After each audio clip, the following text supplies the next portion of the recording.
The commentator? We don't need.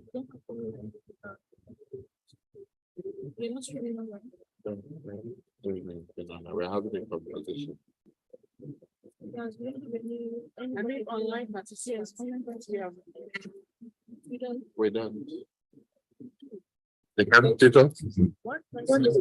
We don't need. No science. No science. We're having a conversation. online We're done. The commentator? We don't need. No science. No science. We're having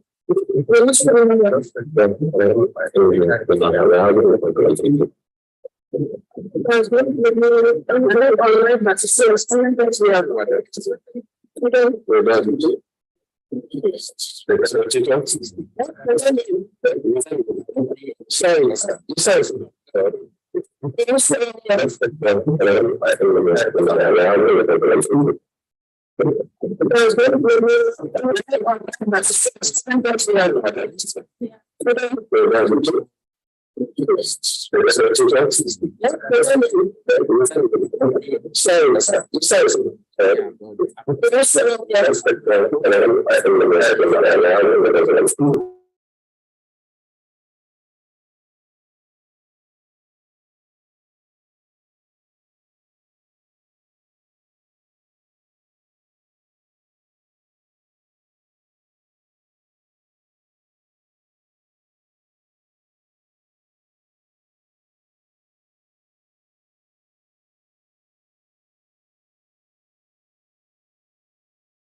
So a little bit later.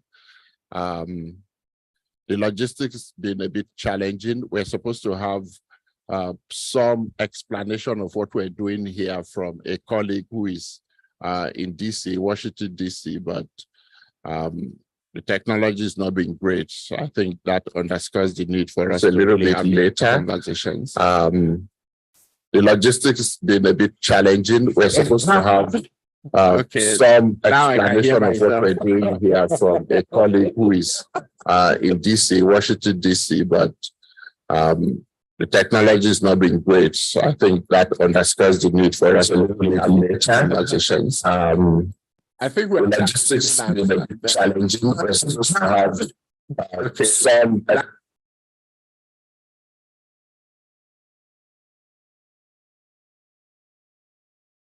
Okay, so what I'm going to do is do some brief introductions to sort of provide a context. And then I will invite all of my colleagues, including the panelists, and then give you the rundown of how we plan to proceed. I hope everyone is comfortable with that plan.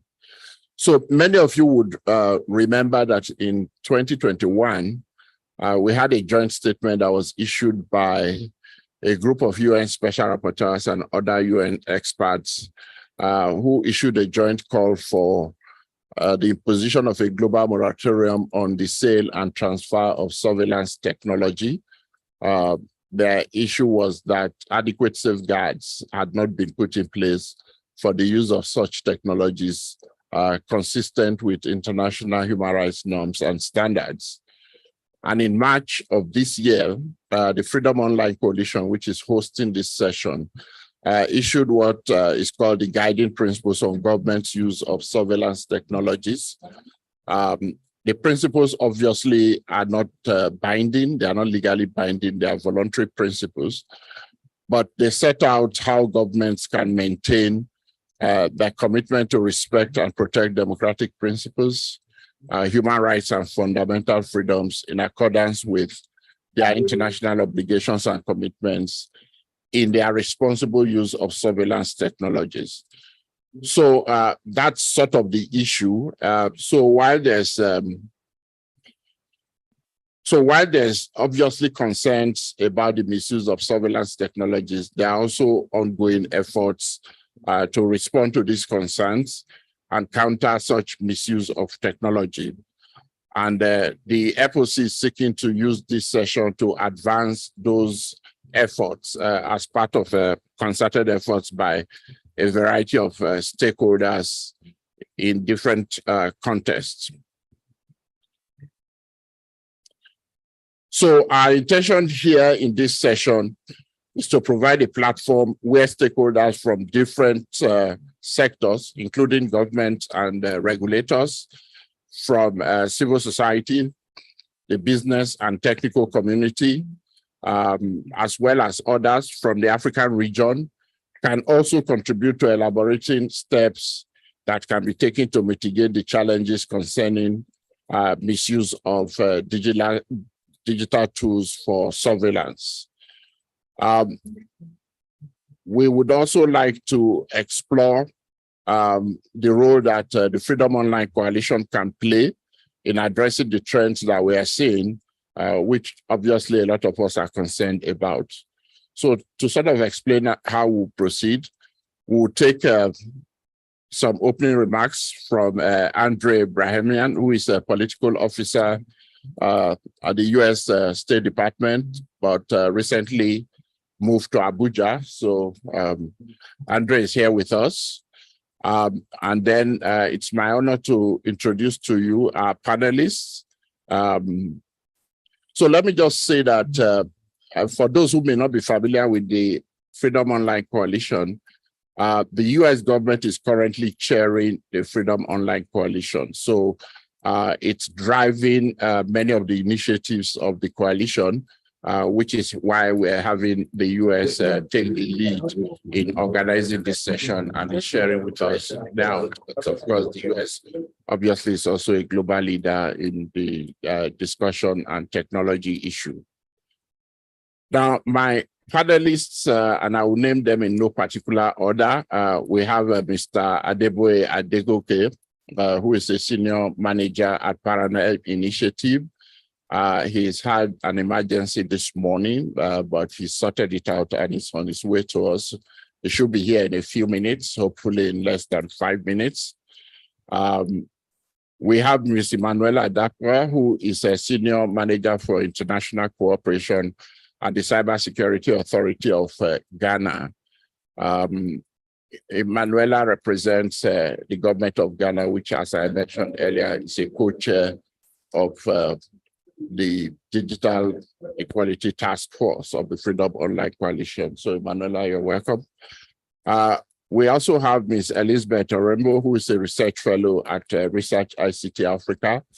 Those of you who were in the room for the earlier session, I'm sure you've met Elizabeth. Elizabeth, welcome to Abuja. And then last but not the least, we have Usman Jau, who is a lawyer, is a manager, legislative affairs at MTN Nigeria. But for the purpose of this event, he's here in his capacity as a representative of the Association of Licensed Telecommunications Operators of Nigeria. Please try not to throw stones at him. You're welcome. That was a joke. I wasn't inciting anybody to throw stones. So as I indicated earlier, I would like to invite Andre to share with us some remarks on behalf of the government of the United States. Andre, okay. Thank you. Thank you. I'll stand since I'm only keeping the seat warm for the respected panelists as it is, and I'll be brief because I know time is of the essence. On behalf of the United States government, as chair of the FOC, I want to welcome you all to this session and thank the panelists for joining us today. For over a decade since its founding in 2011, the FOC and our advisory network of civil society and private sector experts have worked to promote an affirmative vision for the use of internet and digital technologies in line with our democratic values. What do we stand for? An internet that is open, interoperable, secure, and reliable, governed by a multi-stakeholder model where anyone, no matter their gender, race, ethnicity, disability, sexual orientation, or any other factor, can realize its benefits without fear for their safety and security. Excuse me. Digital technologies have transformed our lives, opening new avenues for economic, educational, and social opportunities. On the positive side, we see surveillance technologies helping to protect national security and public safety around the globe.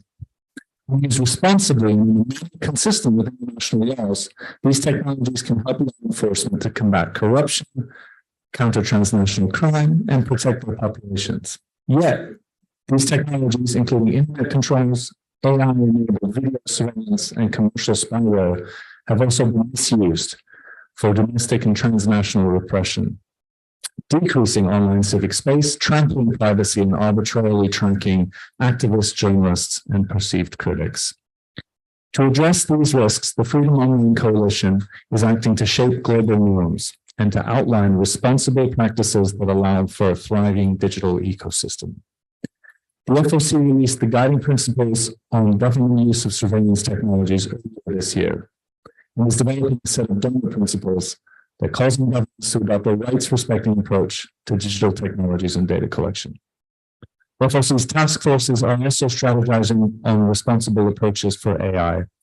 And thanks to Ghana's leadership, the FOC is bringing together stakeholders to demonstrate how internet policies that respect human rights, such as privacy, free expression, and peaceful assembly, can benefit societies. We've welcomed the inputs we've received in consultations in this region and over the past several years. These insights have influenced our approaches and highlighted the importance of these meaningful multi-stakeholder exchanges, such as this discussion today. Thank you, and I'll turn it over to Mr. John. Thank you very much, Andrea. I think you very nicely presented the issues for us and explained the FOC for those who may not be completely familiar with it. Boye, I would like you to join us. Welcome. I had previously introduced Adeboye Adegoke, who is a program manager at Paradigm Initiative, a regional civil society organization working in the technology sector, addressing both policy issues and youth empowerment. So in terms of how we proceed, thanks, Andre, for those remarks. So what I propose to do is to give each of the panelists a couple of minutes to sort of give us their initial reflections on some of the current trends in digital surveillance in Africa from their perspective. So they're really at liberty to take the issue from any angle. And then I will put some specific questions to them for maybe about 20 to 30 minutes. And then after that, we'll have a general session where you participants would be able to make some brief interventions and ask questions. So I hope everyone is happy with that plan. Unfortunately, if you are not happy with it, it's the only plan on the table. So I suggest that you be happy with it. So thank you. I don't really see any vehement opposition to that. So who would like to go first? Manuela, as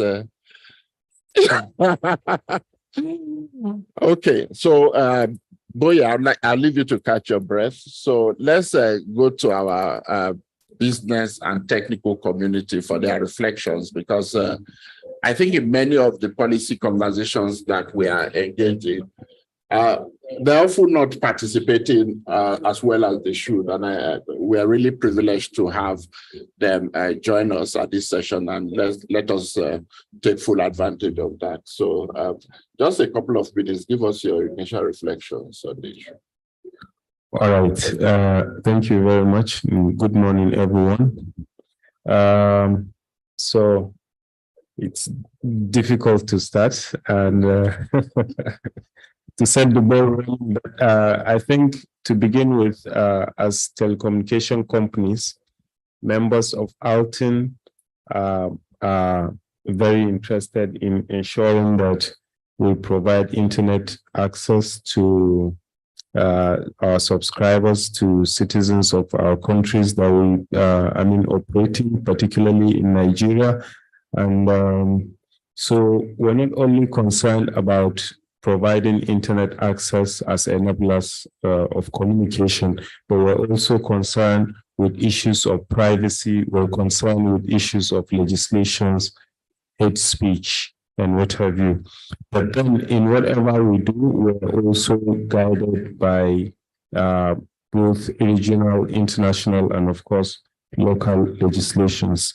So of course, whatever we do, like I said, as members of Alton, at the international level on issues of human rights, of course, we're guided by the UN Declaration on Human Rights. Of course, the UN protect respect our remedy framework and guiding principles. And then at the we have the conventions and acts on human rights and what have you, and then of course ECOWAS as well. And then to bring it home in Nigeria, the Constitution provides for the rights and privileges of individuals and of subscribers, of citizens. And then, of course, whatever we do is guided by that. And so, of course, there are also initiatives like that of Paradigm initiative of trying to bring up to regulate freedom of online subscribers.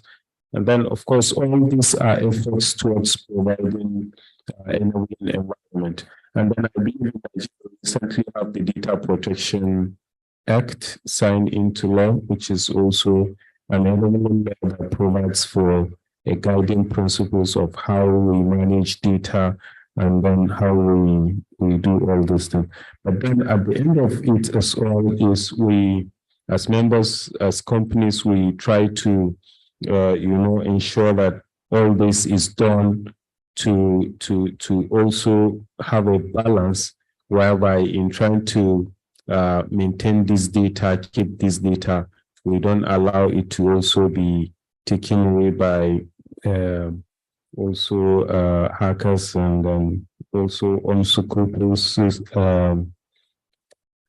and other. So those are kind of the issues we do, and I don't know, I'm ready to also provide insights on specific questions on what we do and then how we, of course, yeah. Thank you very much, Usman, for giving us those initial thoughts on your interest in providing access to the internet. You said it almost as if the access was free. I was actually wondering whether you forgot that part, that there's something hefty comes with that access. but also for your, I think you addressed briefly how human rights issues are factoring in the challenges of the environment, and we'll come back to that in a bit more detail. Boy, I hope you've been able to catch your breath. Can you share with us in a couple of minutes your own thoughts on the trends in digital surveillance that you're seeing on the continent? All right, thank you very much. Good morning, everyone. I represent an organization called Paradigm Initiative, and this topic or this subject is really at the heart of the work that we do. And it's great that we are having the conversation. I think for the most part, there has been a lot of conversation around why we need surveillance capabilities. And when I say we need, I mean governments, law enforcement agencies, in terms of being able to use those technology to address, legitimate issues around criminalities, terrorism, and other concerns, of national security. And I don't think that anyone is in doubt in terms of why those are needed. But the only problem we've had in the past is that we've not had inclusive conversation in terms of the implication of also possessing those capabilities. What other implications do we have for the fact that we have those capabilities? And I think those conversations are very important, because sometimes we're trying to solve a problem, but then in the process, we create a myriad of problems as well. So because of those capabilities, it then also means that we have to worry about how these technology are used when they are not being used for, for solving crime issues. What other uses are they being put? And as somebody said, if something is subject to abuse, or if there is a tendency for something to be abused, then it will be abused. So the only way to prevent it from being abused is to create a system around it that creates some sort of caution for the people who have access to this technology, who are implementing this technology, to create systems around it and make it almost impossible and difficult for them to be abused. So I'm really excited about the conversation this morning, and I hope that in this conversation we'll be able to talk about the work we are doing in terms of how mitigating the impact or the abuse or the misuse of these technologies, and also probably come up with new ideas in terms of how to advance the work, especially in terms of how this technology negatively impact civic liberties, how this technology affects groups that are already disadvantaged, minorities, disadvantaged groups, etc. So it's a conversation that we are positively looking forward to. Thank you. Thank you very much, Boye. Liz, I'd like to come to you. I think for me, one of the big challenges around this issue is the lack of transparency in the use of surveillance technologies. And you do a lot of research. Do we have any indication of what the scope of this issue is across the continent, Eastern Africa, Southern Africa? Really, from your perspective, of course, you are at liberty to address it any which way, but if we could also get a sense of how widespread is the use of surveillance technology on the continent. First of all, I'd like to point out that we've been working on this for like more than 1 year. I'm 1 year into research at ST Africa, but the project has been ongoing for several years. So the use of digital surveillance technologies, like Adeboye had pointed out, it's now inevitable. We are in the fourth industrial revolution, where governments are looking into technology to solve our problems or to provide better services. We look at COVID, we all looked at technology to provide that. We are now looking at how to provide or to conduct efficient and effective elections through technology.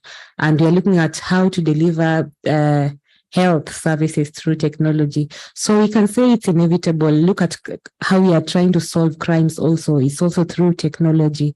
So digital technologies are going to be rolled out in the continent. More of them are going to be rolled out. But what do they also enable us? They enable us visibility.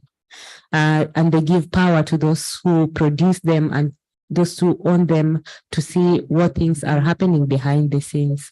So that power is what also can be abused. And I'm going to also as I become hard on governments, I'm also going to become hard on the service providers and also foreign service providers in this case, because how we are seeing them, we've had technologies being deployed as smart city projects and being misused to counter voices of dissent by government. We are seeing tactics where governments are trying to solve issues of counterfeit products, mobile counterfeit products or mobile theft through instructing telecommunication operators to install surveillance devices. This comes through the intent of them solving that particular policy problem. But then what enables them what they're unable to do is to actually also do things like eavesdropping on conversation. And we've actually seen through some research by Citizen Lab that some of those governments have gone ahead to eavesdrop instead of actually countering cybercrime. But when we look at how these technologies are being rolled out, we usually don't see any evidence towards crime reduction because they're being rolled out for some certain purposes, but then even those purposes are not being measured whether they were achieved or not, and whether there are other alternatives. Bill mentioned that there's no public participation or transparency in how technologies are being rolled out. And yes, civil society is very, very absent in this conversation. And there are conversations that need to be included. Kenya recently had multiple cybersecurity attacks.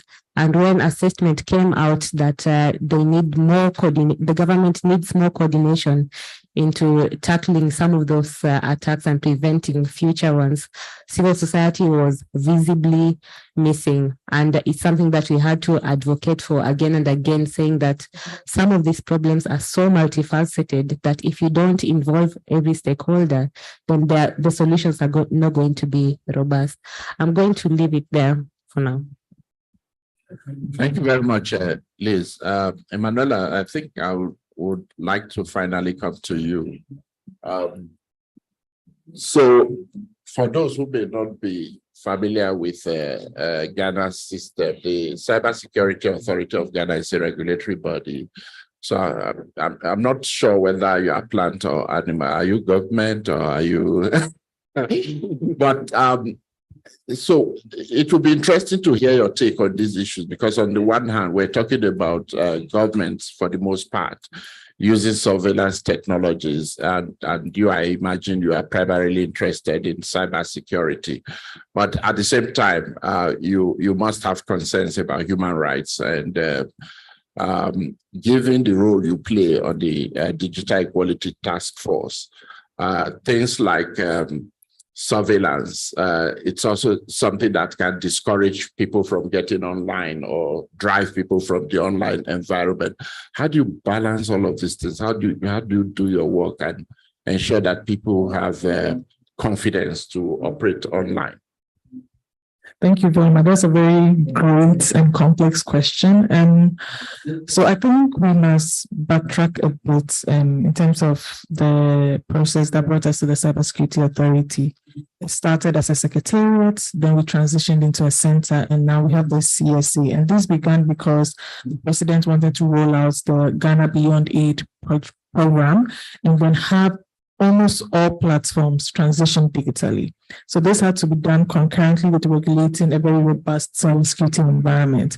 We already at that time had the Electronic Transaction Act, we had a Data Protection Act, but then we needed something that was more abreast with existing structures and existing frameworks, and something that could regulate the potential harms that could come up.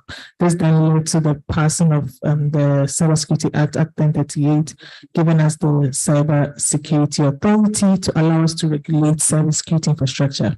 And the reason why I backtrack this is because when we were processing how to regulate these institutions, especially the Ministry of Communications, and leading and championing this process, one thing that was done was involving multiple stakeholders in addressing these issues. So we had a multi-stakeholder group called the National Cybersecurity Technical Working Group, made up of people from data protection, people from security, people from different institutions to sit together at a table and have very tangible conversations on how to, whilst promoting data rights, whilst promoting digitalization, also enable cybersecurity, also enable data protection.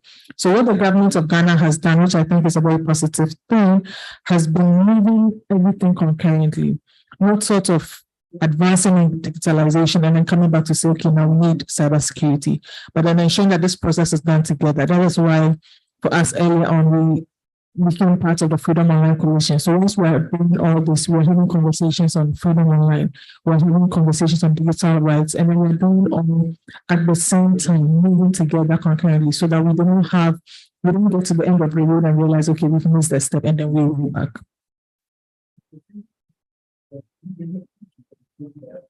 Okay, thank you. Hopefully we'll get some comments whether people think that that's the best way to go, or whether there are other ideas about how other governments are doing it. But linked to that point, I just wonder if any of the panelists can share with us positive trends about how governments are trying to regulate the use of digital technologies to ensure that they're being used responsibly. Either regulating or using them responsibly themselves. Are there any examples that anybody is aware of that you can share? Especially, Manuela, you are really at the heart of that. Do you have any insights about the responsible use of digital technologies that we can promote as a good practice? Okay, so with regards to that, what the government of Ghana has done is also still running concurrently capacity building efforts. So in 2017, we began those engagements, moving to 2018, and now we are in 2023. Capacity building was done every month in October throughout all the regions in Ghana. So now we do them across all the 16 regions. And one way we are able to do that effectively is working with private sector, NGOs, industries, and opinion leaders who have understanding of the communities they are in, and working through local radio, working through local media, and trying to reach especially the young ones. So the awareness month goes through children, youth, public, and governments. And we ensure that we try and reach the different groups. And whilst we are talking about cybersecurity and hoping that they do not engage in activities that make them susceptible to cyber crimes, that they are also not actively using them to commit crimes. So we try to engage them at that level every month. Whilst we are doing our regulatory activities, we're also building the capacity of these four sectors and ensuring that they're also using the devices that we entrust them to use very responsibly. That's okay. Yeah, I just want to also reference the work that the folks at the International Development Studies did, looking at surveillance laws in Africa. And in that work, they looked at 6 countries. They looked at Nigeria, Kenya, South Sudan, Senegal. I can't remember the 6th country now. And in that work, they were able to look at the mechanism that were put in place by these countries. And it's important to know that for some of those countries, they created like a legal system around their surveillance activities, legitimate aim, reasonable grounds, necessity, proportionality. But almost all of these countries, except South Africa, which I didn't mention earlier, fail to, provide, systems around transparency, independent oversight, and notification. As a matter of fact, none of them, has provisions for notification. But I also think that it's important to look at this work, especially this country that have been spotlighted, to look at the laws they created and the principles in those laws, which might not be perfect, but it's a good place to start from. I think what is most ridiculous is when there's even no system around how this is done. I mean, just going around getting the technology, and there are no laws that even specify how they are being used. And we've seen that happen in many places. Even as a Nigerian, I also have more insight into what's going on in Nigeria. For example, even despite the fact that there is a regulation, I know there is this lawful interception of communication surveillance regulation in Nigeria, and a few other regulations that have been put together by the NCC, and also there are also some requirement in terms of seeking approvals, maybe from the Office of National Security Advisor, before you can bring in some technology. There are some federating units, however, who unfortunately still go ahead, get this technology with or without this approval. So we can talk about systems that have been put in place, and we can talk about the enforcement mechanism, which in most cases are still very weak. But I also think that we can look at the positive, which is the fact that something is being done, and then focus on how to improve on what is being done. Thank you very much. I was almost laughing when you referred to the lawful interception regulation. Reason being that an administrative regulations that takes away constitutional rights without oversight, without judicial oversight or judicial action. And I think when I hear the name, it seems to me that it's one of these approaches we use, that when you put lawful in the name, then that makes it lawful. So we use independent. When you call a body independent, then you are that makes it independent. You know, and I would like those who are lawyers to also reflect on this, is that the lawful interception of communication regulations is unlawful. I mean, it's unconstitutional. It bypass the legislative process to go and develop a regulation that enables you to infringe on people's constitutional right, and then you say it is lawful. But I'll come to you, Span. Related to this, I'm curious about the level of human rights due diligence that your members, let me say your members, not you specifically, do with respect to these issues. So when you're setting up your operations, when you receive instructions from the regulator, do you feel that you have a responsibility to ensure that they are compliant with human rights norms and standards, that you're not violating established human rights principles simply because you are following the instructions of a regulator, or because you're trying to do business? Do you have any sort of human rights due diligence in these activities?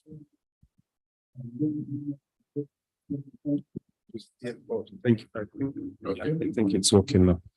Thank you. So let me say that, of course, we do take human rights consideration into whatever we do, and that's particularly because we follow the provisions of the law, like I mentioned earlier. And then I think to sort of counter what you've said, I'd like to disagree with you, in terms of the issue of the lawful interception and surveillance regulation and what have you. And that's because if you say there is no judicial oversight, I guess the judicial will not be happy with you, in the sense that, when there are issues like this, you can actually challenge it. No one is stopping you from instituting an action in a court of law challenging the legality of this regulation. You can institute an action, and any other person can do that as well. And so, in that regard, I kind of disagree with you in the fact that there is no judicial oversight. Now, also, as companies, when there are these laws in place, as operators, we just comply with these laws. Now that's because if we or other people are not happy, like I said, you can go to court, and mostly we don't do that. And so we also do comply with these laws because of some challenges we're having. Now, some of these challenges include the fact that there's need for protection of human rights, freedom of expression, and what have you. But at the same time, we're also concerned about what those freedoms allow you to do. Issues of online abuse, discrimination, and what have you. There are concerns for us. So again, there are issues, notwithstanding there is issue of privacy, but at the same time, we're also concerned about protection of the rights of all individuals. So say, for example, we're concerned about your privacy, but then not of the privacy and the security of lives of everyone. So that gives us a bit of a challenge in trying to, balance this. And then also, let me mention also that, of course, also, while we're trying to provide data, then what of the cost involved, So trying to provide services like mentioned earlier, it comes at it's at no cost or what have you. But yeah, we want to provide services, but at what cost? Is there profit to it? Is there a break even and what have you? And so all of these issues are sort of concerns for us. And so, but at the end of the day, what we do is we help government in providing some basic information. As telecommunication companies in Nigeria in particular, there are limits to what we do. There are also limits to the data we keep. So if, for example, you make a call to Boy this morning or to Liz, the only information we can keep that we have is the fact that a certain number that starts from 0 and ends with 7 call another number with 2 and ends up with 9. And so that they talked for that really, the first number initiated the call, and then it terminates in Liz phones, and then it was for 2 minutes, 5 minutes, and then that he is around maybe Matama, this part of Abuja, while she's in Kenya or something like that. So these are the kinds of information we have. And at the end of the day, of course, government requests some of this information. So courts apply to us for information. Security agencies collect this information and but at the end of the day, what they use it for, of course, we can't dictate to them. We don't know exactly. But at the end of the day, some of this information is used to resolve disputes. And you can be in that dispute tomorrow, or you've been there before, and you might need this information. So of course, we can give it out to either you or to government based on the provision of the law. And for some of our companies as well, I think one of your questions brought us around transparency and what have you. Some of the companies like MTN, for example, issues this report, the transparency report. It started from 2020. And then it's been issued, I think, up to last year. That of this year, I think it's not ready. And if you look at these reports, it gives an analysis of the requests from government and requests from individuals as well. Kind of statistics of these issues or around all human rights and what have you. And so I think there's a lot of transparency in it by this kind of issue. Okay, thank you. That's very comforting. A couple of challenges I have. The idea of if you are not happy, go to court. The problem is if I don't know that my communication is being intercepted, because there's no requirement in the regulations for you to inform me that you are going to or that you have intercepted my communication. How do I go to court? I can't just be staying in the court. So in case they intercept my communication.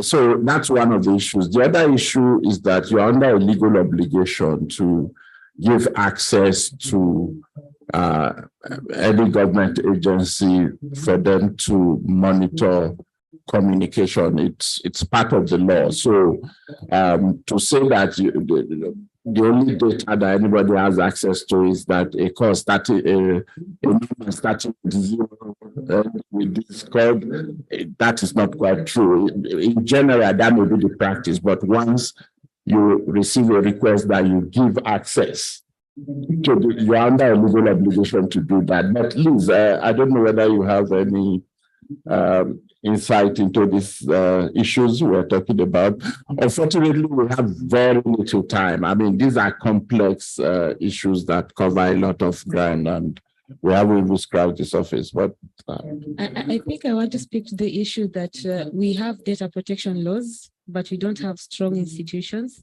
And even those data protection laws, how they are crafted is that they exempt governments from those kinds of ensuring those safeguards, government institutions themselves. So you find data that was collected for citizens for, let's say, traffic control. Another branch or another government agency can actually just get that data without policy guidelines on how they're supposed to collect that data.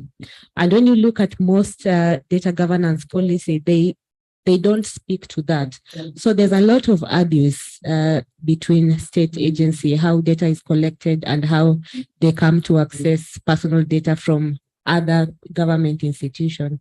And this abuse creates such situation where if you're a government agent, then you can collect any data from a citizen because government is seen as that one entity where if information is collected, then any other government agency can get access to that. But also, I think, Edet, we are failing to speak to technology providers also being part of this abuse and look at how campaign systems are being acquired to surveil on campaign opponents or even human rights defenders. Some of those solutions are local, some of them are foreign. And I think the US in a previous executive order tried to address that, limiting companies in providing services that actually conduct these kinds of citizen surveillance. But you are seeing it as rampant. Like nowadays, it's the current trend that if you don't have technology to monitor what your political opponent is doing or what that human rights defender who's been bugging you so much is doing, then you're not on the edge. So we see even more politicians, not even governments, because governments have the system, they have that visibility. So when they source, they just sourcing for extra. We're also seeing opposition going to Israeli companies and other companies. We saw like the case for Cambridge Analytica, and some of them actually going as far as bugging other people's phones so that they can see what political or campaign strategies they have or what this civil society organization has against them so that they can act upfront. I think we should also look at some of the solutions that affect such kind of surveillance. Sorry, I'm being told that we need to round up, and I had promised participants that they would have an opportunity to participate beyond listening. I don't know whether there are quick questions or interventions that any of the participants would like to make. Please, if you could just keep it really brief so that we can we don't get dragged out of the room for the next session. I see one hand. Yes. Okay. So we have one there and another one here. So we'll take those two. Okay, three. I hope it doesn't keep rising every time I look up. So we'll take those three quick questions or interventions, and then we'll come back to the panelists for final thoughts. Number one, please. Can somebody help with a microphone? Sorry to make you exercise. Good morning, everyone.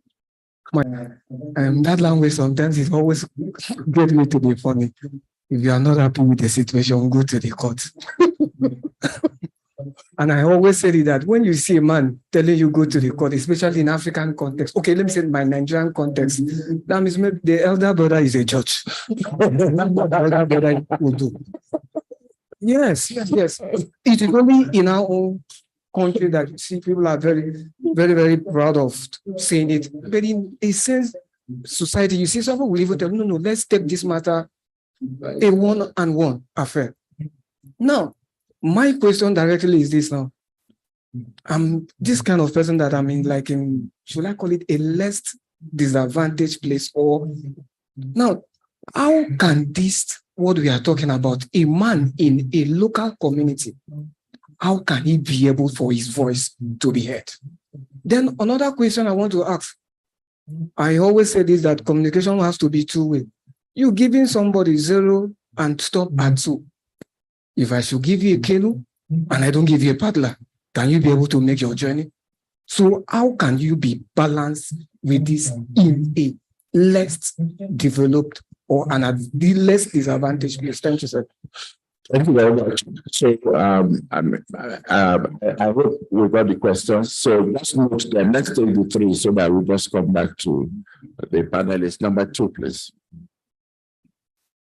My name is Ibrahim Karuba. I'm a fellow at Spending Cat. So I just want to quickly ask, I want to ask the MTN person if there's any way maybe your organization is providing like some publicly available data for like open source intelligence researchers to just do their work. I mean, like anybody interested in like public interest technology, or maybe a public interest advocate that wants to say, okay, I want to be able to like maybe do research on surveillance, monitor whether my government is, has some like surveillance technology out there that is being used on me that I don't know.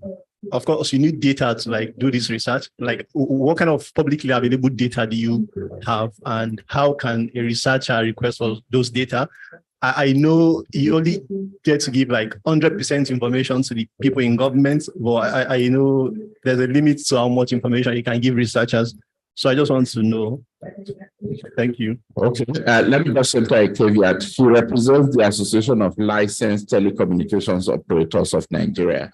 So you can broaden it out to any of your members if you like, who provides that information. Yes, finally. Good morning, everyone. My name is Faith Joshua Oba. I work for LIGDA. I just wanted to quickly confirm who we would hold responsible if our calls are being bugged, since you said you don't keep information regarding to people's conversations, but just data about their calls. So in a situation whereby your call is being bugged by someone for whatever reasons, who do you hold responsible? Thank you. Sorry, did you say you're from NITDA? I was curious, so we should be asking you. Not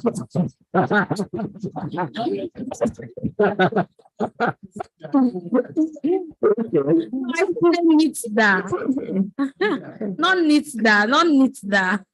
So it's a civil society. Okay. Okay, so I would like to go through the panelists, just some quick responses or final comments. Maybe you want to start off? Yeah, I'd like to start because I also want to provide some cover for my friend from Alton here, because the conversation we are having is not limited to the activities of Alton. So I don't think it's helpful to try to provide maybe response or even defense for all of these things, because there are some of them that are not even within the purview of Alton at all. And it's important to note, and also to respond to your earlier disagreement with the point I made, that even despite the fact that there is opportunity to recourse to judicial authority, well, the conversation we are having and the point I made earlier is about the elements of a law that has been created. So when I made reference to the lawful interception of communication surveillance, it has a provision for accountability. But that provision differs to the Attorney General of the Federation. It says that, okay, when you carry out interception, then you file a report with the Attorney General of the Federation. But it's problematic, especially when you look at our context. The Attorney General of the Federation is literally a card-carrying member of the ruling party. So how do you provide accountability to the Attorney General? So that provision should have said something like, be accountable maybe to the Chief Judge of the Federal High Court or to the President of the Court of Appeal. File a report with the Chief Judge of the interception you carried out annually. That way, there is a lot of confidence in the system. There is a lot of confidence that this will not be used as a political tool. But also to mention that there are a lot of actors that are involved in this surveillance activity. It's not limited to the state alone.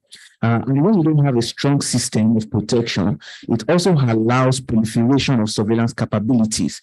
So I know for a fact, I work in civil society organization, I know for a fact there are people that have come to us for digital security support because they have got somebody probably working in a security agency who, even after the relationship ended, continue to monitor their activities, their phone calls, the people they are talking to, even their bank accounts, people who are sending them money. So these are serious issues. You understand what I mean? So the conversation must have an holistic approach and must not be narrow to even though unfortunately you are representing that demography, so everybody will be attacking you, and I'm saying that, but we need to really look at it from a more holistic view. Thank you.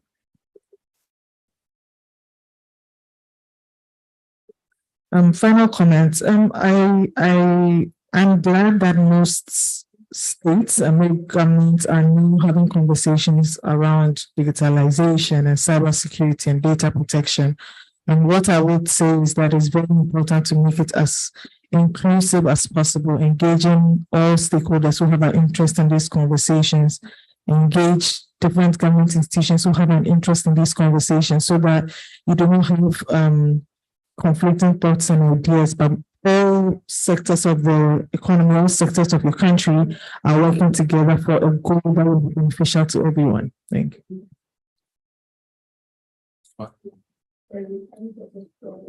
Thank you.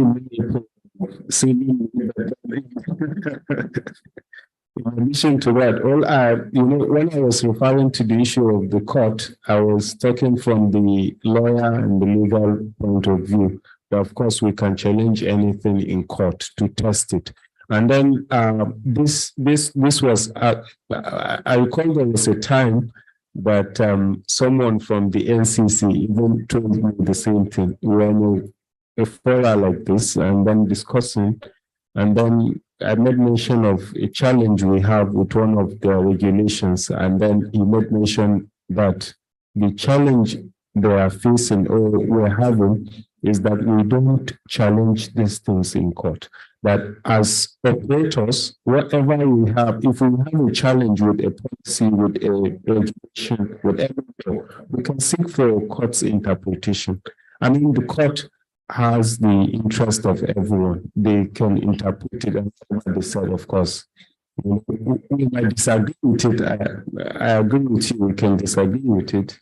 But at the same time, we don't have any other option than to do that. Of course, other options are to try to maybe go into politics, contest the election, be in the parliament, try to amend the law, and tell you. I mean, there are options, even if they're not the best.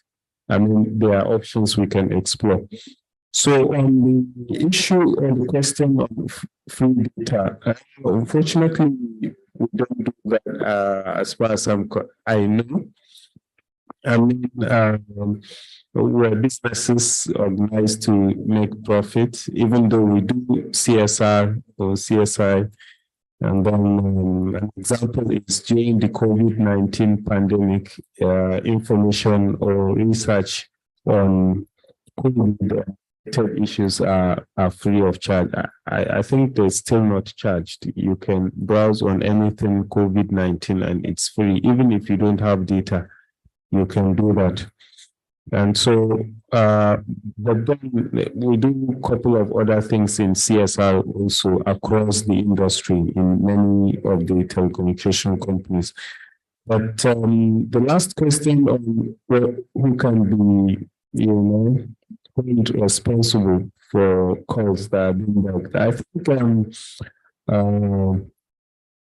like I said, in fact, it's also very good for me to provide more clarity on what I've mentioned and the example I gave earlier on. It seems to be confusing maybe. So, but what I'm saying in essence is there's actually limit to how we keep.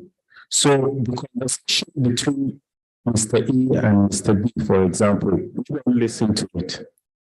We can't listen to it. We don't have that capability. We don't listen to, if you're someone and we're discussing, we don't know what you're talking about. Is that there's a call, you're making a call, and that's it. If you send a text message, all we see is that you sent a text message to Mr. B.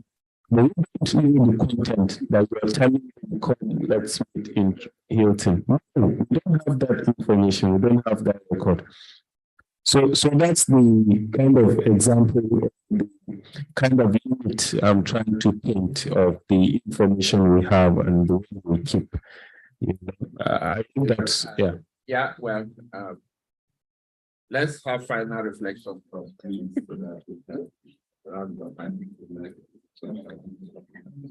Thanks, Edith. I think I'll be reiterating what my colleagues in this panel have said. And when we're rolling out digital technologies and when you're collecting data as major service providers, as government, I think the question we ought to ask is, who are you giving visibility to this data? And like Boy said, how can we put measures of accountability?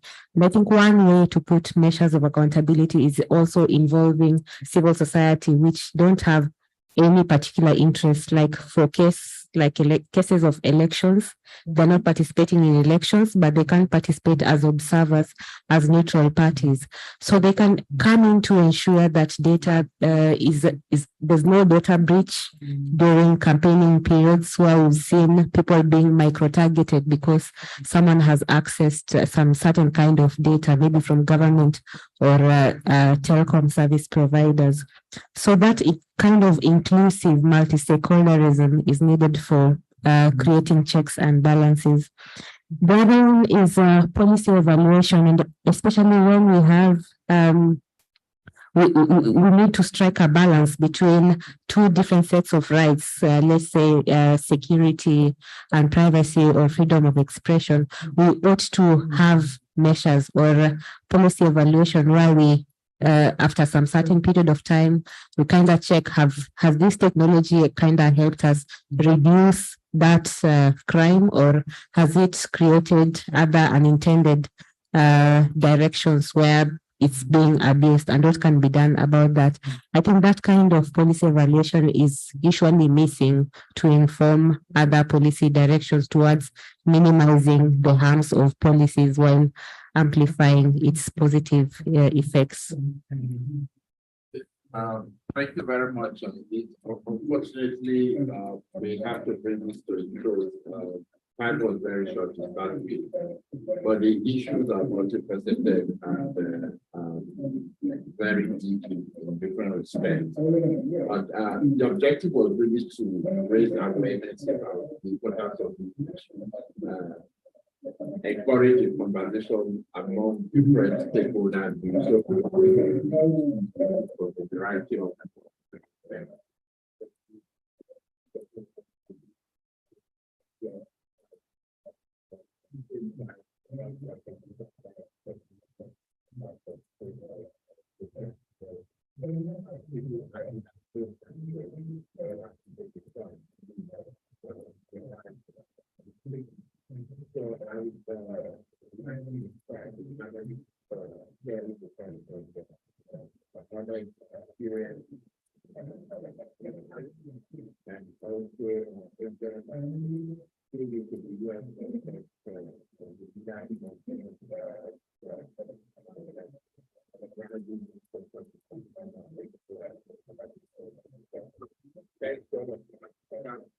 I'm really encouraged by the fact that we now have a full room. As we progressed, it seemed that we were really attracting a lot of attention, and more people joined us. So thank you very much for deciding to spend the hour with us. Thank you. Thanks.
Have an extra.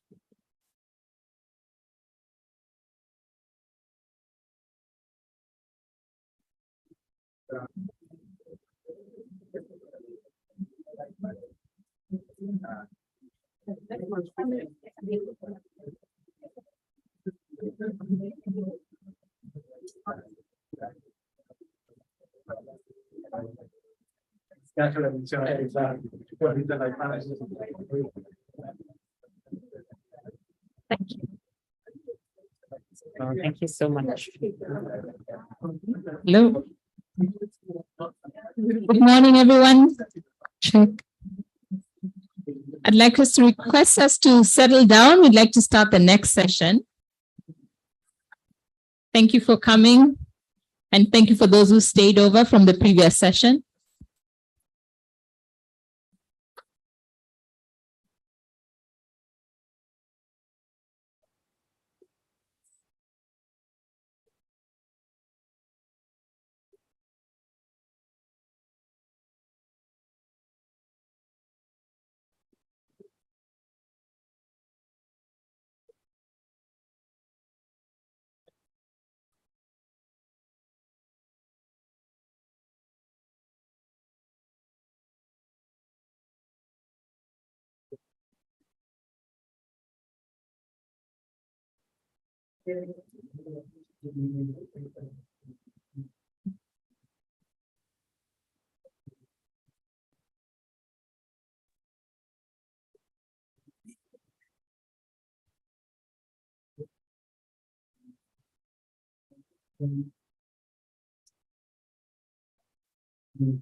Great. Good morning once again and welcome. My name is Diana Sang and I'll be your moderator for this session. So this session is titled Unlocking Data for African Prosperity, Strategies and to Address the Risks and Leverage Opportunities.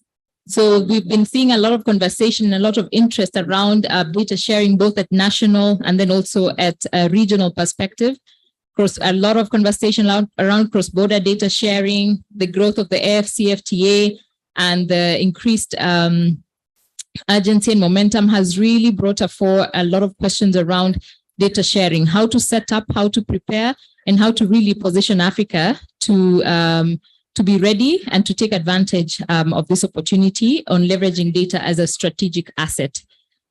So with me today, we have an esteemed panel. Really grateful to have this panel with us today.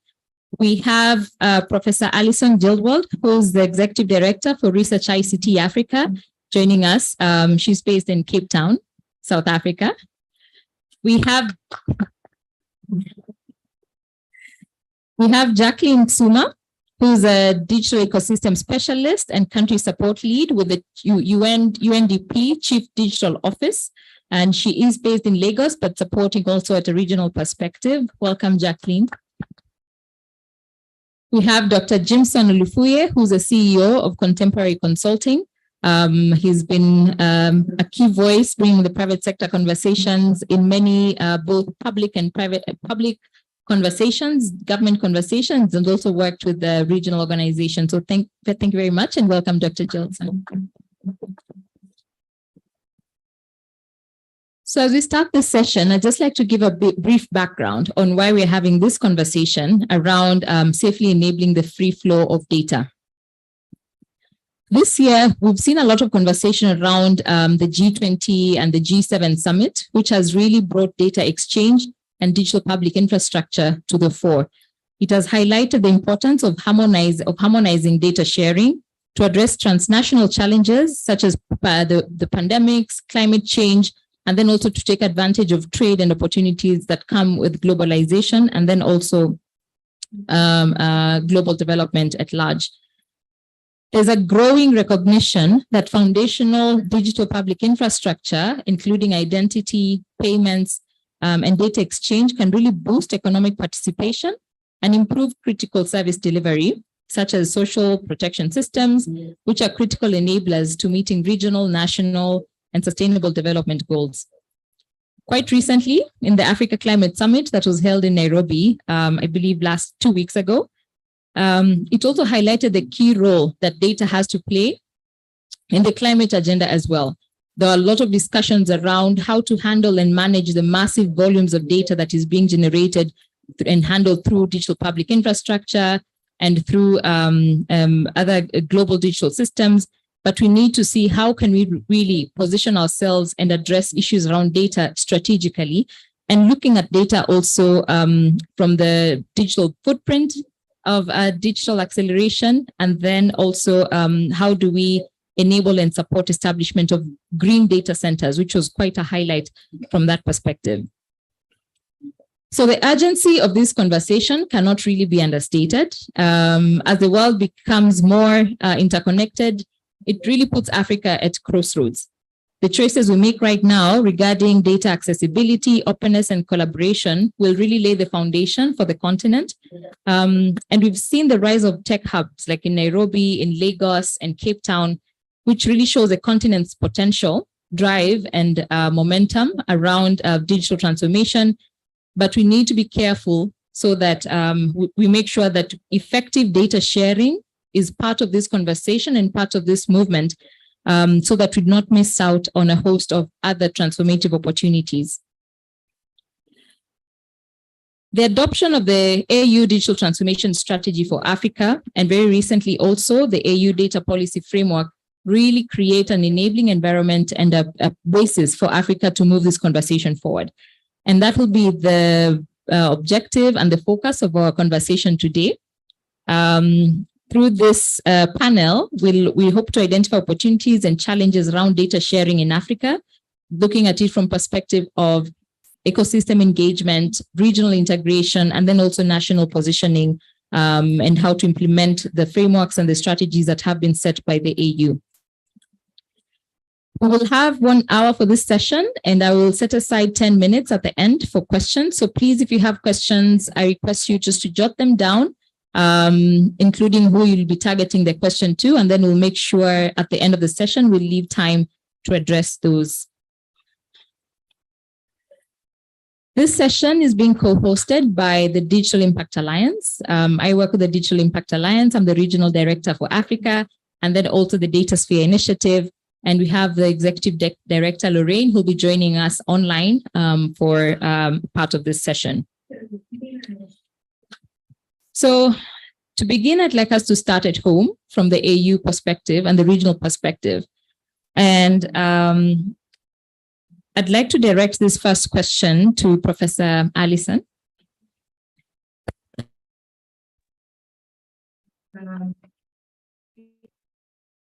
Research ICT Africa has really played a key role in the development of the AU data policy framework. And you have worked quite closely with the regional economic bloc.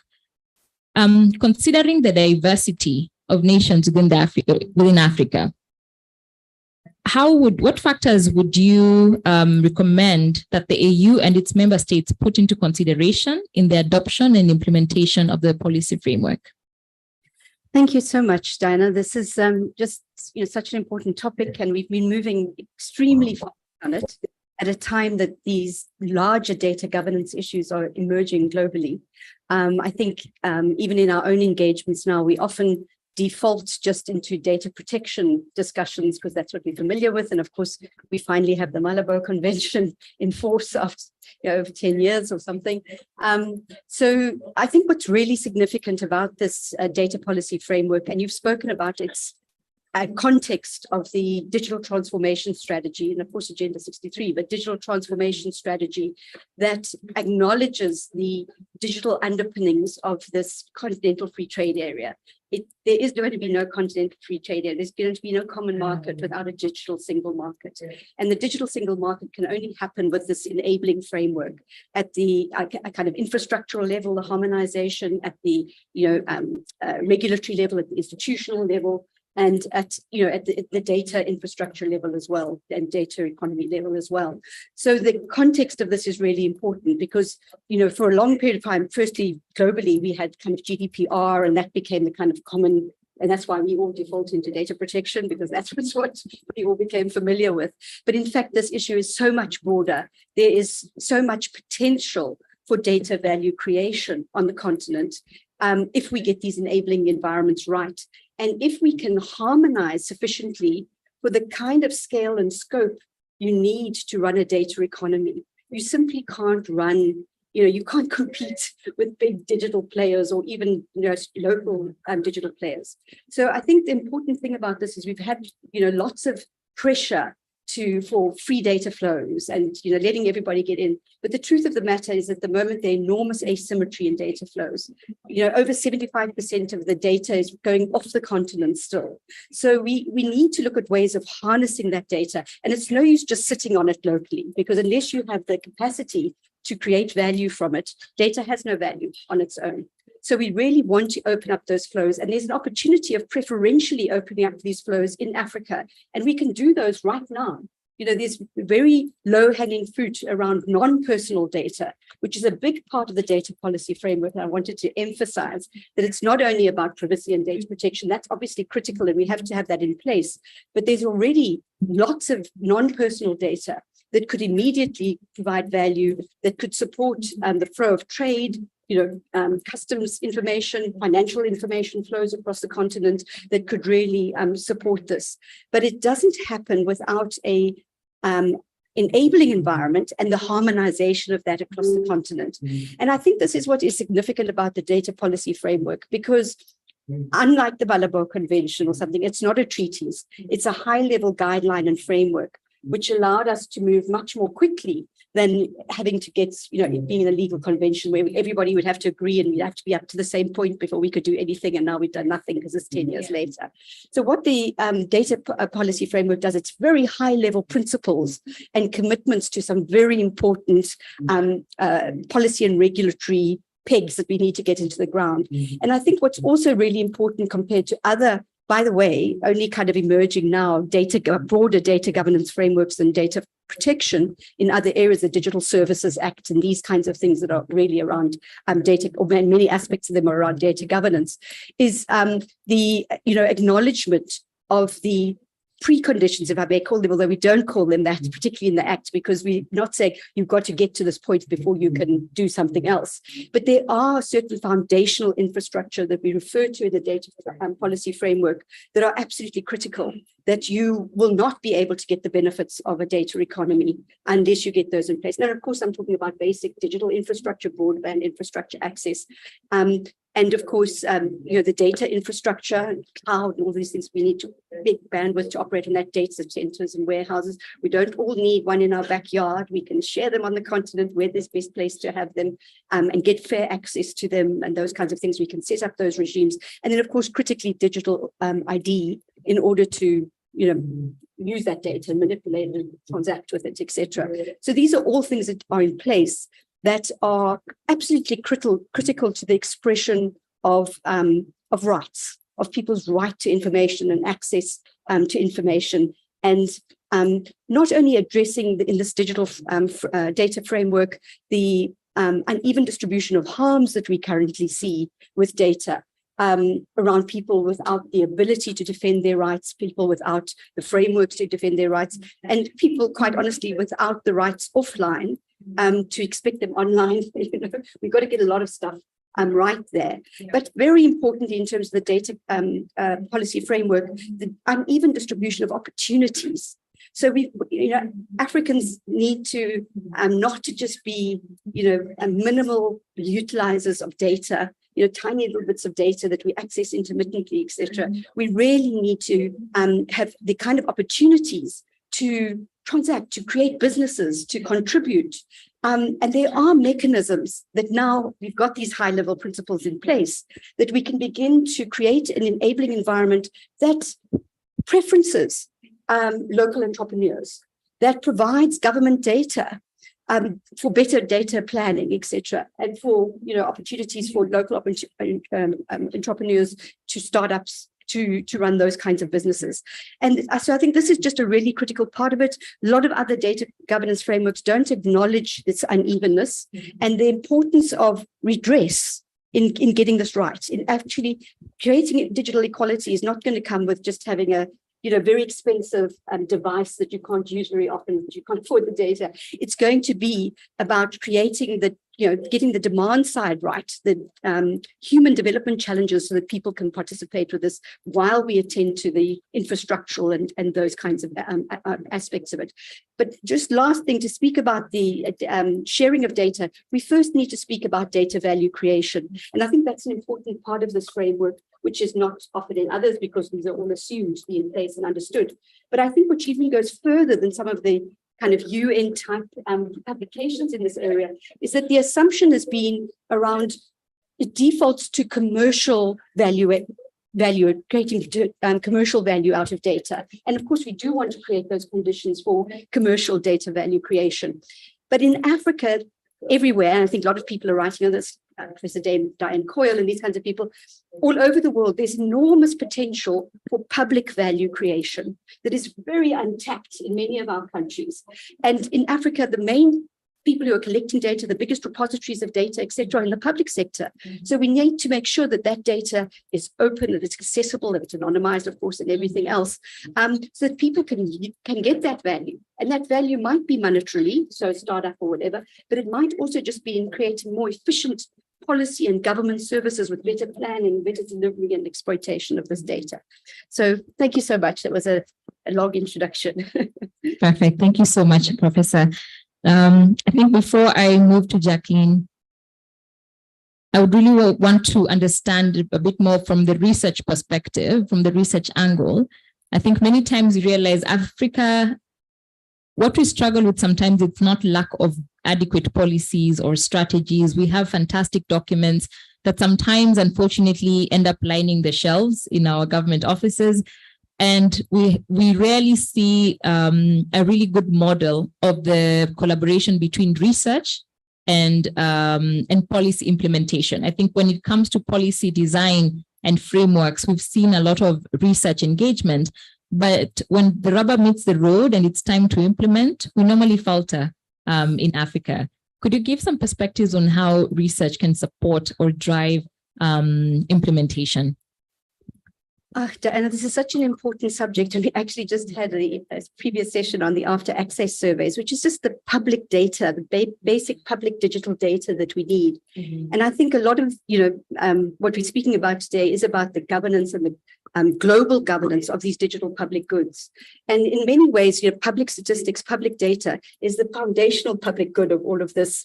And we've been increasingly calling through the UN Secretary General's Global Digital Compact and UN Women and various groups for proper, basic public data, public statistics, digital public statistics, which need to be so much more than just access to a phone or how much you're using or how much it costs. And what we really need in this area, and I think which has shown a collaboration between, a significant African institution like the African Union and the digital and the Division on Information Structures to collaborate with a African think tank and university in order to produce this. But you want to magnify this. This should be happening across universities, collaborating on this kind of thing. In the US, in a public policy process like this, you would not only have, evidence being presented in public processes to this. You would have contested evidence. So I would be presenting evidence, against somebody else, and then they could weigh it up and say, oh, this looks the most rigorous. And it also requires, because of our context, we cannot any longer take cut and paste, GDPR or something, because it doesn't work in our context. We don't have the institutional endowments. We don't have those sort of things. We've got to leverage private sector thing, but we've got to make private sector far more accountable than it's been in the past with our regulation.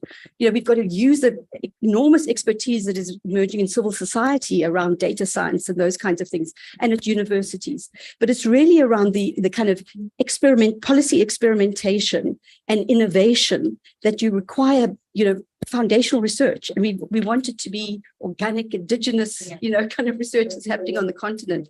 And there are very, very few research universities on the continent. Most people at universities are taught to teach. If they get a paper published, it's at their own expense, and many often don't even get incentives to do that. So they really are funded. And the research that is going on is very often funded by, overseas organizations with, different laudable and less laudable agendas and that sort of thing. But it's often, it is part of a broader agenda that is not necessarily the priority agenda. And I think this is an opportunity where the EU and, GIZ and the African Union have come together, and the African Union has been able to say, we want to work with Africans on getting this done, and we want that to be done. And of course, we can collaborate with international experts and things, but it's got to come from our institutions and our think tanks and research institutions. Fantastic. Thank you very much. I think you really highlight a key problem that we normally see, where we need to be careful so that Africa doesn't end up being the pasting board, where there's copying and then this is where it's pasted. But it's really up to us to really shape the direction and own the direction that we take within when it comes to our data sharing framework and policies. I'd like to move to Jacqueline now. So the UNDP Chief Digital Office has really played a key role in enabling and accelerating digital transformation through your programmatic work. And also within the global DPI conversation, which includes data exchange and data sharing. Given your role in representing the Chief Digital Office in national programs, what challenges have you seen? How are governments working to align with the data policies with broader regional and continental objectives? Thank you, Diana, and good day to everybody. It's great to be here. Let me start with a bit of a story. I'm sure we've all maybe had the stories of the Autobahn in Germany, how everybody would like to go onto that Autobahn and drive, unfettered by things like speed limits and all that type of thing, right? I see a few nods here. And just imagine for a minute with me that you could drive from Cairo to Cape Town on a seamless highway where you would not be stopped. You would just be driving, right? Your focus would be getting to your destination. Perhaps every so often stop for a few snacks and that type of thing. And, when you just imagine that, you think, wow, we are not there yet. Right. And one of the things that, though, as Africa, we have a huge advantage. And I think a lot of country governments are beginning to realize this, are realizing this and wanting to tap into it, is that we often do not have the legacy systems that have existed in the global north, I would say, right? Systems that maybe have been developed in the 80s, in the 70s.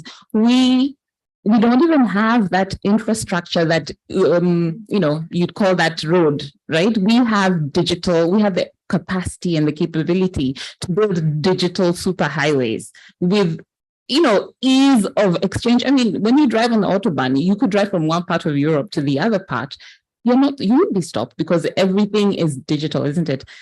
As you drive by, your number plate has all your details and this interchange of information.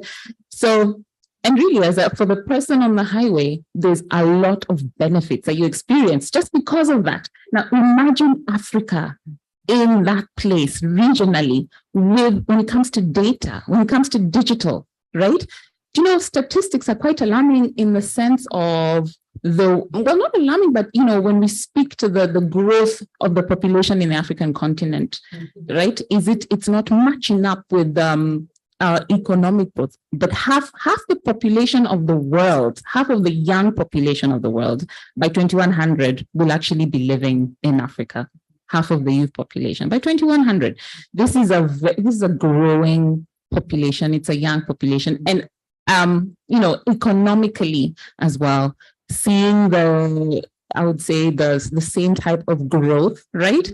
Can be, the SDGs, achievement of the SDGs, achievement of individual country growth can really be, how would I say, accelerated by digital. This is something that was recently acknowledged, right? The G20 recently, recognized the place of digital public infrastructures, because what is a digital public infrastructure? It's a superhighway, right? That enables data to move from one place to the next, right? So having a superhighway, so first we need the superhighways, unfettered access between all countries on this continent. And next, we need the data to flow through and enable what Alton has very rightly said, those gains that we can bring, the economic, the building, the commercialization of the data in order to bring economic benefit to the countries. And some of the things, of course, that, limit, what are the things that maybe make us as countries, just looking at the physical arena, what is it that makes us put in place our individual, blocks from at the borders? There's the fear, okay, people are going to come in and make use of the resources and go away. And I think the same challenge also comes in with data, isn't it? Can we really share our data? Will there be good ethical use of it? Will there be, human rights? Will human rights be upheld? Will sharing this data with the nations, the publicly available data, right, by the public sector, we're sharing this data not only within the country but also with the rest of the region. Will it benefit us, or will it just benefit the others? One of the things that open source has continued to prove is that sharing actually it leapfrogs development, right? There's statistics around that. The EU I think injected about 64 to 65 billion into its economy in 2022 just through open source. Open source has seen the Estonian government save 2% of its GDP through potential losses. So I think in Africa, we're beginning to realize the benefits, and there's a lot of countries, those that are realizing the benefits are starting to unlock these benefits for themselves, and really fostering those conversations, within their regional blocks. You've already mentioned the Continental Free Trade Agreement, which is one of those that, of course, the UN and UNDP has been very much involved in supporting, and that the secretariat in Ghana is hosted by UNDP, and there's a few additional other regional blocks that are working on sharing and then agreements, right? So that's something that I think we need in order to unlock this. Now, this takes me back to like a story when I was in high school, and my physics teacher realized I am not very engaged in my class. I am dozing during the class, and he actually realized the whole class was not very engaged, and said, you know what? After indicating that we would all fail our final exam, and he said, I'm going to put a reward. And back then, he said, I'll put $10 reward on the table for anybody. Now, maybe you could say it was in the currency of those days, it was maybe about equivalent to maybe $30, $40, So for a student, a high school student, this is big, isn't it? So suddenly what happened? I was very alert. I started to read into the night. I started to take copious notes. And sure enough, at the end of that, on the final exam, there I was with my straight A in physics. And, and that was an achievement. And I promptly went and spent that money on, I think, shopping and something like that, which is fun for a student. But as Africa, as different African governments are starting to see the benefits that come from, data protection, data sharing, open sourcing, really looking at DPGs, right?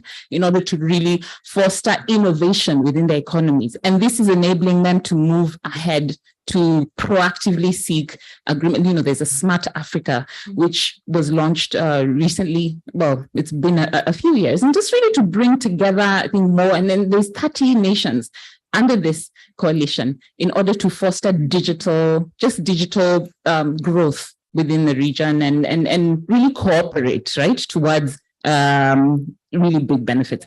I think at national level, yes, we see, for example, UNDP and the Chief Digital Office is working with countries like Mauritania and Kenya to develop data policies, national data policies, you know, data governance.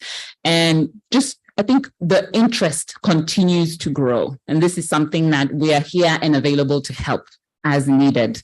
And yeah, just, I think, like, you know, what we continue to talk about, it's evangelizing the benefits that come from data sharing and from an open approach, isn't it? An open approach to what we do. Sometimes in Africa, we could be, hey, let's keep it to ourselves because we would like to benefit from this data. However, you know, those who've gone ahead of us have seen the benefits, and we're seeing a lot of governments just really seeing this more. In fact, one of the high impact initiatives, I'd say 2 out of about 12 high impact initiatives towards attainment of the SDGs that has been launched right during the SDG summit that is actually, you know, was just concluded, right?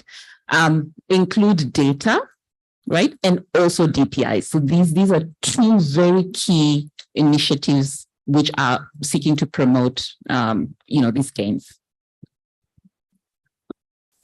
Fantastic.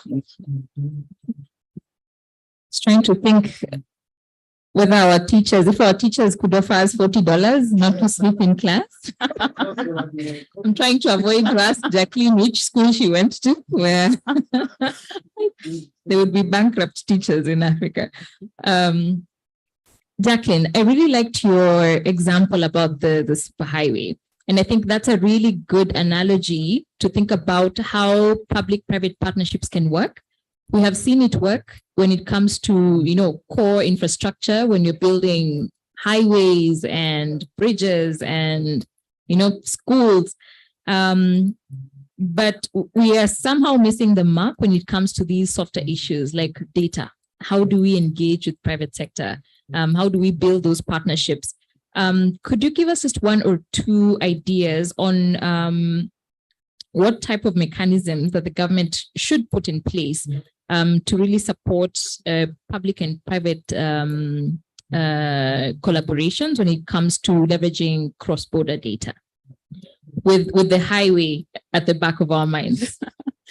Thank you, Diana. And this is really excellent. In fact, in the audience, we have a colleague from Africa, from Google, actually, in Kenya, with whom I think there's you know, ongoing discussions around a data sharing agreement. This is at global level, together with, you know, the UN, World Bank, and a few other large international organizations, in order to really accelerate that. Now, at national level, there's, for example, UNDP in Kenya is currently in partnership. In fact, recently signed an MOU, I believe, with Safaricom around, you know, data sharing in order to map, you know, to provide early warning for various things. And in this case, they have various use cases for the data that is available by Safaricom. And I know our colleague, I think in the last session, we were here and we were discussing, you know, surveillance. And I think a colleague from MTN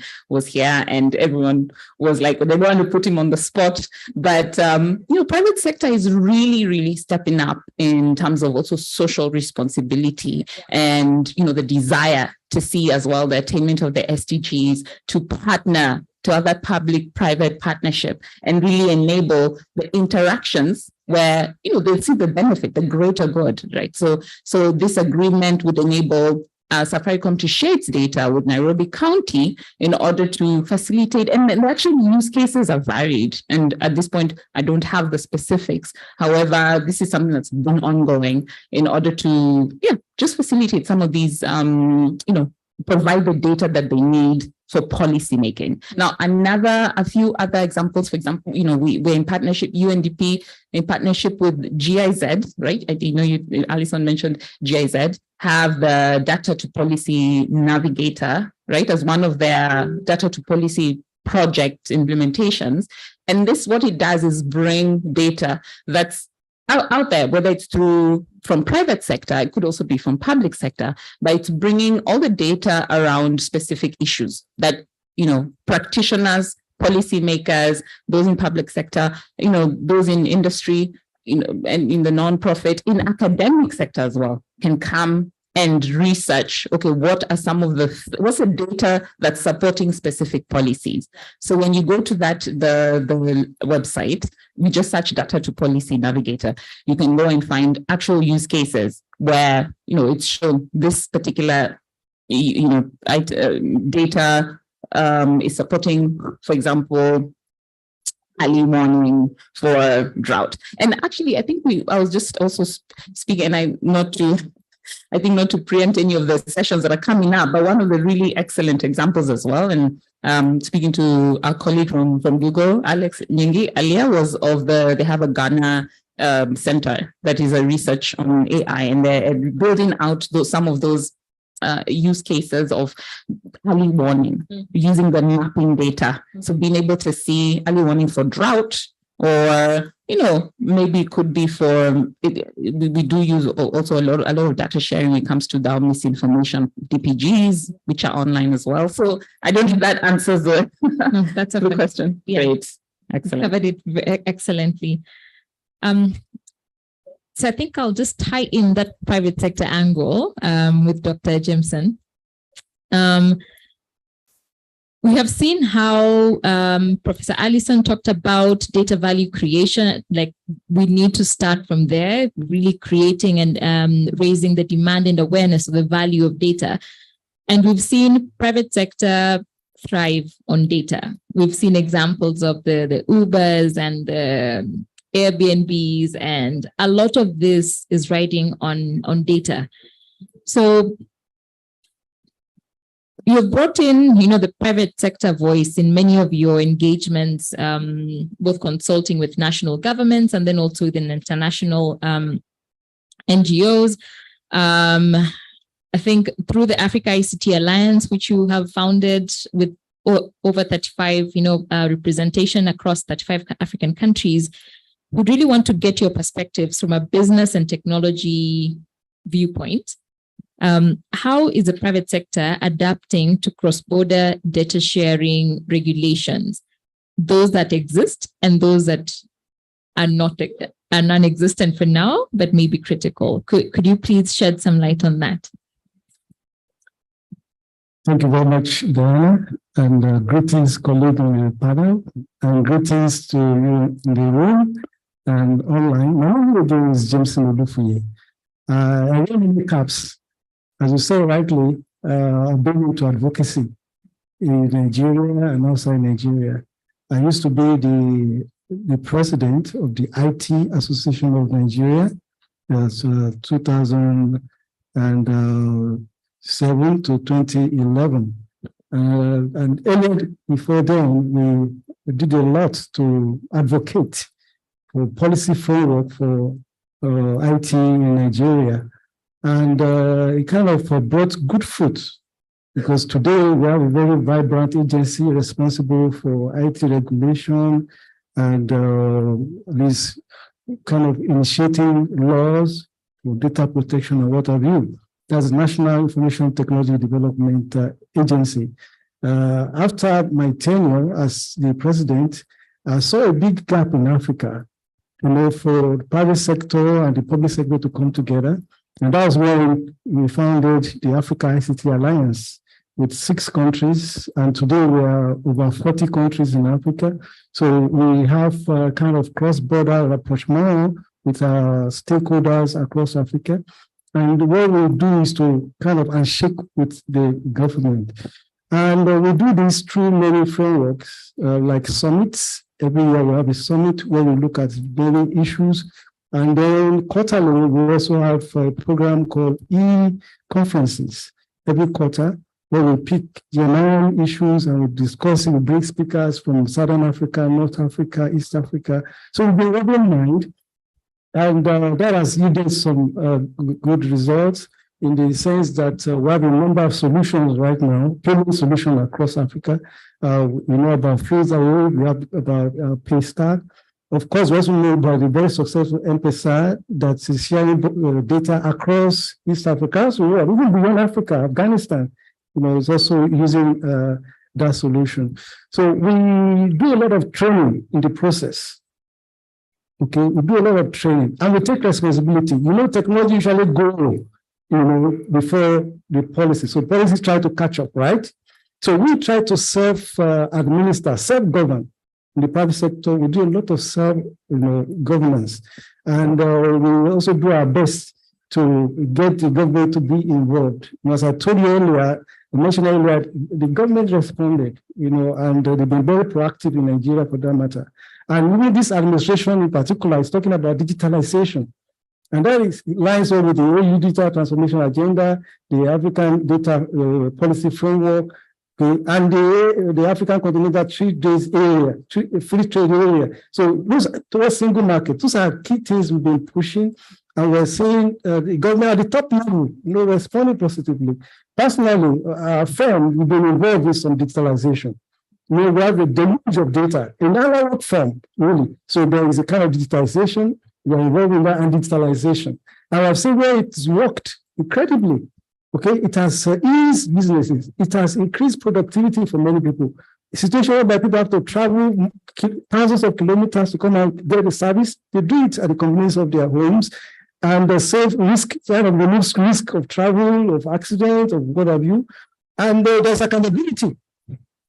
And so when authorities say they want to wipe out corruption through digitalization, they're very correct. We can easily share data. Recently, the digital ID for Nigeria is captured about 102 million Nigerians. 102 million Nigerians, they're captured in the national database. And then there is interoperability.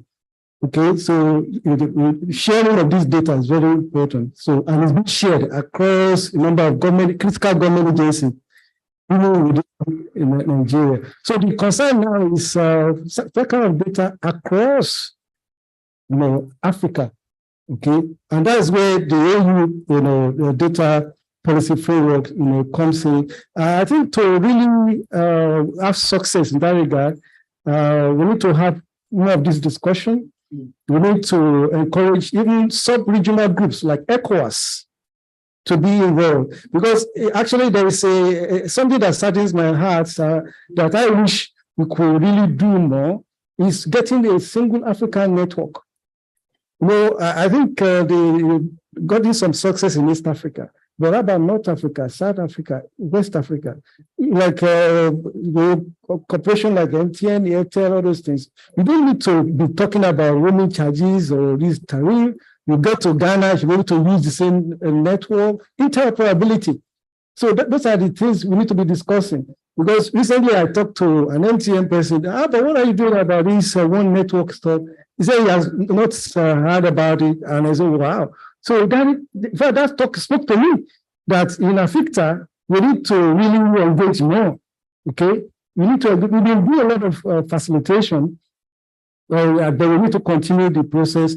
The ECOWAS, the Southern African Development Organization, we need to engage more. So continuous engagement is very important.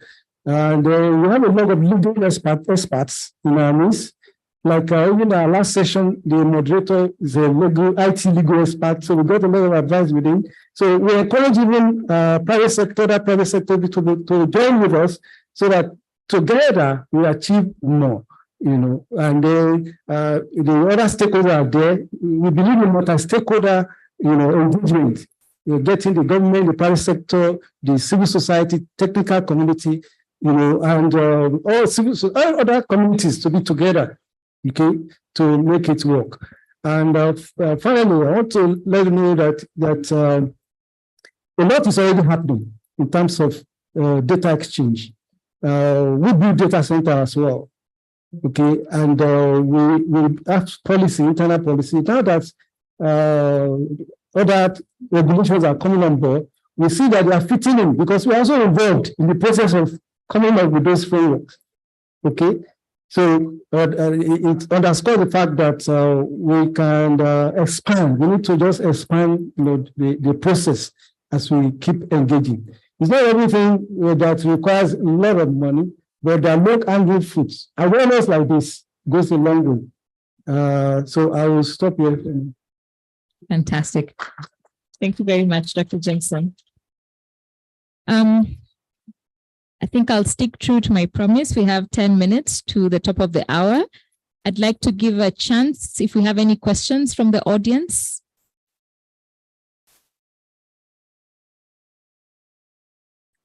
Any questions to any of our panelists?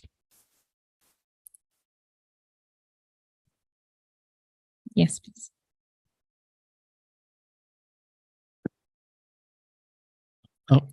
Thank you. My name is Alex Ningi, and I wanted to ask maybe from the panelists if you've seen or encountered any maybe good case practices around data sharing that could be learning points of what we should aspire for in Africa. Does anyone want to take that?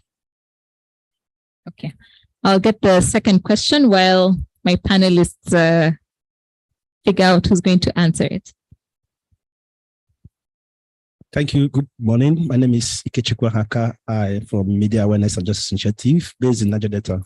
I've listened pretty much of what my panelists were saying, and then I come to understand that I didn't hear talking about unlocking data for also community dwellers who are suffering, hard to reach communities who are very poor, who have no access, and who also does not have the financial wherewithal to purchase data because data is very expensive in Nigeria. So because I work in communities, I've seen their sufferings, I've seen their pains. My organization is doing a lot to address that.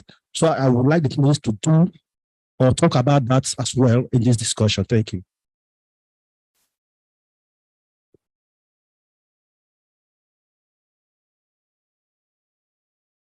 I think we can start with these two questions. So there's a first question on if we can share any best practices or use cases that we've seen when it comes to data sharing. And then the second one was on how to make sure that we unlock data also to benefit the marginalized and those in, the unreached population. You look ready to answer one of them. Yes, yes, a very good question indeed. I did a research recently, behalf of UNECA, that is United Nations Economic Commission for Africa, and of course, based on data. Open data policy, open data system, platform, World Bank open data platform, the IMF too has, ITU, and even AFIGF, we have information hub where we have information about investment opportunity in different countries in Africa. Anyone can just go there. And then there is an open government platform, okay? So the open government platform, governments are the one involved. So there are data out there. Okay, we need to keep talking about it, and but we need to do more. For example, the digital ID in Nigeria, okay, to be for accessibility, that needs to be improved in terms of access, okay, because it's a GPI, okay. It's a global public infrastructure, data ID data. So these things are coming on, at least from area. I know in Tanzania, there is data C2 communities, they come together, provide information, and everybody can access that information, okay? And there are a lot of apps too, okay, that came out of the COVID-19 and many being adapted to climate change and what have you. So let me tell you something. Google is a friend, you can always get such many use cases. They are there. Thank you. I think it's good that you mentioned COVID there. I think COVID was one instance where data sharing was really a success story. You could see how information was being shared on, not even at country level, but even globally. We had shared apps, shared systems for sharing your vaccination status, whether you're positive or not. And this was done in rapid time. So I think we should not wait for a pandemic to really kickstart that collaborative mechanism. Jacqueline, you want to come in? Yes, and thank you to that question. I think from yourself, Alex. One of the great examples actually comes from one of the global innovation labs of UNDP, Pulse Lab in Jakarta, Indonesia, and they collaborated with a ride-hailing app located in the country in order to get the data from the app that would just give them some information about, traffic and probably ride behaviors, travel behaviors, patterns, and that type of thing. And that then enabled them to plan their transport systems. So they used this data. It was a sharing agreement between themselves and the ride-hailing app in order to use the data to now plan the public systems, kind of maybe anticipate a little bit about congestion, also when they're working out their automation. So this is one good example. And I think it really does, and I thank you for that excellent question, because it really does underscore how when we collaborate, we achieve more together. And it would be also great to hear, I think even from the audience, perhaps, if there's time for a comment on any of the examples that they also know. And really, after this, be able to also share it with us. I believe that you registered and perhaps you might get some communication. We're always looking for good practices out there. We, as UNDP, at the Chief Digital Office, we run and curate a digital X catalog, which is a catalog of digital public goods, right? Which are geared to address SDG challenges, and each of these digital public goods do rely either on open data or on, like either crowdsourced, it could sometimes crowdsourced data, sometimes private sector data as well. And in order to just enable people to do analysis and, for it to go into, to direct the policy decisions. Yes, thank you. Thank you so much, Jacqueline. Professor, would you answer the question around unlocking data with the inclusion perspective?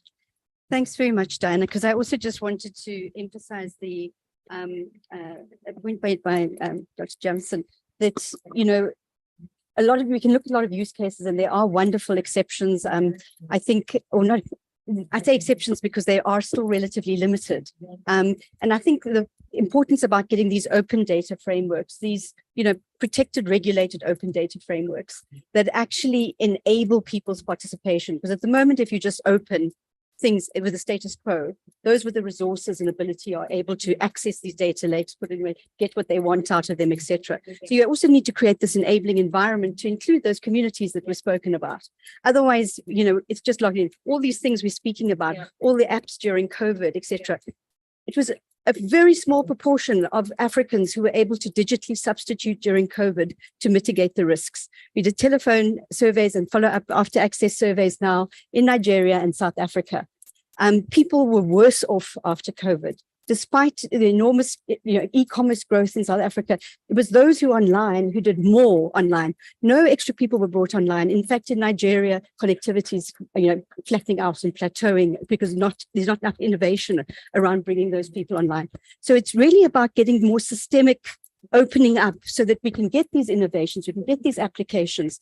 Our partner, sister organization in Sri Lanka and Learn Asia, already several years ago started working with mobile operators on getting mobile data to support transportation planning and those kinds of things. So a number of excellent examples.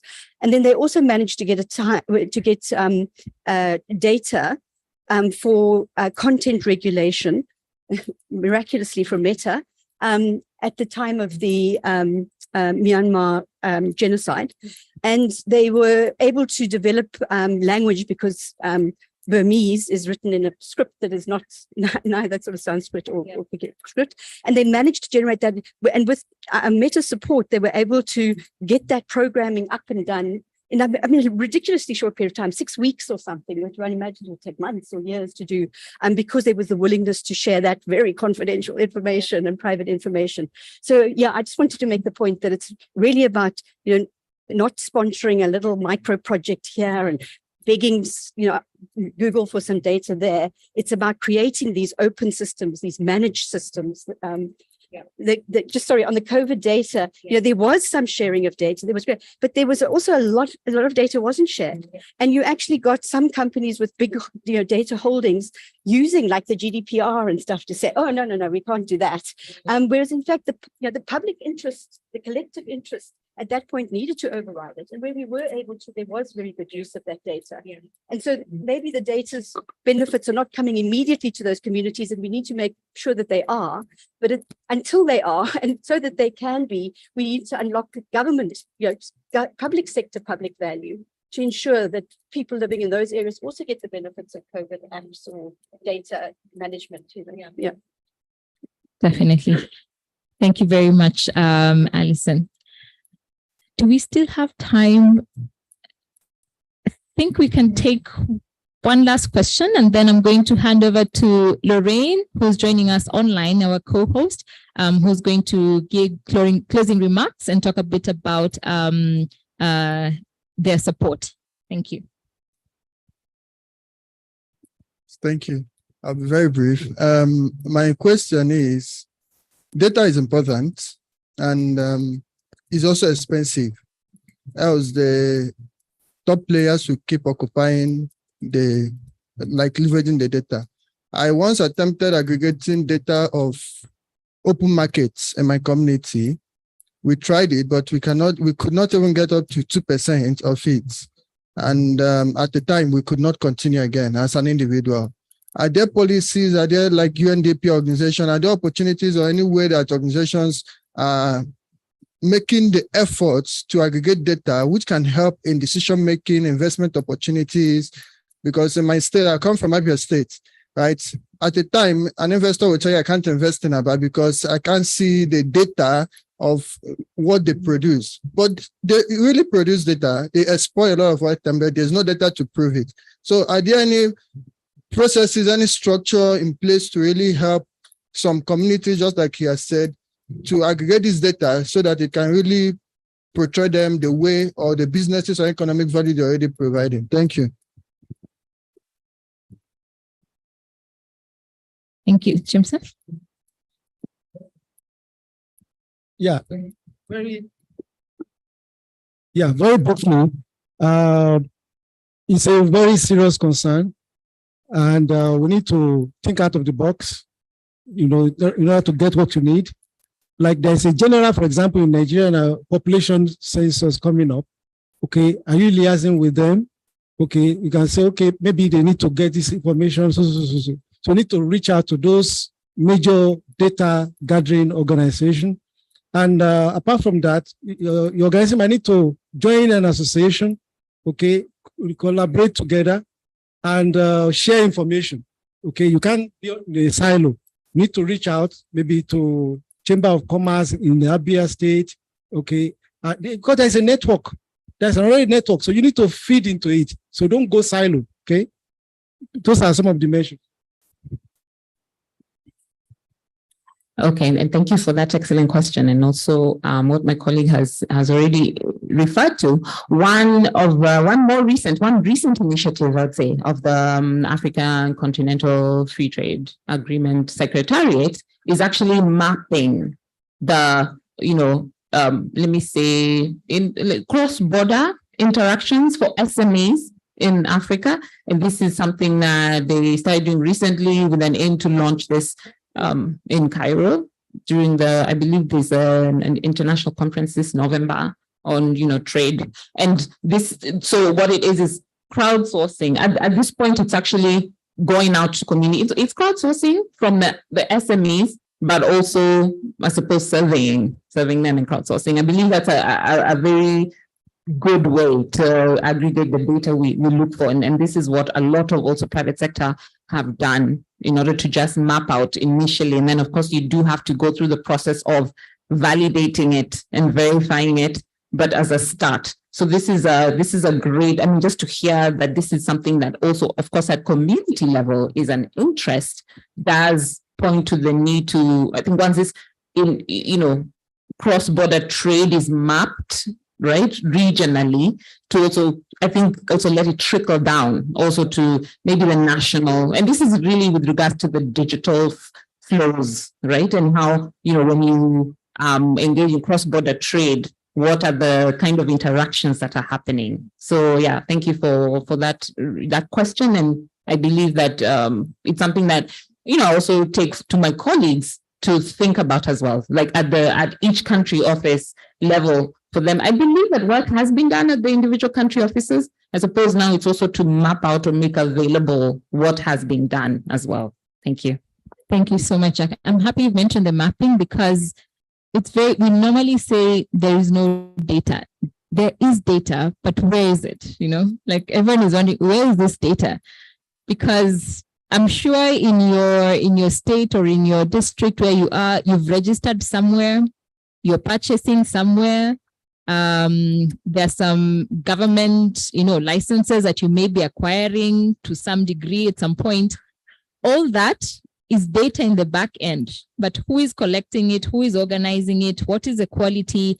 I think your question is fantastic because it shows the interest in data now at a community level, but we really need to bring it up now and see, we need that transparency and openness in who are the data holders. And when you talk about cross-border data sharing, I think it's good as we think about the African context. Sometimes like in Nigeria, we exist in, federal states. Cross-border begins between state to state before we even think about Nigeria and, sharing across with other countries. We really need to contextualize our challenges. Like, how is the situation at the national level, first of all?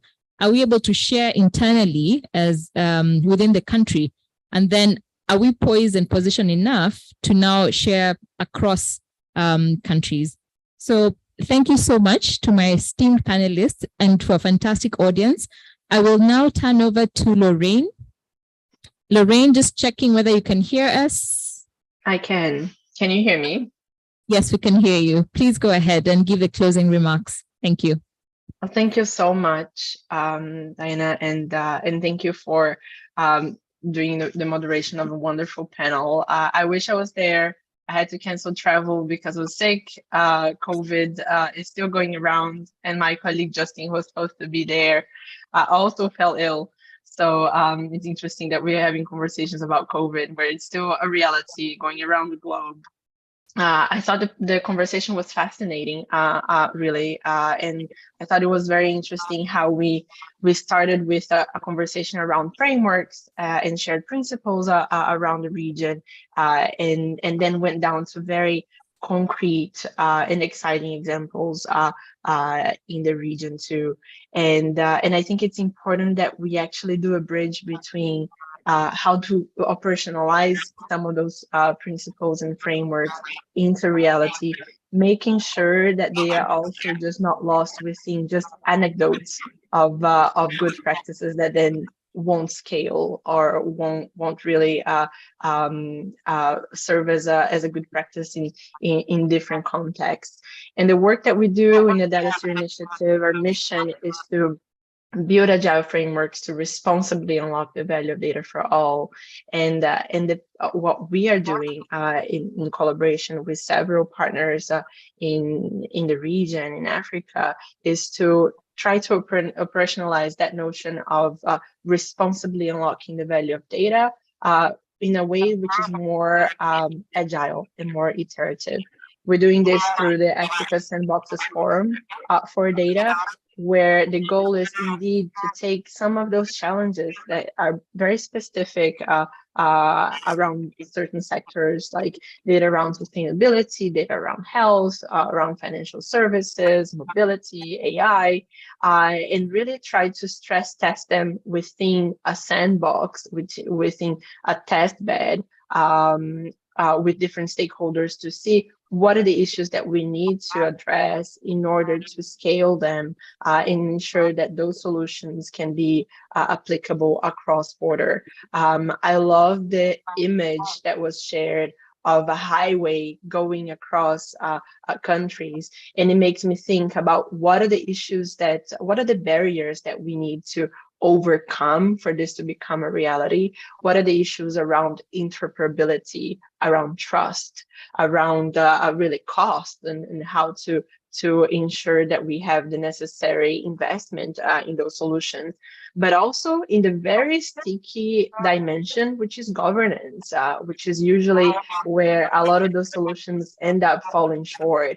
So many of those arrangements around sharing of data, what we see is that the issue is not the technology in itself, that the technology is the easy part, but the governance of actually identifying the stakeholders that need to be around the room, included in an intentional way in the conversation, in this solution development as well, but also making sure that they trust each other, that we are able to scale those solutions. That's the really hard part of making sure that the solutions actually become a reality. And that's what we are doing with the Sandboxes Forum, is trying to operationalize big concepts and principles, and really at this time, what we're doing is sandboxing the sandbox experiment and seeing the methodology of using iterations and using a secure space to test those solutions, if we can actually use it to share good practices, to build a community of practice of people that are working in different innovation labs that have really applied and implemented sandbox experiments to see how they can be scaled. And so I welcome you to take a look into our website and reach out if you're interested in collaborating with us in the different working groups that we are setting up. In this vein, we also have a course, an online course that can walk you through what sandboxes mean, what they can mean for data governance, what are the main issues that it can help address. We have a certification process, which is openly available for whoever wants to join the course. And the idea is that this is the start of a longer process to really ensure that those interesting examples that have been compiled around the world, that we can actually apply them in reality. And more than that, we're doubling down on the ambition of trying to see if they can be applicable across border as well, among multiple jurisdictions at the same time, to realize the objective of more regional integration, of more interoperability between countries, and also to ensure that we have more prosperity in the region in general. This is a pilot project for us. There are other regions that are interested in this. We're talking with the Latin Americans who are inspired by the work that we are doing with partners in Africa to see if we can implement this in the region as well. And the ambition is to be able to build on our experience in Africa to then do a global Sandboxes Forum where we can share experiences between Europe. Southeast Asia has very interesting examples around innovation and sandboxes, particularly in Singapore, and also in Latin America. So this is a great work that we are starting. We welcome you to join us. It really speaks to all the different topics that were raised in a panel. And it's been an honor to co-organize this session. Again, we wish we were there in person. We had plans to do that, but I'm just glad to have been able to follow the conversation remotely. And I thank everyone in the panel and especially our partner Dial for stepping in and doing a fabulous job at it. Thank you so much. Thank you very much, Lorraine. And thank you, everyone. That's the end of our session today. We're really grateful for the fantastic audience, and I'd like to request that we just give another round of applause for our panelists. Thank you very much.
I'm not sure if you remember.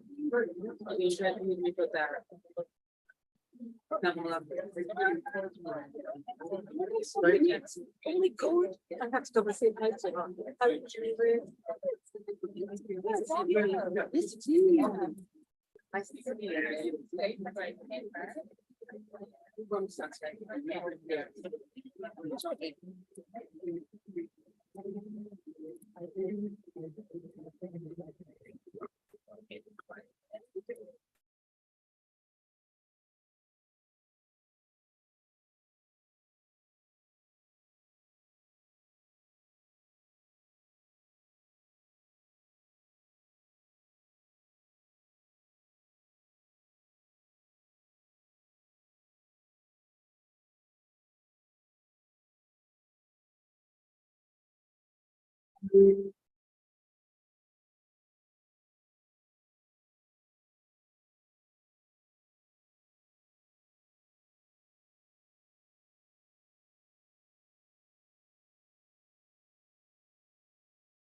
Good afternoon. Good afternoon. Can we settle down so we can start the session?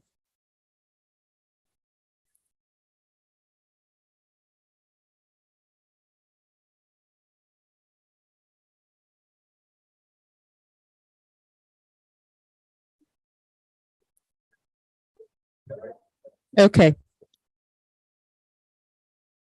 Good afternoon, everyone, and welcome to this session. My name is Toela Nyirenda Jere. I work with the African Union Development Agency, leading the Economic Integration Division. And it's my pleasure to welcome you to this session, which is titled, Whose Internet Towards a Feminist Digital Future for Africa? Now, one of my favorite things to do when I go into a meeting or into a meeting room is to count and to look at the gender balance, and I'm always looking to see how many men, how many women, what's the ratios like, are we balancing, are we not balancing? So, and one of my other preoccupations is when when there's a panel and it's all men, and we all know what that is called. It's a mano. That also bothers me. This doesn't bother me. This excites me because now it's an all-female panel, a panel of 5 very powerful women, 4 that are here physically, 1 that's joining us online. And really, I think very important to be able to create this space for us to talk about our experiences as women working in a digital tech space, our experience as women advancing inclusiveness on the internet, and really just trying to unpack and understand what are some of the issues that we face, what are some of the things that need to be considered when we start talking about building an internet that is all-inclusive, that takes into account the peculiar needs, perhaps, of women, and that really makes sure that as we are all working, engaging, interacting, and using these different spaces online, that we're cognizant of the fact that inclusiveness is key, and that inclusiveness must pay attention to the needs of women online. So I have a very interesting panel with me. I will not attempt to try to introduce them one by one. What I will ask them to do is that as they make their interventions, they will use the first minute to introduce themselves, tell us who they are and what they do, and then respond to the question. And this is really a conversation, so we will not be, it won't be very formal, it's not very structured. We're all here just to have a conversation about what it means for us as women working in the sector, aspiring towards this idea of a feminist internet. We will also take the time to have questions from the floor for those that are physically in the room, as well as questions that may come from online spaces. So with that, let's get into it. I will start with my first question, and I will start with my esteemed panelists to my right. So Jamila, I will start with you. And what I would like you perhaps to speak to is really just the idea of the role of women as experts in the digital transformation journey of Africa, but also in the tech space as well. And please introduce yourself, and then maybe also use your own journey to highlight for us the experience of women in the sector. Good afternoon, everyone. My name is Jamila Akaga Ade. I'm a lawyer. I head the cybercrimes unit in the Federal Ministry of Justice. And so just to say a little about what I do, also the co-chair of the Counter Ransomware Initiative, which is a US initiative, and I'm Nigeria's TCY representative on the Budapest Convention Committee. So about the role of women in tech. Actually, research shows that when you have diversity in workplace, it's a lot much better. When it comes to innovation, when it comes to contributions, basically, that diversification brings a lot of beauty to it. And so this goes to say that when it has to do with tech, where innovation is key, it's really very important. However, it's very obvious from my experience as well that the role of a woman is not really, promoted because of the circumstances that we're in. And coming from a government perspective, you would actually see that when you have this gap, there's really a big problem. So I think that there is need to have these conversations like this one, which would inquire into the reason for the gaps, what causes it, and then how it can be addressed, particularly whether it has to do with issues relating to even interest in courses, for example, that would help you chart that pathway. I know very well, for example, back in school, maths wasn't something I really loved to do. So, and it's also seen that even among teenagers, you would see that STEM is not something that is really encouraged. So having interventions, talks around this is very important, because if they're not involved at that early stage, even getting to the role in the entire space will be a challenge. So, yeah. Thank you very much, Jamila. Bonita, over to you. Thank you very much. Good afternoon, everyone. My name is Bonita Nyamwire, and I work for Policy. Policy is based in Kampala in Uganda, and I work as a director of research department, and I am a researcher.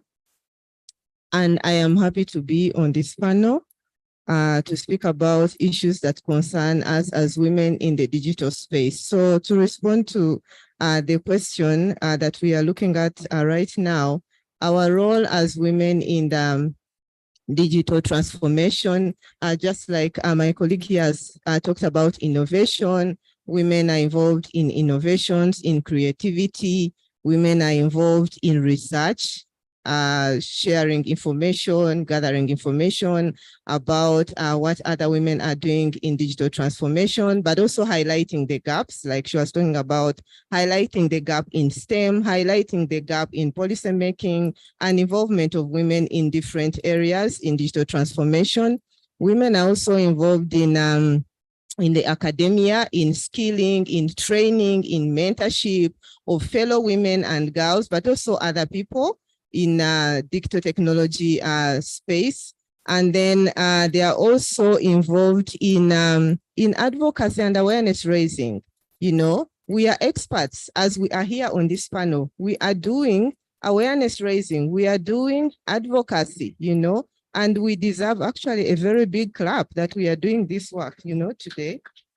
We deserve to be recognized. This is one of the things, you know, bringing this into conversations, having us women here on this panel speak, it's part of the process, you know, it's part of bridging the gap of involvement of women in digital transformation. Way back in those days, which woman would be allowed to fly from Uganda and come to Nigeria to speak about these issues?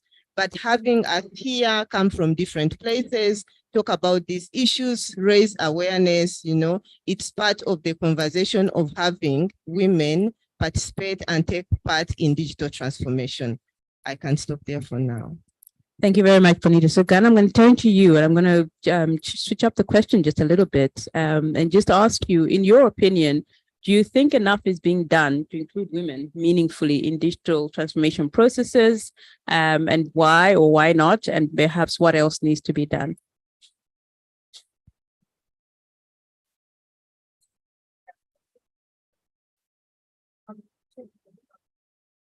Sure. Do you want me to move to Nena and come back to you? Sure. So the question is just asking in terms of your opinion as to whether enough is being done to include women in digital transformation processes. And if not, why? And perhaps your perspectives on what else could be done.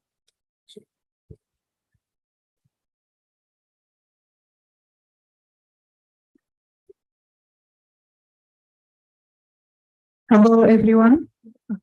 I'm Ganna. I'm an Egyptian student and a youth ambassador for internet governance in Africa. As you can see, I'm still 20 years old, so it's an honor to be here with these great women. As for the question, the progress has been made. There is already a progress in Africa, and we can argue more to what can be done to meaningfully include women in digital policymaking processes. Women's perspective and experiences are essential for crafting inclusive policies that address gender inequalities and promote equitable access to digital technologies. Increasing women's participation in policymaking ensures that diverse voices are heard. As you can see here, we are from different countries, so and we all have different opinions. So it would be a great session, I believe, and we will discuss more about the women's role in policymaking. And thank you. Thank you very much, Ghana. So I'm going to turn to you, Nena, with the same question. I think somebody who's coming from academia, but also working very closely in the cyber space. And I also know that you're very involved with the establishment of the Network for African Women in Cyber. Give us your perspectives in terms of whether enough is being done to include women meaningfully in the digital policy making processes, and what else needs to be done. Okay, thank you so much, Tawela. My name is Nena Ifeanyi Ajifu. I'm a professor of technology law at the University of Bradford. I'm also a member of the steering committee for the Network of African Women in Cybersecurity and the vice chair of the African Union Cybersecurity Experts Group. Before I address that question, I want to highlight that we need to distinguish between inclusion and an interest in participation. Now, inclusion is an effort that happens from the state itself, from the government itself, where the government actively includes women. And sometimes when you see a panel with women like this, people just assume and say, oh, women are being included. But what we find in Africa is that women are advocating for change, women are striving and struggling to be included, and that is the difference that is being made. I also want to say unequivocally that not enough is being done, and this is because of the existing gender divide in Africa. Women are disproportionately included in terms of policy making, in terms of legislation, in terms of issues that pertain to societal development. Sometimes it's as if women are treated as a basis for charity. Sometimes you look at political campaigns and the strategies usually were including women. Gender becomes an issue to get votes. And I think we need to revisit the subject of inclusion in Africa. And this ties to so many issues such as rights. Now, inclusion and participation first is a human right. When we look at the Universal Declaration of Human Rights, inclusion, participation is a fundamental human right. If you look at, for example, Article 27, which looks at issues of innovation, digital advancement, it becomes key that every member of society must benefit from scientific and technological advancements. And that is why I must touch upon certain existing instruments that are geared towards gender equality and non-discrimination in terms of gender. One of them is the Convention on Elimination of All Forms of Discrimination Against Women, the Beijing Declaration and Platform for Action, the African Charter on Human and People's Rights, and its protocols. And of course, not a legal instrument, but the SDGs from the UN. Now, because of digitalization in terms of international law and regional processes, it's important that digital aspects are implemented on the basis of existing legislation and instruments. Africa, mostly African countries, are yet to acknowledge some of this legislation. You find that we are parties to most of these conventions, and we must begin to strategically apply those conventions from a regional digital perspective. If we agree that the convention says there should be abolition of discrimination against women, then you would understand that when women have a right to freedom of expression, it must also be expressed online. If you're talking about poverty alleviation, empowerment of women, you must also extend it to digital empowerment. Another issue we tend to have is the issue of ownership. For example, I cannot inherit where I come from. And so people in those localities will be challenged when it comes to ownership and the fact that responsibility is tied to the husband and to the homes. So I think that we tend to discuss this at sort of a national level without also looking at the rural levels. And I think it's important that when we talk about policy making and we define inclusion, we should look at the various levels in society and actually include women, not as lip service, but the reality in terms of what we see on the ground. Thank you very much. Thank you, Nina, and thank you really for reminding us about the differentiations that perhaps we make between talking about things at that high level and not forgetting the people that we really are meant to also be serving and uplifting as well. Just going to do a quick check, Kathy, whether we have our online panelists. Yes, okay. Pren, welcome to the session and glad that you're able to join us online. I'm going to ask you, based on the work that you do, whether, in your opinion, you think that policymakers on the continent are able to differentiate sufficiently between issues and challenges that are related to gender, to women, and to feminism in the context of digital policy making.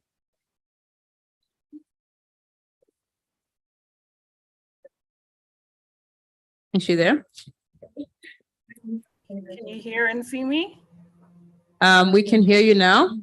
Okay, excellent. Thank you so much for having me. My name is Priscilla and I am with Google. I lead our policy engagement with the African Union Commission and multilateral organizations on the continent. I think the question you posed is a very important one about the differentiations in terminology and understanding. And I think there's a lot more room for learning and definitely implementing policies based on the differentiations and understanding about those terms. We have quite a long way to go on the continent. The point I wanted to make relayed mainly back to one of your original questions, and I would like to go back there if I could, just about the importance of women in the digital transformation on the continent. Google is really active in the space. Obviously, we are an important player in the tech ecosystem. And one of our main priorities is really accompanying the continent in accelerating the digital transformation.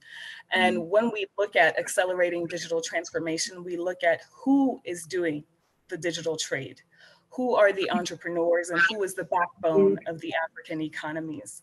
And what we know to be true is that on the continent, we have some 44 million small and medium enterprises on the continent. And that any given day, more than a quarter of women, over 25% of women either own a business or are managing a business or are starting a business on a daily basis. So there's no lack of entrepreneurial spirit or ingenuity when it comes to women on the continent, but there are still many, many barriers when it comes to access to capital, which I believe was raised by a couple of the panelists here. What I think we have, though, is this opportunity through digital transformation to make things like financial inclusion more possible and more accessible to women in particular. We also know that when women have greater access to finance, they share those resources with their families and their communities. So they're reinvestors and they build up the entire community. And so proactive policymaking that supports women in financial inclusion, that looks at gender disparity, that looks at proactive policymaking around feminism, it's something that would really be valuable to the greater global society, but also our communities, because we know that women pay back this dividend. So I'll stop here. Thank you. Thank you very much, Pren. Maybe just to do a quick check in the room and for those following online, are there any burning questions, comments, insights that you would like to share? I will take a few of those now, if there are any. And I'm encouraging the men now.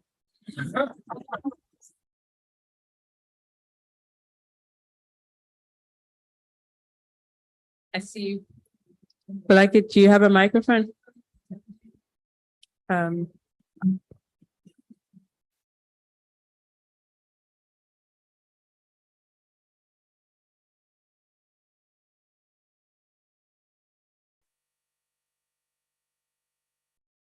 Thank you very much. Good afternoon, ladies. So I do understand the issues that we face trying to get into technology and even more so cybersecurity. What I wanted to find out is, are there any creative suggestions or solutions you may have for women? Thank you. Okay. Any other questions, comments, insights? All right. So yes, I see another lady there.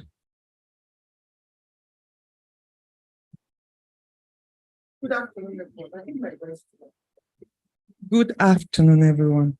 So I am wondering, in Africa, several reports suggest that we have about 70% of the population in rural and underserved communities, and majority of that percentage is women and girls. So I am wondering if there is any proven strategy to reach that number of women and girls to develop interest in technology, besides the usual modes that organizations like ours use, going face to face and meeting them. We are making progress, but to me, I think that progress is still small compared to the number of unreached. Thank you. Thank you very much. So two very important and related questions. I'll take one last one, and then we will ask the panel to provide their insights. Hello, my name is Kokuchi from Ghana. Just to follow up to that, I think one of the panelists was talking about a research. I think it was a MasterCard research from last year about women being the biggest number of entrepreneurs in Africa.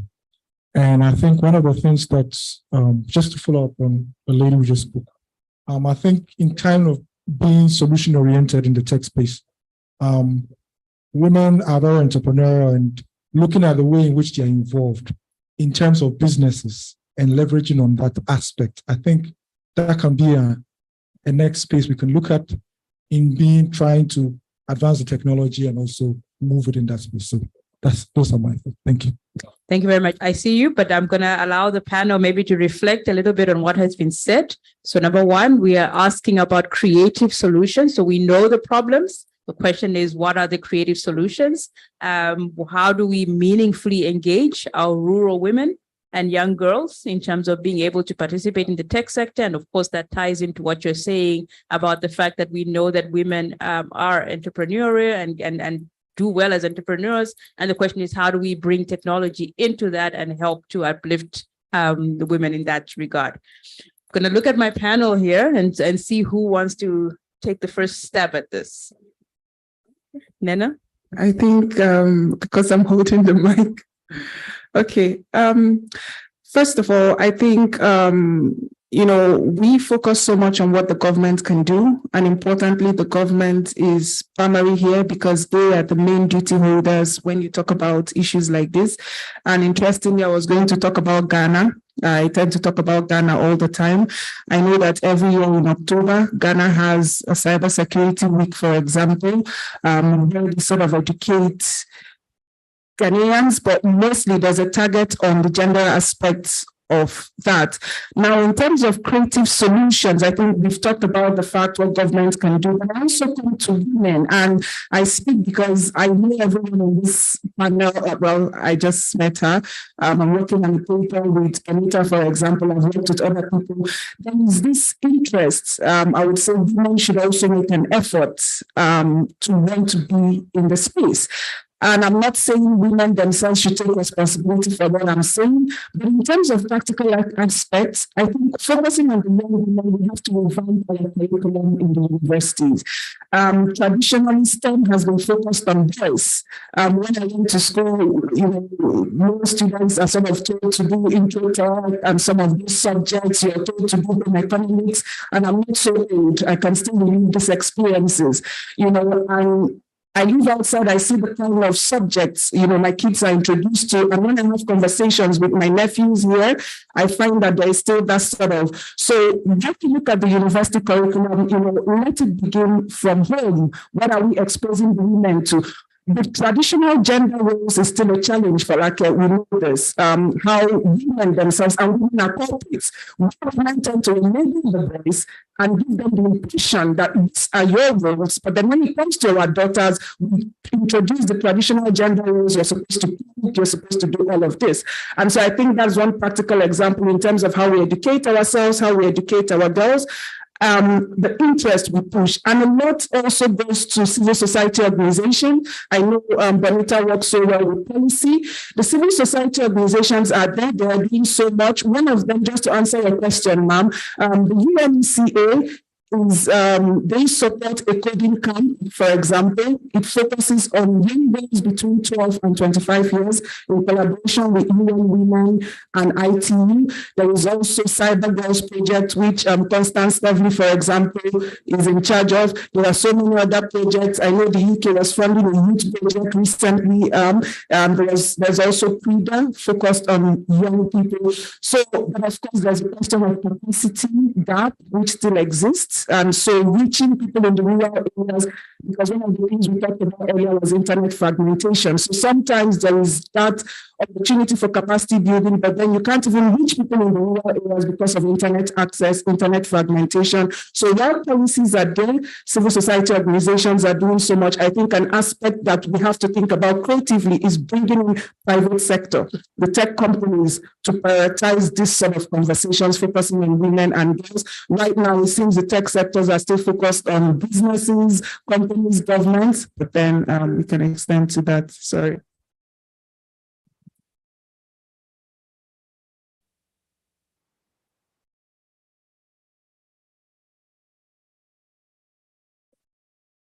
I would like to add on what Nena has said. So on creative solutions,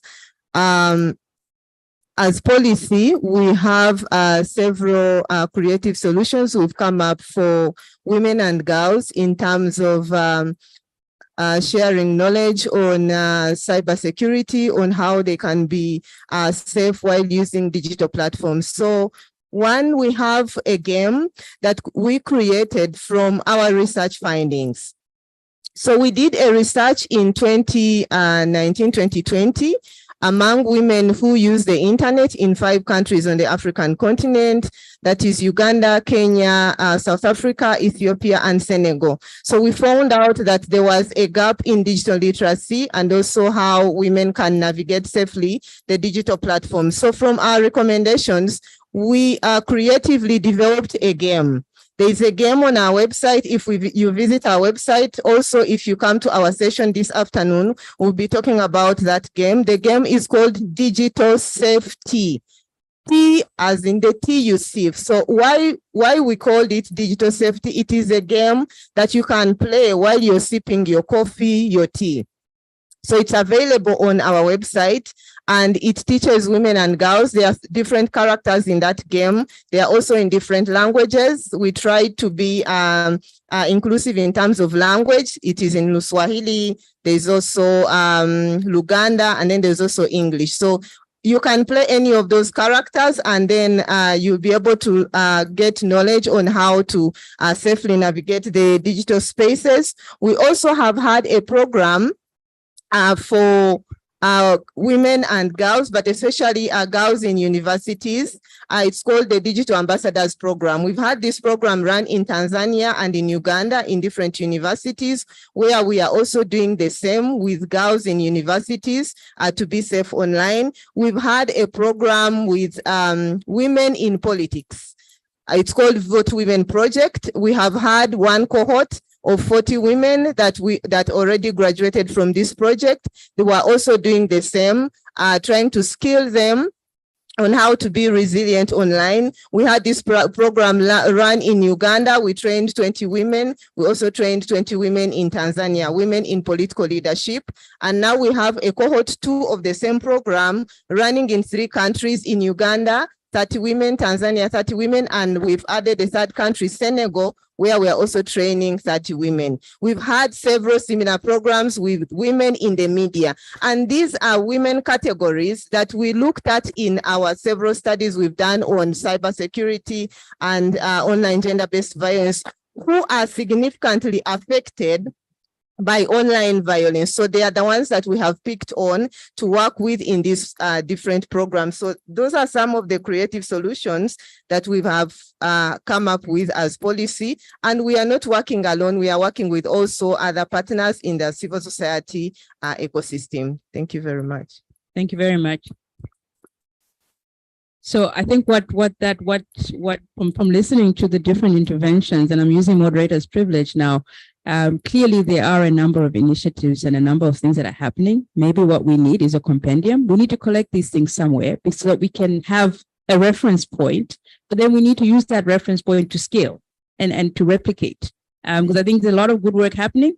Maybe it's not widely known, and it should be able to serve as a useful reference in terms of us being able to replicate and to be able to scale and so on. The other thing that I think occurs to me is the fact that data.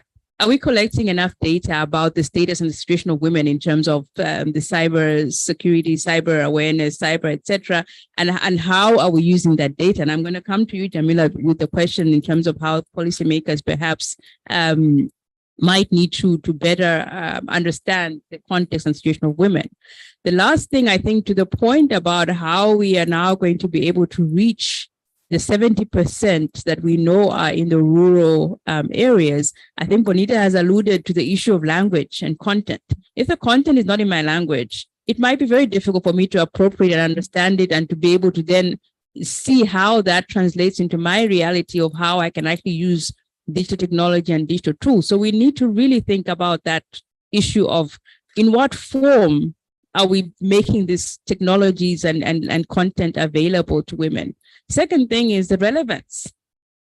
If indeed the content is going to be something that uplifts and empowers me, it needs to be relevant. And I think sometimes we have a challenge, and in terms of making content relevant to the people that we are trying to serve. And I think that's also for me an area that bears a lot, that needs a lot of thinking through to say, how do we make these things relevant to that rural woman who is selling vegetables or selling whatever it is on the side of the street? How do you develop applications that speak to that woman where she's at in her language and for her context? Having said that, Jamila, I'm going to turn to you now in terms of the understanding of policymakers. Number one, in terms of data and information, are we collecting enough data and information, and how are we using it? And then what in your perspective, do you think that policymakers have a good enough understanding in terms of differentiating between the issues as they pertain to women in terms of digital transformation? Okay, I'm not quite sure I would say yes to your first question if enough data is being collected. Because when it comes to issues of gender, you would agree with me that having reliable data is very, very important. And so not just making assumptions and just taking decisions from that very point.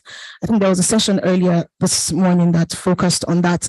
And a lot of times when you look at us in the African space, where it's more of relying on general data, not breaking it down to how it really affects this gender, women and men. How does it affect them? Those who are in the rural areas, the women and girls, and then to allow that informed decision. So I think until we get that full understanding at the policy level, it would not be really effective, no matter what the decision is that is being taken.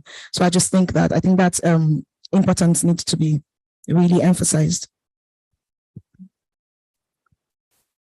Thank you very much. I'm going to turn now to you, Ghana. So as a young person in the space, as a young woman in the space, and listening to all that's being said here in terms of issues of inclusion, participation, I'm curious to know whether you have any reflections in terms of the issue of perhaps the inclusiveness and drilling down to be able to empower as many young women as possible on the continent, and then also your perspectives in terms of how do you as a young person see the effectiveness of policymakers in addressing the issues that are pertaining to young women in digital transformation?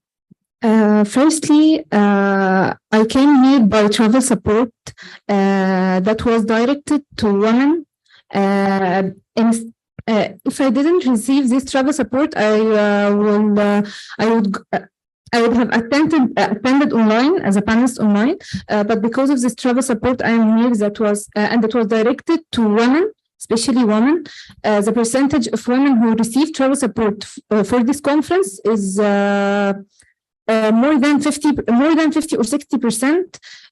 So there's already a process in helping women to reach this conference and to speak with their voices and to attend. Give me a second. And how can we increase the percentage of women participating in these conferences? I believe that organizations and governments in Africa can organize conferences and meet with women throughout Africa, especially the youth like me, and especially in remote and difficult to reach areas, to help raise awareness of the importance of their participation and the importance of their role in the continent. And of course, providing the necessary courses and lectures for young women like me, as well as providing them with the necessary resources to participate actively in internet governance in Africa. And let me, as for the second question, there is great progress in Africa in datafication and helping women to participate in datafication. And thanks. Thank you very much, Candice. I'm going to open up for another round of questions and comments. I saw still a few hands that are up, and then I'm also going to go to my online panelist in a minute. So I see two people that want to ask questions. I see you and I see you, but I think you were, no, the lady in the back was first. I'm going to start with the lady in the back and then the lady in front here and then the lady in green. Now, Nena mentioned a number of instruments when she was making her intervention, which are very much on the rights and law, and not rightly so, because that's her field of expertise. But what I want is, as you're asking your question, I have a question for you. So you need to respond to my question first and then ask your question. So the question that I'm asking you is, do you know the AU digital transformation strategy? Do you know the AU's digital transformation strategy? Do you know the AU's data policy framework? Do you know any other instrument within the AU ecosystem of digitalization? And so answer that question first and then ask me your question. So I start with the one in the back there. Lady in the back in white.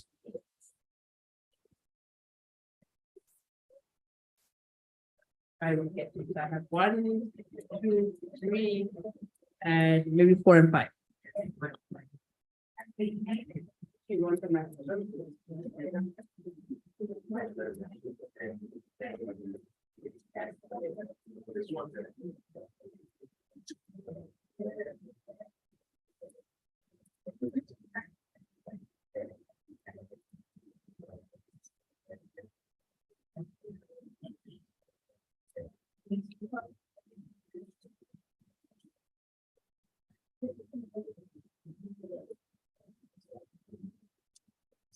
Good afternoon. My name is Rose. Yes, I do know about the data policy, the digital transformation agenda, the overall agenda for AU 2063. I think there's also science, technology, and innovation policy that all touch on capacity building, data policy and innovation. And also the CFTA, which will cover some of the issues that talk about digital transformation, maybe not on a level to deal with women and gender inclusion and things like this, but I think will go a long way. I've heard you talking about policies that can be done, talking about innovation, capacity building, and things like this. And I think a lady asked a question about what is being done to bridge the digital divide.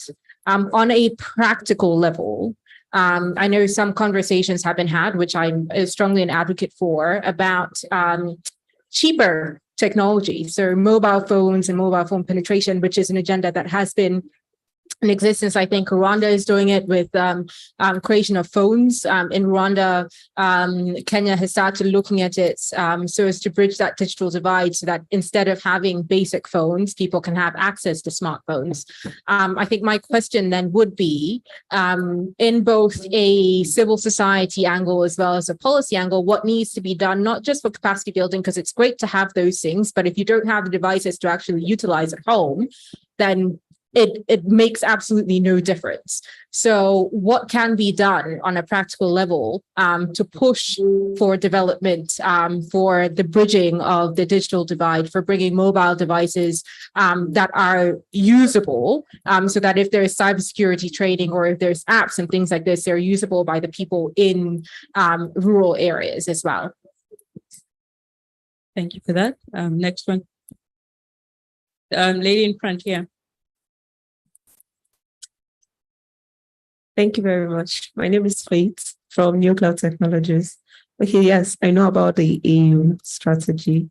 It's a data-driven strategy that was designed to encourage economic growth and also entrepreneurism and the rest of them. Okay, so regards to what you said, so mine is not really like a question, but it's something that I work in a tech company and I'm also a data analyst.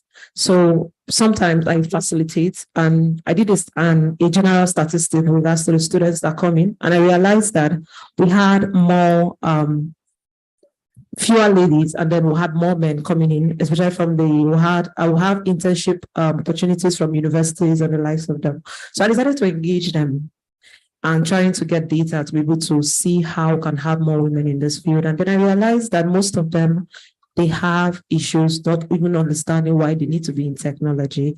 So with that, I created an initiative in the organization for emerging ladies in tech. And then we decided to go into, the goal is towards getting to the root cause, because I realized that if we are just targeting the universities, right? They are already, university is like the last phase before you hit reality. And you are actually like you should be job ready at university. But if we're able to get them at a point where they are able to, like the SS2, SS3, where they're about to make the decision to go into the universities, then we should be able to tackle the root cause. And then they are well aligned into their passion, their dreams, and what they actually want to do, and the various opportunities that are available to them in the technological sector. And that should actually ginger them and also give them the strength and commitment they need and position them right to meet the necessary people to guide them towards achieving success. And in the long run, it also creates more room for more employability, and they're going to be able to position themselves the way they should. So that's the initiative. And I'm also, why I shared this is because we're actually looking for more hands to get this done. And also if we can get schools on board to have programs, especially schools that are tailored towards all girls schools, and incorporated this program such that programs that are tailored towards SS3 and SS2 students to prepare them mentally towards the various opportunities available in tech. I think that will go a long way. Thank you. Thank you very much. Last one for this round, the lady in green here. Okay, hello everybody. My name is Ariola Kiemi, a proud Nigerian. Yes, I know about the AU digital strategy. It's all about inclusion for digital economic growth in Africa and digital inclusion. Mine is actually an intervention.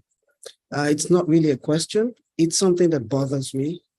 And I'm glad about the session. I feel really proud seeing an all-female panel. I remember when we started in the 90s and on policy advocacy, you will see it in the crowd listening to men talk all the way. But in Malawi, we had a session like this, but there was no follow-up as far as I am concerned. And that has been the continuum over the years, where women come together, we talk, and then there's no follow-up. And then we'll come again the next year, we talk, and then there's no follow-up. I want to believe we're all from, the panelists are all from various countries in Africa. We have different languages, English, Swahili, French, Portuguese, and all that. but there are best practices that are taking place in our various communities that we can have a forum where we can share with each other outside the Africa Internet Governance Forum, outside the West African Internet Governance Forum, outside our local Internet Governance Forum. We should have a platform as women who are involved in the internet governance space, sharing our best practices so that we would not be reinventing a lot of wheels like the men did. And we would have to, so that we can shorten our period of getting to it. Thank you. Thank you very much. I like that. So I'm going to go to Pren, who is online, and we will respond to the various questions that have been raised. Pren, I wonder whether you would like to speak a little bit to the issue of affordable devices, and then maybe also you could touch on this issue of data and the impact for policymaking. Thank you. I appreciate that. I was trying to go back a couple questions ago. I tried to raise my hand. When it comes to generally trying to bring more women and to bridge the gender divide, we look at a four-pronged strategy that focuses on infrastructure, that connectivity piece, the physical infrastructure that the young woman was asking about. We also focus on talent. So developing the skills and also making sure that education is accessible to girls from a very young age. We look at innovation. So this is AI, research and development. What is the role of women in actually shaping the innovations that are coming out of the continent? And then the fourth pillar is the regulatory space, and are there partnerships between the public, private sector, and civil society? So on the affordable devices, what we have in Kenya, we have a device financing model where Google has a partnership with Safaricom, so a mobile operator essentially, to make devices affordable to people in rural areas specifically for less than 20 cents per day. And this is for 20 shillings per day. And this is something that we think can be replicated in other parts of the continent and has been tremendously successful, particularly for women agricultural entrepreneurs, and giving them access to devices so that they can conduct business online. And we really want to see how we can scale that across multiple countries. On the talent portion, so we do have a program that provides computer science education to young women between the ages of 8 to 14. It's called CS First, Computer Science First. And it's not widely known because we typically work with partners to deploy the training in the program. But we've trained about 160,000 youth over the past 3 years. And we're looking to expand it to 15 countries. Right now, it's only operating in Nigeria, Kenya, and South Africa. And what we need in order to scale up those types of programs are partnerships with education ministries. So those of you in the room who are in that education space definitely welcome further conversations with you. And we know that the AU theme of next year for 2024 will be education. And so I think there's an opportunity here to really look at how do we leverage that theme to prioritize the education of women, the skilling of women, particularly in the digital transformation space. Lastly, I will close by saying that we do have skilling programs available for women. We call it a Hustle Academy. It's a training program that teaches women business owners how to bring their businesses online, how to sell their products and things like this. And again, I think there are many opportunities if we had greater collaboration between public and private sector to scale those types of businesses, those types of business programs. Thank you. Thank you very much, Pren. So we are moving into the last 5 minutes of our session. So I'm going to now invite the rest of the panelists that are here to give me your concluding thoughts.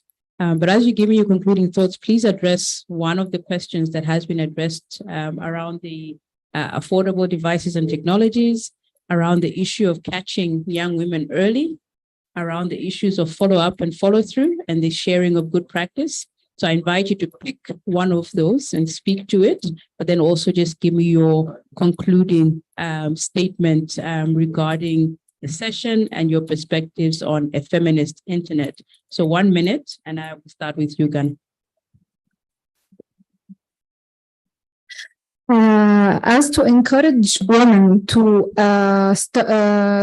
engage more in the datification community, we should promote STEM education early and encourage girls' participation in STEM activities from an early age to foster their interest and confidence in these fields.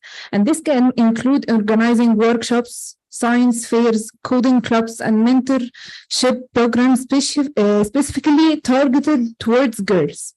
We can break stereotypes, challenge gender stereotypes and biases that discourage girls from pursuing STEM subjects, and highlight the achievements and contributions of women in STEM fields through media, role models, and guest lectures.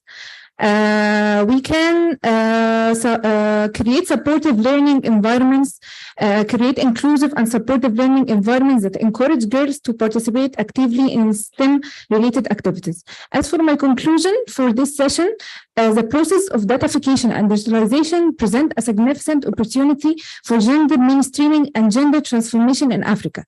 However, it's essential that we approach these processes with intentionality, inclusivity, and commitment to addressing existing gender disparities. By doing so, we can build a future where data-driven innovations contribute to a more equitable and inclusive society for all. Thank you. Thank you very much, Ghana. Good turn to you now, Bonita.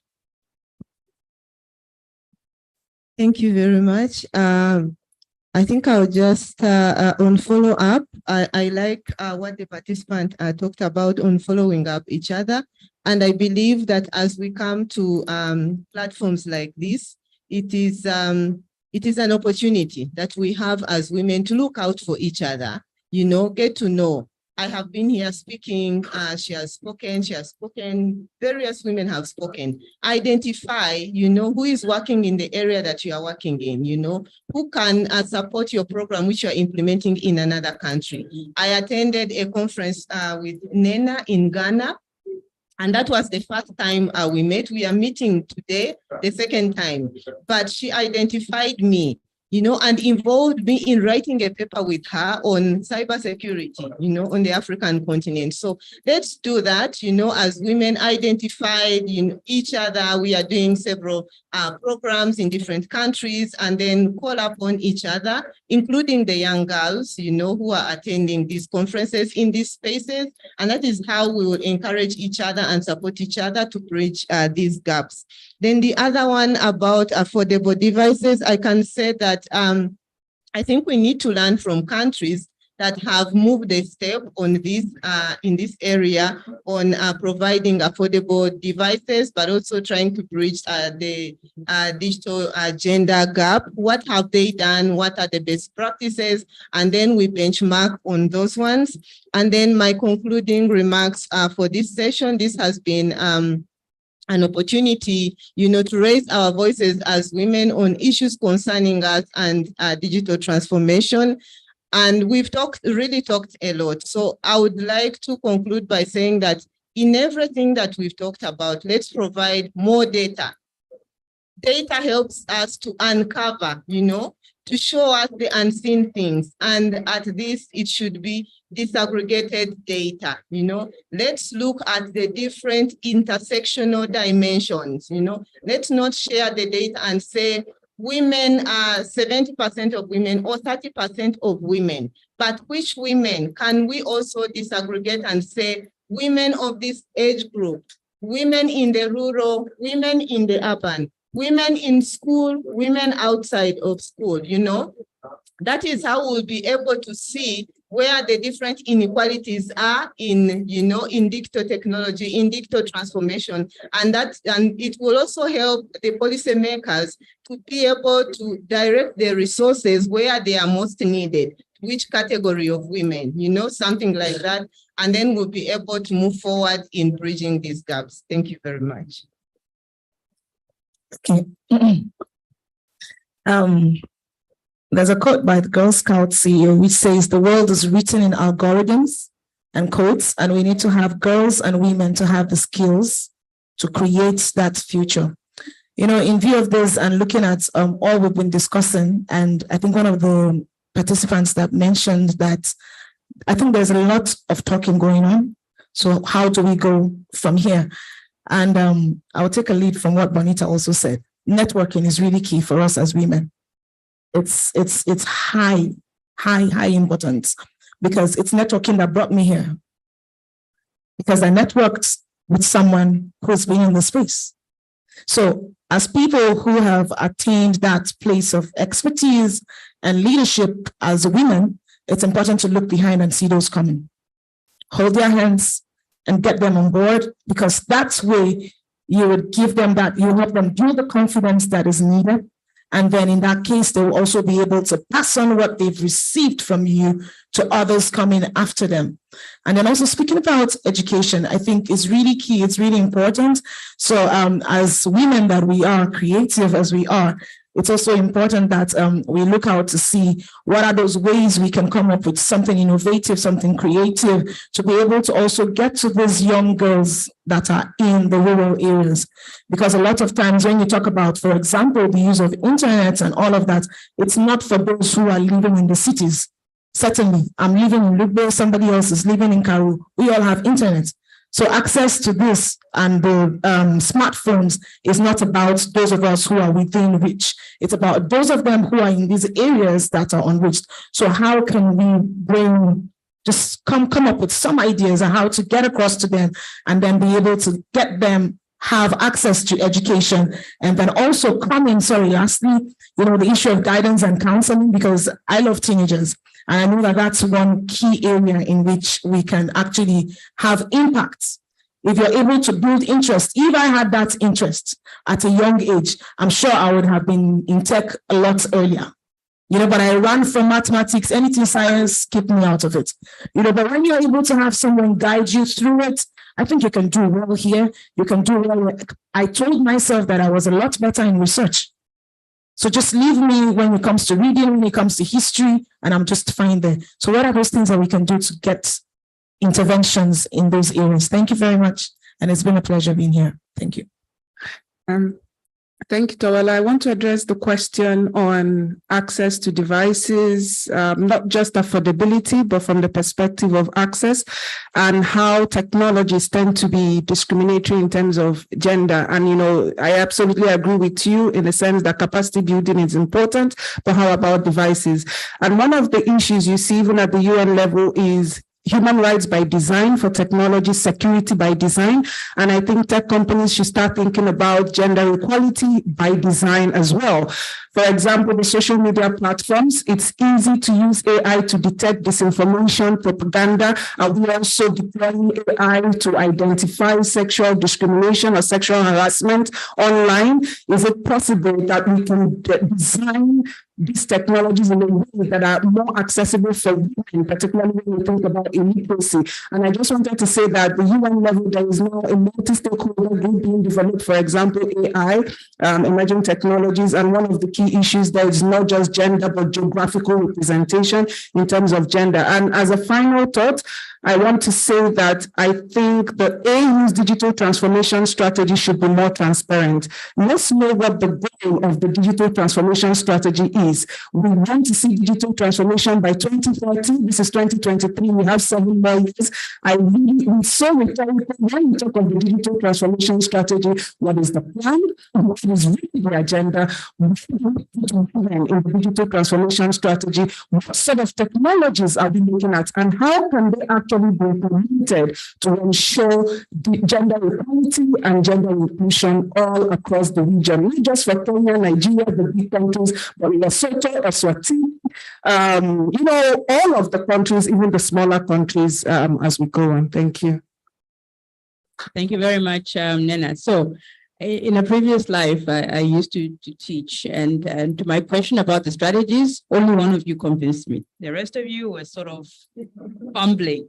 The challenge is, let's go and understand the documents. Let's go and understand these frameworks that are guiding the work that we are trying to do.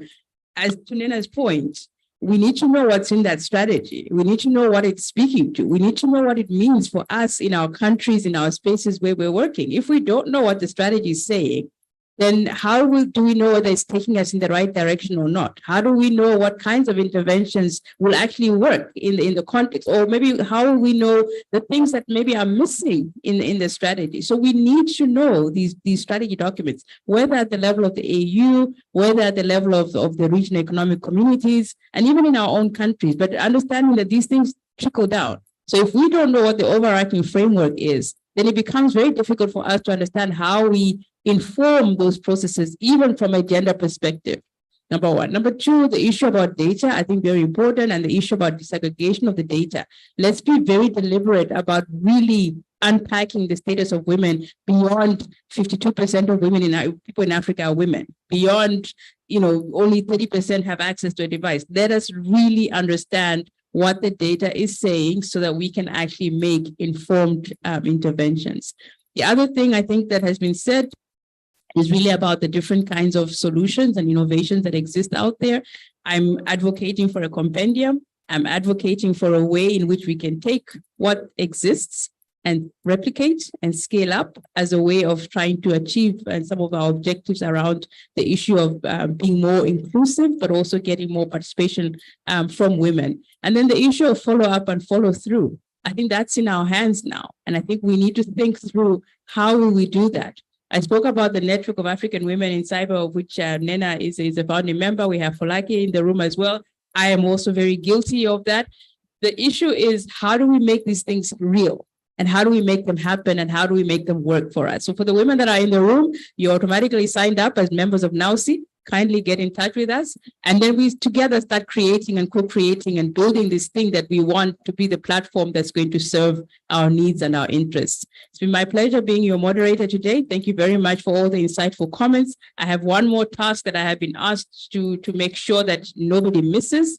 Lunch is being served as we speak in the Oriental restaurant. Service closes at 2 o'clock. So if you want to get some lunch, make sure you do it before 2. Thank you very much.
So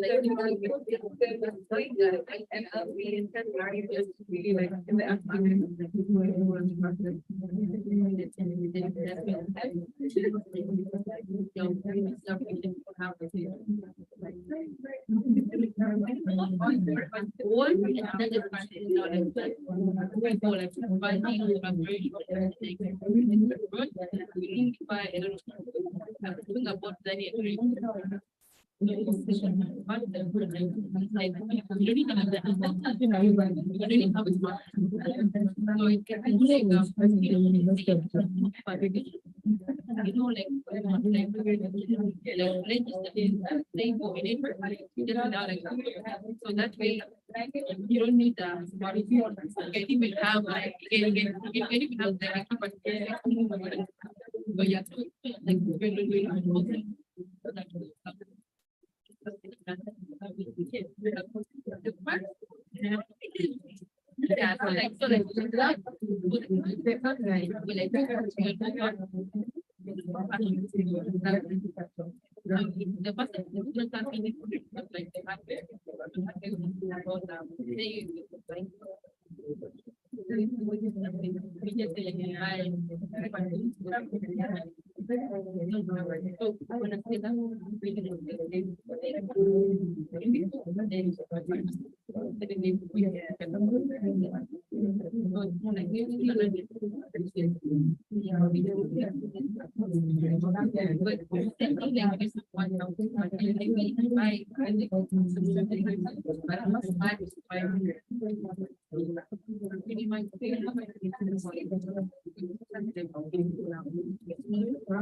like I'm okay.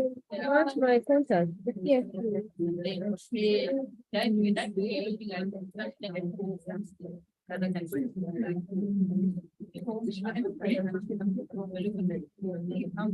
I have my card. It's the same email, but this number is not in WhatsApp, but when you write to me an email, this is my email address. I can be able to get you. You're from Nigeria. I'm okay. We are trying to let you know. So we're looking at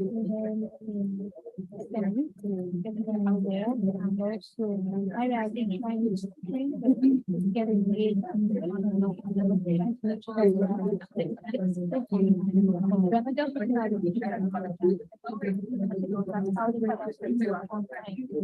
Yeah, yes. So yeah, so even if you want us,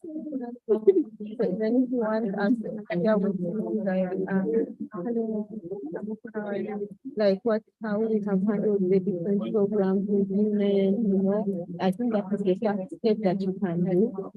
Yeah, it's just really an email and have a call and share with you how we have developed with the community, what we have learned, what are the challenges, because then it helps you when you're doing preparation. Yeah, then if you need like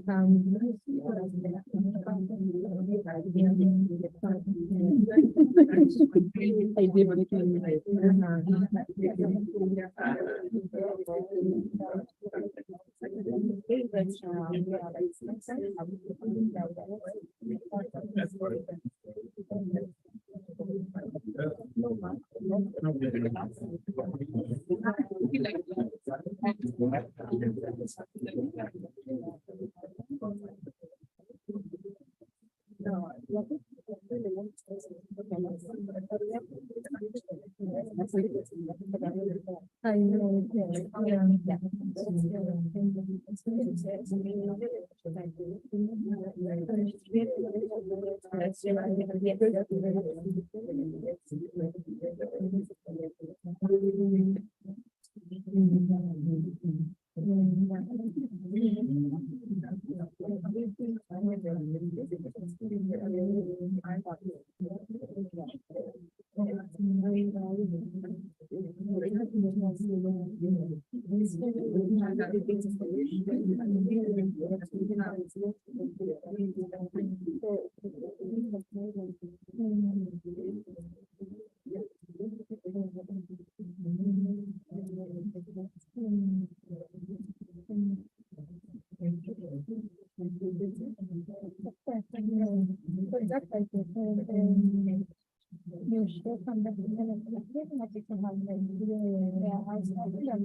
Okay, you are not talking about it. Are you talking about?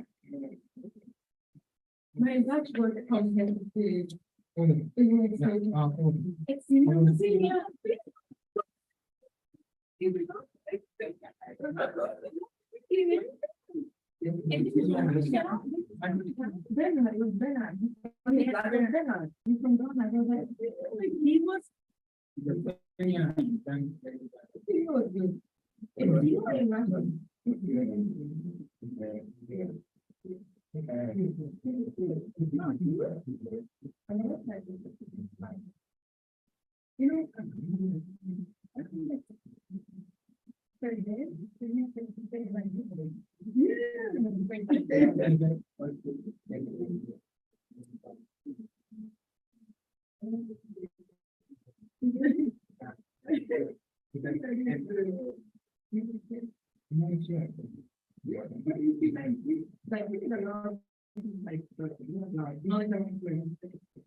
Very good.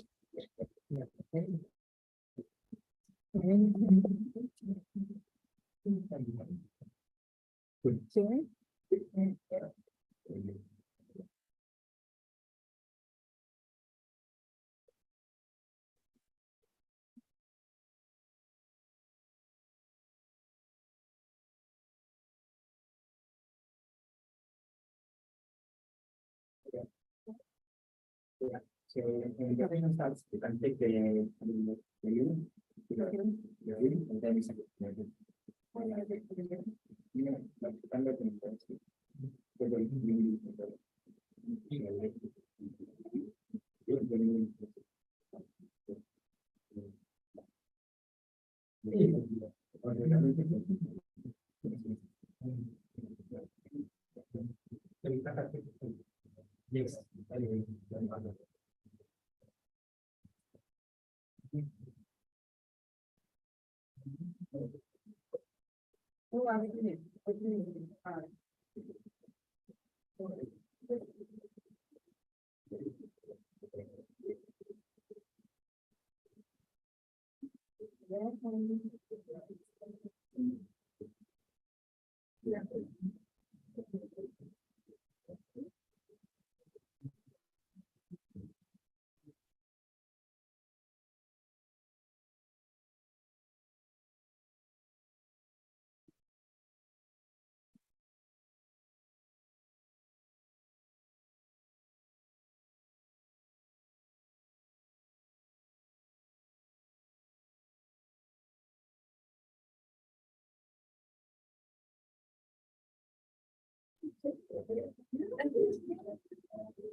I'm still trying. There's still something that when you see, I'm like,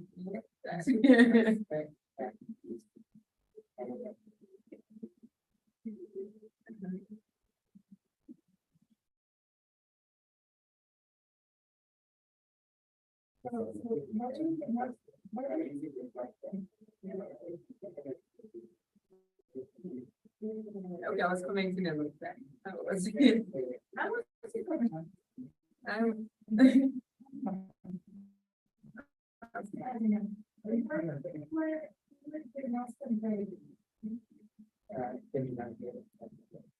nobody got it.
Good afternoon. So we are going to start this session. I'm going to invite my panelists actually to join the stage. Miss, please. Eric, Carol.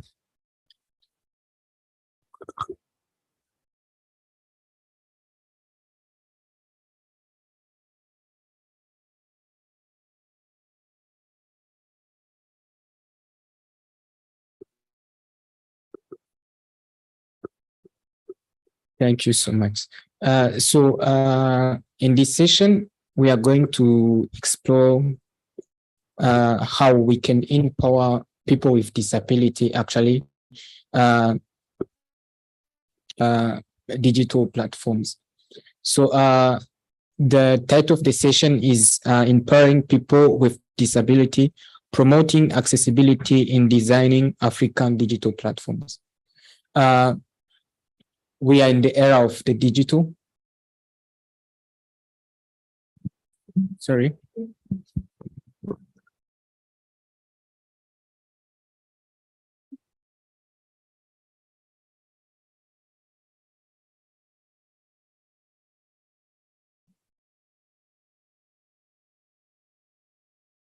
Thank you. So we are in the digital era actually, and we are now speaking about digital sovereignty in Africa and building African platforms that are actually relating our context and our identity. But when doing this, we kind of leaving behind certain part of our community. Big part of our community actually that are the people living with disabilities. Sometimes it's not only physical disability like not hearing or not speaking. Sometimes it's also knowledge disability. Sometimes it's platform disability and much more. So we are going to explore this together. So the session will be kind of a conversation. We are going to engage with the audience, and our panelists will be giving their opinion, and you can also participate, comment, and all that. So I'm going to give the torch to my panelists. Kindly introduce yourself, who you are, and what you do before exploring the topic. So I will start by myself. I'm Atanas Paizere. I'm an Internet Society Youth Ambassador. I'm from the Democratic Republic of Congo. Okay, sure. Hi guys, my name is Eric Moboble. I'm an Internet Youth Ambassador as well. My background is basically information security and privacy. I'm from Kenya, but I'm originally based in Europe, where I support in standard and policy development. Thank you. Good afternoon. My name is Caroline Tarus. I'm from Kenya. I'm also a youth ambassador. I am currently doing my master's in cybersecurity and data privacy law at Loyola Marymount University. And I'm ready for this session and happy to interact with you all and talking about accessibility of digital platforms. Thank you. Thank you so much. My name is Paula.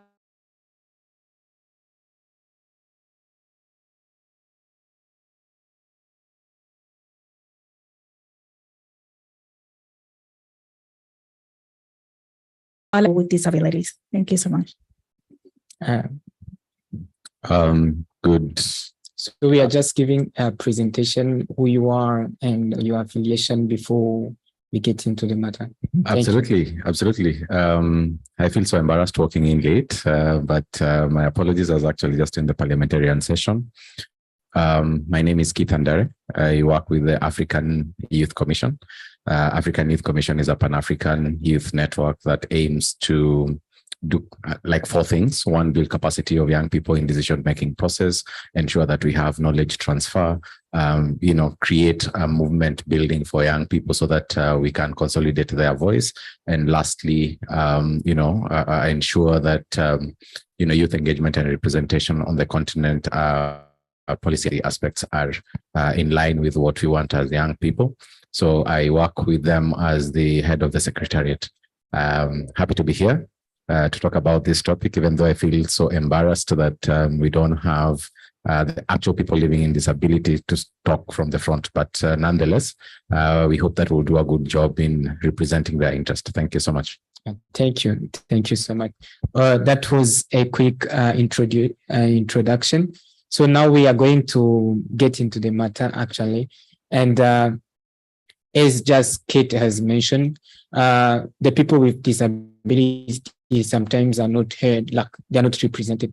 But glad that we are here to speak up for on their behalf and bring their concern to be heard and we hope that at the end of this session, we will have recommendations that we can incorporate in the IGF reports so that different stakeholders may take into account this very important matter. So getting into the affairs, I want,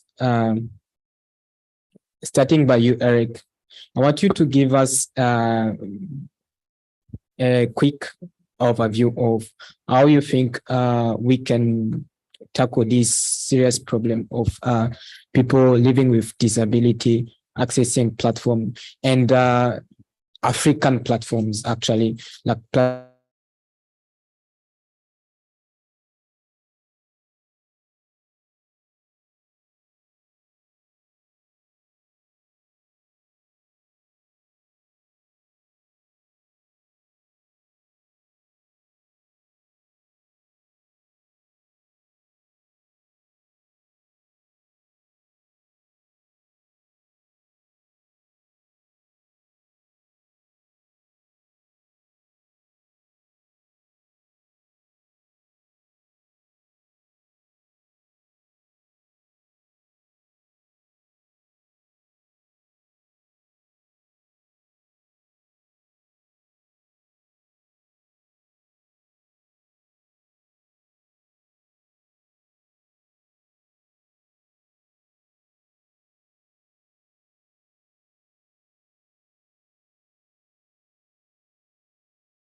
And that's what I'm seeing here, because where is the sign language interpreter? It's such a big platform. Thank you so much. I think I'm going to.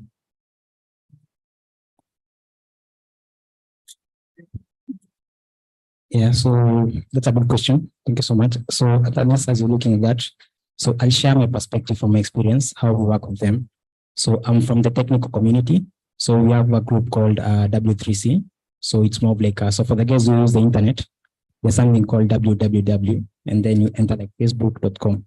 So in the www, it enables you to like websites, be able to access interfaces on the website and that kind of things. So what we do in W3C, we develop standards. So by those standards, we make things like, for example, how do you make sure like you have text to speech? Things like how do you make sure the text is appearing the right ways? How do you make sure like at the end of the day, like the sensors are working the right ways? So what we do, creating service allows you to do it. You know, for example, and I'm sure it's pretty common in all other devices, but iPhone allows you to have audio function. So you are able to actually, navigate through the phone. Through audio functions to it, you can, you can speak to the phone. The phone can actually speak to you. It's same thing with, a laptop and so on and so forth. So we're able to access various services through these devices because these devices are already configured to make it possible for you to access this service. Number two, we've seen quite a number of innovations to try and solve quite a number of these challenges. For example, 1 or 2 years ago during the Youth Connect Summit that happened in Kigali, there was a competition on innovation, and one of the people who actually won the hackathon, or at least the competition, they actually started Sign TV. Purely on, sign language, because the whole idea was what we just talked about, that sign language is an afterthought. And so people struggle to, just follow the sign language, during the normal TV programming. And even then, it is very select, during news, you will see sign language, and after news, that's it. Have you tried to just watch TV on mute, like a whole program? That's exactly what they feel when they see pictures without, connecting to what is on, I've also seen, and this was very interesting because it was led by a group of people who are living with disability, that they were using AI to try and crowdsource sign language into the system that enables now the system to, whenever we are talking, to translate that into sign language. So you put your phone here and the phone will actually transcribe, so to call it, the audio and everything that is coming on, and then it projects sign language onto the screen by itself. So they are using crowd sourcing to make sure that people feed into the system the sign language, because, for example, there's a Kenyan sign language.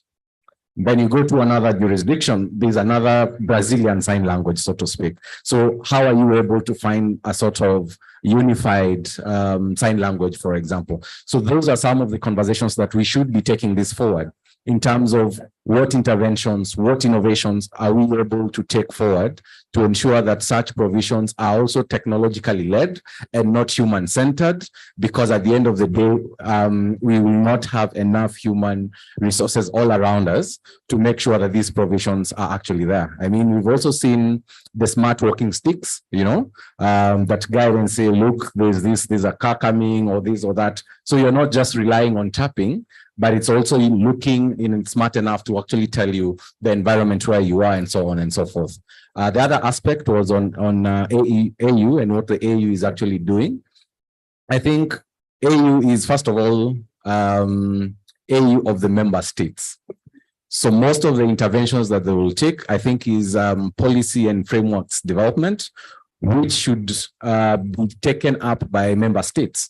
I don't think there's any policy that AU will develop and then they'll shove it down to the member states. They will develop the policy, and then the member states either have to ratify this policy and adopt it, or pick it up from that and localize it, because I don't think we'll ever develop one policy from AU level that is cross-cutting and that can speak to all the diversity that we have in terms of region, in terms of language, in terms of the context of our community, so to speak. Thank you. Yeah, so I'll speak on that. So on the AU part, unfortunately, I can't comment so much because I'm not more of a public policy guy. I'm more into the technical bit of it. But I'll be honest with you, these are dimensions that you can't fix only. So you can't say like technology will fix everything. We need a lot of factors. Like for example, we will give you the devices that solves or maybe issues around hearing or maybe how you go about your activities. But if you don't have money to buy that device, it becomes an issue. So it may not solve out the specific problem. So there's the aspect of financing, how they come about to create an enabling environment where they can become employed. How do we create a socio-economic factor where they're embraced by the community? Because at the end of the day, if you're shunned by the community, at the end of the day, you don't get the support to buy the devices and such, or maybe get the specific information, know and such kind of things, or get the knowledge about what's happening right now. So it's a bigger picture, but everyone needs to go to the table and talk to each other. And I feel like everyone has a piece to play in that specific component. So to go back to the domain of the technical component, I think you mentioned something around Steve Hawkins. I feel right now we're going to a really good situation where the technology is going to really help us as when we are doing a lot of AI stuff. So, and big data. So the thing about AI and big data is have creatures of behaviors. So whatever we do, we do it over a period of time. So the AI is going to be really intelligent until it's going to learn like your specific patterns and know what you want, your interests and such kind of things. So for the guys who have been able to use TikTok, you realize that when you watch a specific content, the next content, something similar is captivating because it's actually like the things that you like from videos and such kind of things. So I feel the technology is advancing, it's going to be able to help specific people who are differently abled. But for example, so this person is supposed to go to school at this time, so we need to make sure like this specific information is ready for them. Or maybe when they're learning on the specific device and it's affecting their eyes, so the device is supposed to be intelligent enough to know, like for example, the way this person is blinking so much, there's something to do with the light. You understand? So the way we're going, the technology is going to be enabling just to make sure at the end of the day you solve the specific small challenges that we really don't know about. Lastly, to show how we contribute to this. So in the different standard development bodies, we meet every Thursday to look at the specific standards. So we have working groups. So the working groups look at the specific standards as already existing. So they look at accessibility, how is this affecting the specific guys.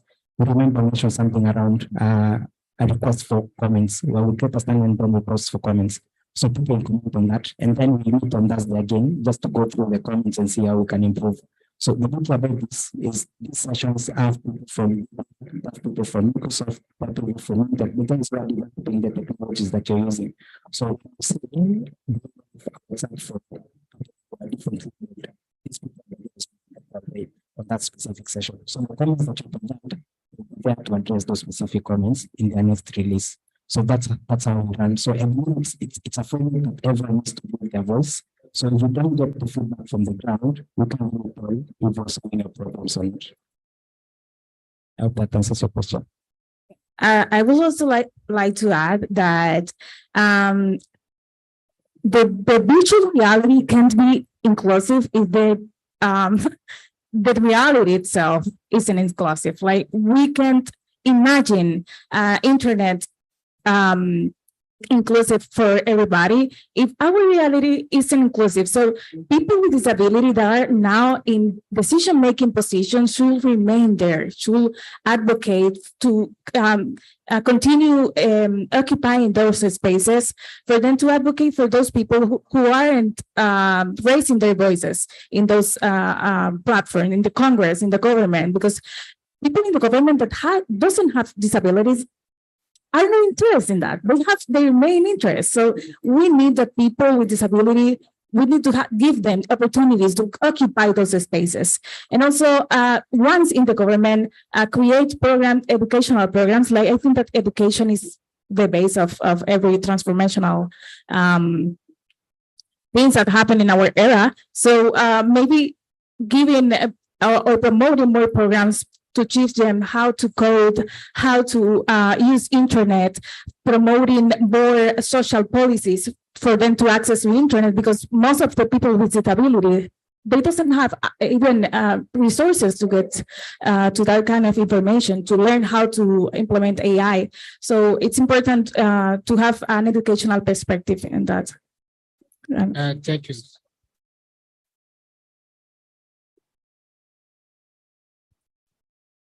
I'll just check it out online and I'll share it with you. Yeah. We have one question there, then the gentleman here. So you can speak in French. I will try as much as I can to translate. Oui, merci. Je vais m'exprimer en français. Je suis Eva, je suis de la Côte d'Ivoire. Je vais remercier déjà pour la session. La thématique de la session est très intéressante. C'est juste une proposition. Je m'attendais plus à une présentation d'outils, de plateformes qu'on peut utiliser pour aider les personnes en situation de handicap. Donc, je vais vous montrer une session surtout pragmatique. Ça, c'est moi,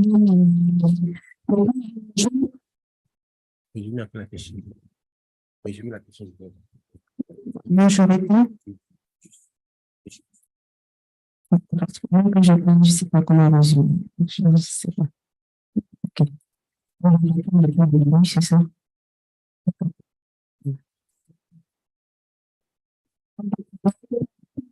Session okay, I would like that this session will be more practical.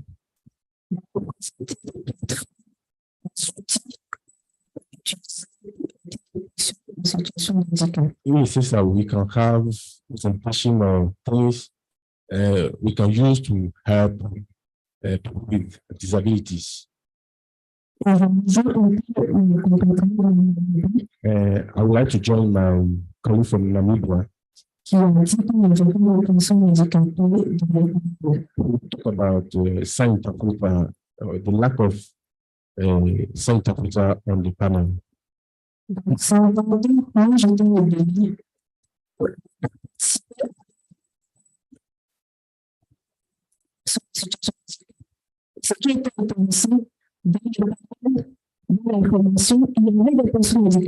Like me, I'm from the Republic.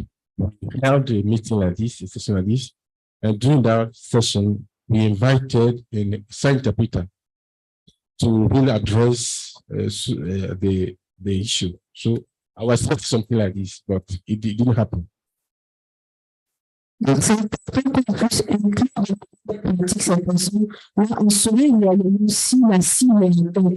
I said, it is important that we should take that into account so that anytime we are having this kind of session, let us invite them so that they can join us. A sign interpreter can come and do the work. To be sure that the person we are targeting are benefiting what we are talking about. That's I wanted to underscore. Thank you. Yes. Please, English speakers, please can you get your headsets so that next time I will come here together. We please to run from the booth. Thank you. Thank you. You can get these two. All right, thank you very much. My name is Osei Keja from Ghana. So I think I re-echo what my colleague from the Francophone country just said. And yes, we need to be very intentional in when having these conversations. Imagine maybe sign language or something, as we are talking about accessibility, but it's not all that accessible. But I think it's forward-looking, the conversation is forward-looking. But my question is, how do we leapfrog from policy to enforcement? For instance, in Ghana, we have a Disability Act. Yes, the enforcement of, say, or accessibility is little to none in terms of in the digital space. How do we, yes, there have been advocacy and all those things, and there's a Disability Act. I'm pretty sure other jurisdictions and other countries, there's the same thing there. Yes, so it's enforcement in certain quarters is missing. So how do we approach this thing? And also, one thing I encountered or my experience is when doing the Ghana IGF, some colleagues were invited. Someone had a session and had to invite people living with disability. They were not open to it because they felt like they are being used as a prop. And people are going to probably maybe benefit of them. So how are we also, and I do understand them because that's what is happening in reality. We have all this, I don't want to say mushroom organizations or NGOs, but they are just profiting of people living with disabilities, but advocating for accessibility and all. So how do we make conscious efforts to just bring them into these spaces so that their concerns, they can speak from their experience and we can address these concerns holistically? Thank you very much. Thank you so much. So I'm going to first try to respond to the question of the Madam there. Like we really want to, once again, we really want to see the people living with disability actually speaking for themselves. And that's kind of aligned with what the gentleman here was saying. We have sometimes we have regulations. We are talking about advancing regulation. Sometimes we have these regulations, but the implementation is really missing. So how are we making sure that we have this implementation? For my point of view, I think it starts a bit of your own responsibility. We have policymakers here. We have people working in the government. We have people working in the technical ecosystem. Whether you are a technician, whether you are a lawyer, whether you are a policy advocate, I think what we need to start considering them. Like the youth ambassadors today really thought of them and like, let's speak out for them. Sometimes they don't get the opportunity to be here, but we need to speak out for them. So I think that it has to continue. Like next time, maybe it won't be us. The lady here said like they are working with them on the ground, but we need to continue this advocacy. We need to continue to speak up for them so that, and try as much as we can to bring them on board. Sometimes they tend not to cope with it that much. So we need to raise awareness. We need to give them the skills to help them understand that what we are trying to do here is not making money out of your disability. What we are trying to do here is to help you access the adequate, the right tools, that the right platforms that can help your daily life. I think maybe our parents may have something to add to that. Yeah, thanks. And I really resonate with what the audience have said in terms of ensuring that nothing for these people without them is actualized.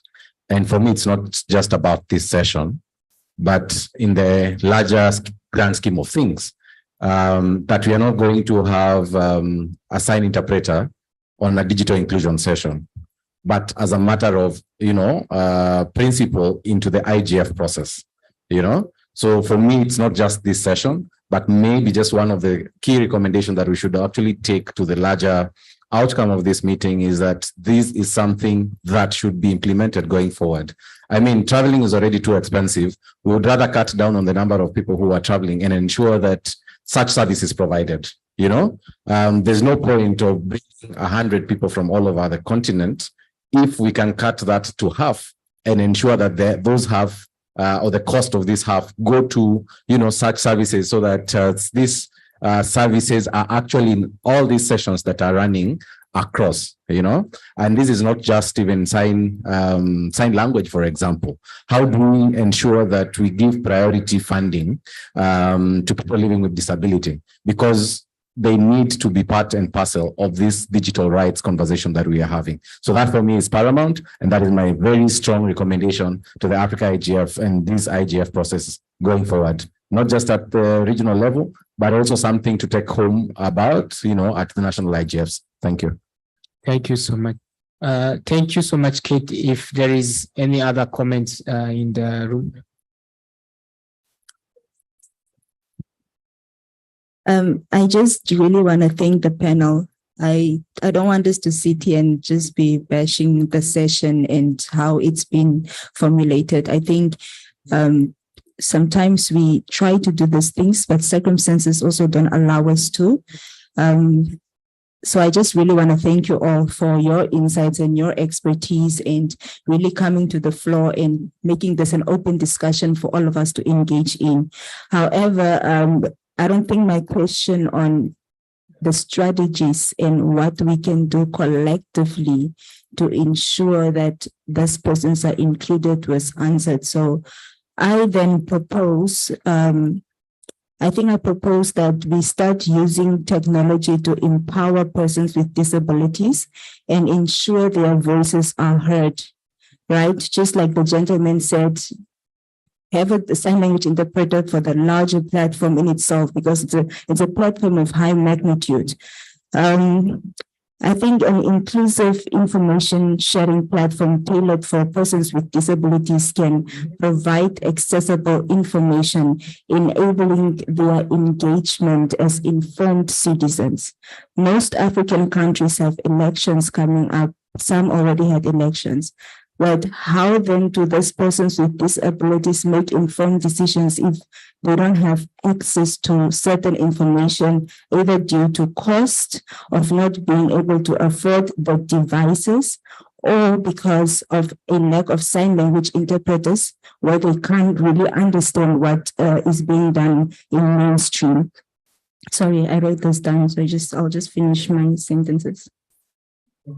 Yeah. And then obviously capacity building. I think one of the panelists mentioned that education is key. So we need to build capacity. We can start small. We can start with a group of 10 to capacitate them, and it grows like that, instilling skills, obviously, through training programs and media skills, multimedia skills, so they can start doing self-advocacy work.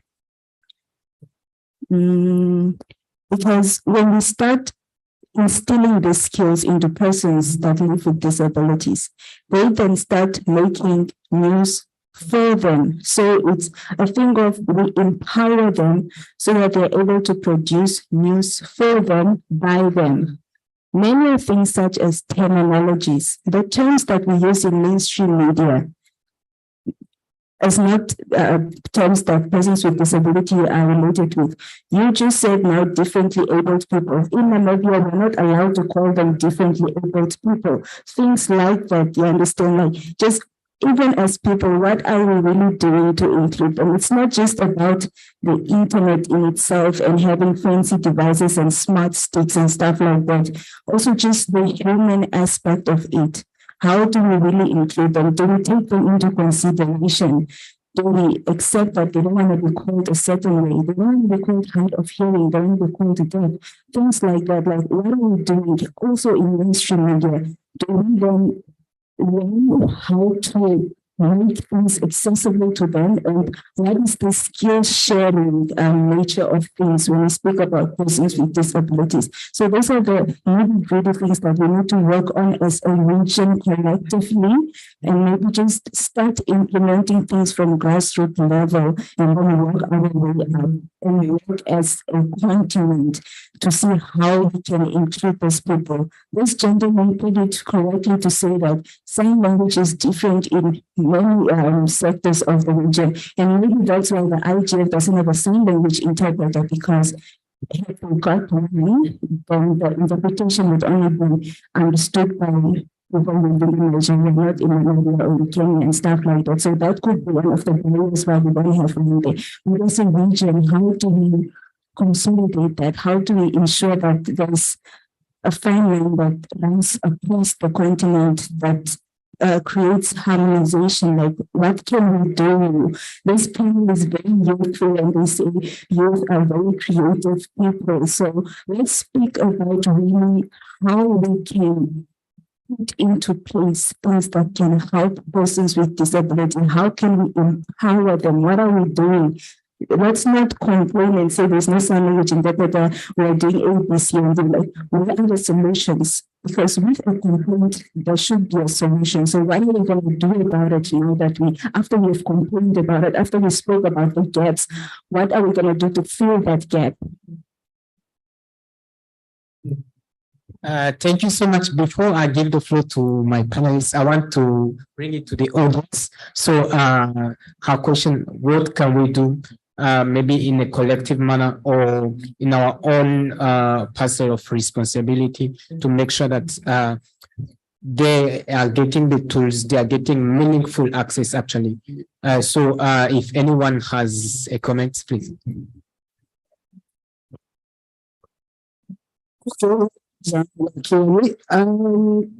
Interesting session. And the last speaker really made a very valid point. Establishing the gaps, then what are the solutions? We could look at it from a private sector participation, for instance, where you have techies, software developers. They should start giving consideration while developing their apps for people living with disabilities to be included in giving consideration to the various challenges that they could be facing. We could also look at for those who probably, mostly it will be in the application field that I would be seeking for intervention for them. And we could drive that by policy advocacy. That is by driving, policies, ensuring that these things are included in policies being enacted in our various countries, because this will go a long way to include them in whatever we're doing. So I'm from the private sector, so I'm speaking from the private sector point of view. Thank you. Thank you. Yes. Okay. Thank you very much. My name is Yangi Benjamin. I'm from the Development Initiative. So I want to just leverage on the same discussion from the previous speakers. So for one of the issues that we've already identified is capacity and information. So most of the reasons why all these issues keep on striving in our lives and in our communities is the fact that people are not even aware of what rights they have. So digital rights are same rights as normal human beings. It's the same right that applies to you as the same you who is physical that applies also in the digital realm. So when we're bringing it out in a way that makes it look like there's a different person outside you on the digital space, it's a bit difficult for most of the people outside, most especially people who have no access to these right informations. So I will also recommend, and part of the things we do, to inform, make these informations available, reach out, keep on building capacities. I can only hold you accountable for what I know. I can't hold you accountable for what I don't understand, not to talk of what I don't even know. So the rights that I'm already made aware of, that's the physical rights for myself as human rights. I have not even finished understanding them. And then now bombarding me with a lot of digital rights, most especially when it comes to people with disabilities. So we've heard a lot of terminologies. In Nigeria here, we don't call them people living with disabilities, we call them people with disabilities. So it's part of those particular challenges we've seen in the space. So I'm speaking on from the development space, the NGOs. I heard one of my colleagues say most of the NGOs don't really just benefiting out. It's not really that way. There are a lot of rights being fought for people with disabilities. So before you infringe or you add up to all this, first of all, build their capacities. Let them know their right as humans first. If they don't know the right as humans, I assure you, whatever right you're bringing up on board is complicating them, just like teaching them calculus. So continuous advocacy and continuous information dissemination. Thank you very much. Thank you. Thank you very much. Programs Officer for Woodland Foundation. Woodland Foundation will leverage technology to train out-of-school children and youths in Africa, giving them access to quality education. I decided to be in this session because it's very important. We implement digital skills training, and this has really been a challenge because those with disability, they want to participate. But when we use digital platforms for this training, there's no way we carry them along, and it has been a big challenge. So one of the solutions I would suggest, like she mentioned, she has pinpointed almost all the challenges. We should not just list these challenges. Let's also suggest solution. And as Africans, let's put our heads together. And one of the ways we can do that, I think collaboration is very important. It's very important. Most of the time, some persons will have information and they'll just hoard the information. I'm not passing it like I want to take the glory. No, this is for Africans.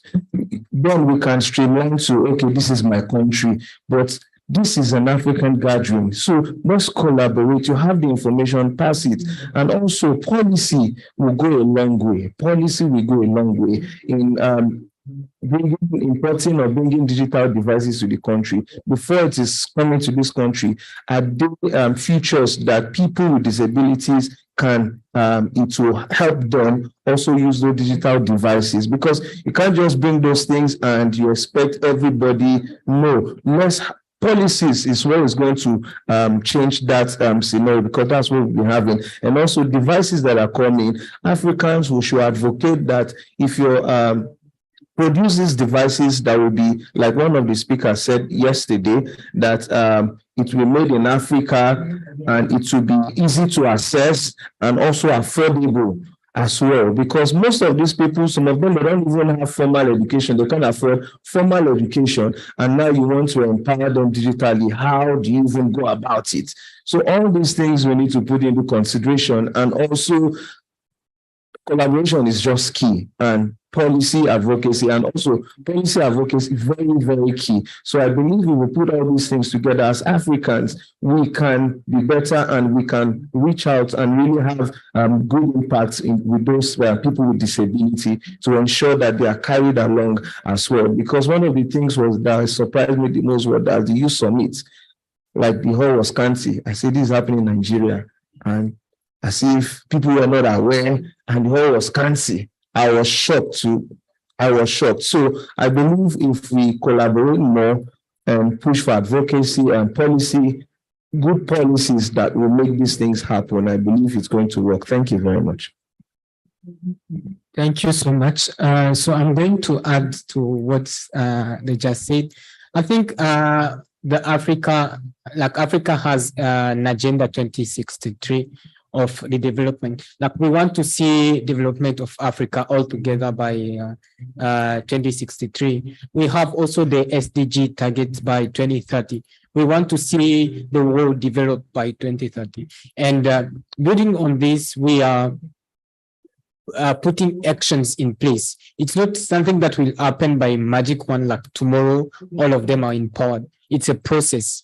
And in that process, we really want all of what we are saying. And together with the collaboration, we really want to have, like the whole internet governance is a multi-stakeholder. We want everyone to give his own perspective, his own view. Sometimes civil society will not agree with government, or the private sector not agreeing with the public sector. But we want to kind of build something that's take into consideration all the key aspects from different stakeholders. And I think these kind of sessions that take this into consideration, can see different stakeholders here. I think we should go with this home, whether at our local level, local IGFs, at our workplaces, or in what we do to ensure that not trying to do grids at the same at one time, but as a process, like an action, then another action. Then by 2030, we can see the progress. Like if today we had no interpretation at all, we want to see by 2030, like all the room full of people who are really living this. And maybe by 2063, where we are supposed to have an Africa that is developed, that has reached its full potential, to see this becoming like building on this, saying that we came along, like we're back there in 2023, but here we are, we successfully implemented this, and our grandchildren will continue to benefit from this. So it starts now, but it's not ending now. So we have to keep on trying, whether as an NGO, whether as a technician, whether as a civil society activist. We need to continue this work. We need to take the consideration of the people actually experiencing this. And sometimes when they can't be there, grab it, speak up for them, because even if they are not there, their voice are still having to be heard. So that is it for me. If there is any other comment here. I just want to say, Adam, before my fellows take the floor and speak on behalf of Africa, I work on public innovation, specifically with people with like public services, like Atención Ciudadana, like for the attention of the public interest. And we use user journey map. That is a tool that we use to take into the consideration the opinion and the thought of the people that are going to be part of the public policies, not only for them, as he said, as he asked, for them to be in the picture, but taking in consideration their opinions, their experience to make public policies, and also making them being part of the implementation, like not only into the formulation of the public policy, but also in the implementation and in the evaluation of the public policy. So that's an idea. Thank you so much. Okay, go on. Okay, it's actually important that as we speak about empowering people with disabilities, we provide solutions, or rather have proposed solutions, okay? And right now, the world is moving online. Things are done digitally. People are doing degrees online, yeah. And that means that we have to incorporate people who are, people with disabilities, yeah.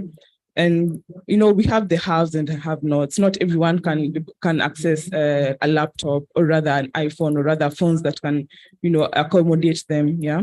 So the schools and governments should come together and, provide laptops and tablets to all school-going children, or rather people who are doing programs that are done online, okay? And I'm currently doing my master's in the US. So I'll just let you know that we are learning through an app called Brightspace, and that app is designed to incorporate people who have various disabilities, whether you have an expensive phone, or rather you have a laptop. Like it can zoom in, and rather people who are deaf, there's the text to speech, like it can, able to, like anyone who has any disability can able to access the platform. So I think I'm not here to compare US and Kenya, or rather Nigeria or Africa, but these are some of the things that can be borrowed from the West. Yeah, thank you. Thank you so much. Okay, Kate wants to add something. I think in my concluding remarks, I would say 2 or 3 things. Number one, people living with disability are not homogeneous, they are not just a certain group of people who live in a corner. Already they are men, already they are women, they are youth, they are children, their indigenous community, their LGBTQ. We can put them in so many baskets that define who we are. And already there's a lot of advocacy around these groups of people, you know, be it the uneducated youth, be it the uneducated children, be it, you know, we can put them in all these baskets that don't define them as a homogeneous kind of group, that we are just trying to target these people seated at a corner. And so I think our solutions can come into various aspects. Number one, policy intervention. One of the audience, or at least two people, have spoken about, you know, policies and what specific things do we want to see in these policies, for example. For me, like the previous speakers have said, the opportunity for development for Africa is in tech, and therefore it's internet-based kind of technology, you know. And so it's such an irony that 2016, almost 7 or so years ago, the UN actually classified internet as a basic human right. And the devices through which allows you to access internet, most governments consider it as a luxurious device, and therefore have and attract high taxes to it, you know, the phones, the computers, and all these other devices. And so for me, number one would be to have targeted policy, for example, to ensure that just like people living with disability enjoy certain tax relief, that they can actually use the same. If I am living with disability and this iPhone is costing $3,000, for example, I can get it tax-free, and therefore it can reduce my cost already. That makes it easy for me to access this device, this device that I can then use to do quite a number of things. Digital literacy is another big challenge across Africa. And so even as we are looking about these emerging technologies and all this technology, how are we intentional in terms of ensuring that we empower the lobby groups, the groups that advocate for people living with disability, because we must also have an organized mechanism to engage with them, you know. Otherwise, if it's not organized, then it's a loop. We are going to deal with one person at a time, and these numbers are expected to fluctuate. Like we all say here, we are all candidates for people with disability. And so if we organize and empower the groups that I speak to them, I think that is going to ensure that in the policy intervention, that we actually make their voice heard within those policy formulation process. And I think the last aspect is us making and taking the deliberate effort, for example, to be inclusive. How many people can take the initiative to just learn sign language? Because you will bound to meet these people on the streets. And so we might want to have sign language interpreters into a session like this. But at a personal level, are you able to speak to these kind of people when you meet them on the road? Just basic, things. Hi, how are you? Are you okay? Good morning, good evening. Have you had lunch? Just basic things that make them, or make us, relate to them on our personal level when we find them on the streets. It's something that we should take as our own initiative and as our own challenge. Thank you so much. Thank you. The participant joining online, if you have any question, kindly raise your hand or put that in the chat. By the meantime, Ms. if you can give us your parting remark. Okay, thank you so much. I'm really glad to be part of the conversation, especially not being from Africa. But I've learned a lot. I've learned that we need also not only listening to their voices, so making them part of the decision, making that part of the conversation, not only to listen to them, but taking into the consideration their suggestion, and also like putting them into the action. But also we as part of the government, we need like educational tools to bring them the knowledge that is needed to bridge that gap between we and them, and also like making them part of the institution of the Congress, making them part of the Congress, so they can like launch laws, launch proposals to empower their communities. It's important also to have like a group of people with disabilities enforce, like empower, demanding their rights. Like if people with disabilities doesn't make pressure on the government and on the Congress, there is nothing to do, because people in the Congress, people in the government, they have their own interests. So we need to listen to them actively, and we need to respond to their demands. Thank you so much. Sure. Just to add on what Paula has said and reiterate on Kate's point on basic knowledge on sign language, it's actually imperative that we incorporate curriculum in schools, that students just learn the basic sign languages, so that when you don't meet a deaf person and you'll be like, what do you want? What do you want? I mean, you don't have to give them a book and a pen just to write down what they want to like pass across, Yeah, so I think that's important. Thank you. Yeah, okay. So for me, from a parting shots, so I'm a technical person, but from the conversation, I can see most of the things that are trading to these two things. So one thing is the conversation around here. So to be honest, no one can solve everything, but at least we're trying to, a step at a time. So by having this session, at least for us to discuss, at least I can understand how the media is contributing to this, how the private sector is doing their own stuff, how the government, how the business is doing their specific environment and the challenges they're facing. Like, for example, the idea you gave about the NGOs. So if we don't have this conversation and say that we wait for the right perfect moment, it will never come. So we need to have the baby steps, and as we're going step by step, at least to make sure like we cover the specific gaps that we see. So for me, I think baby steps are really good, and we need to move in the right direction. And lastly, we need to have goodwill. So ideally, there's no need of the business sector investing so much in making sure that people with disabilities have the right capabilities, have the right devices, but we don't have the right goodwill from, let's say, the government or maybe the lawmakers. So if we don't have that specific stakeholder partnership, it's going to drop the ball at one point. So we need to make sure as a community as well, we need to embrace these conversations, and everyone should be involved in the specific conversation and have the goodwill to participate in making sure things are moving in the right direction. Thank you so much, and I'm happy you guys contributed to this session. Thank you. Thank you so much. So this was it for our session. We are on the top of the hour. So I want to thank you once again for joining and actively participating. This was really live discussion. We were really all engaging, and I really loved it. And we still can continue the discussion whether we meet each other at the lunchtime. Well, some people are already working here, like some on the panel, some in the auditorium. So we really need to build on this and continue the conversation.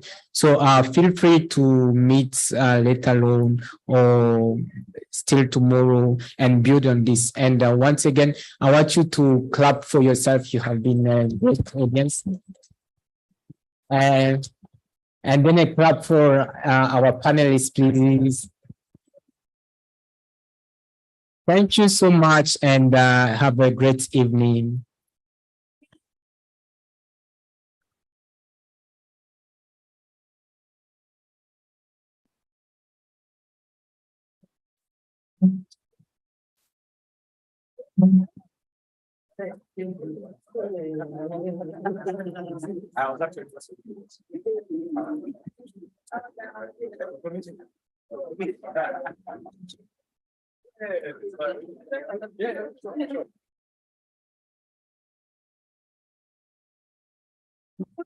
The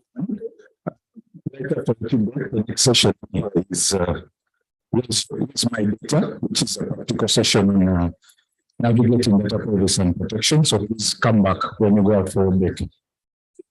Sorry.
Hello? Hello, good afternoon. How is everyone? Did everyone get a chance to get some tea, some juice, some snacks, sandwiches? All right, we are beginning our panel session, at 4 p.m. called Where's My Data? And I promise you it will be so much fun. I do promise you that. Thank you so much for coming to our session. I see some familiar faces. We were together. Hi. We were together in a bunch of other sessions. And I stand here to introduce our wonderful panel, but also to introduce myself and everyone who's going to be here with us. My name is Rachel Magege. I come from Tanzania, East Africa. It's my first time in Nigeria. I am so happy to be here today. I have met so many wonderful people and I continue to meet more amazing people today. I am a lawyer by profession and I practice in Tanzania. I work at Policy. Together with our panelists, you'll see that is our organizational logo. Policy is a research and technology development firm. It's based in Kampala, Uganda, but we work Pan-African. So we have staff from all across Africa and even outside of Africa. So today we bring you a wonderful session called Where's My Data? And we are going to be looking at how to navigate the world of data privacy and protection. All of you, your privacy matters, and we're going to be discussing that, but we're also going to be playing a very, very engaging game, and we'll actually get to see if you know, Mercy, how to protect your privacy. All right, so thank you very much. I take this time to introduce our panelists, who we also work together at Policy. I'd like to start by introducing Philip Ayazika. Philip is our programs manager at Policy, and we work together in programming, projects implementation. And so I'm very happy that he's going to be sharing with us what this topic is about today. But we also have Bonita Nyamwire. Bonita is our Director of Research at Policy Data Institute. She's going to be having a wonderful time talking to all of us about data privacy and data protection in our everyday lives. So thank you all very much.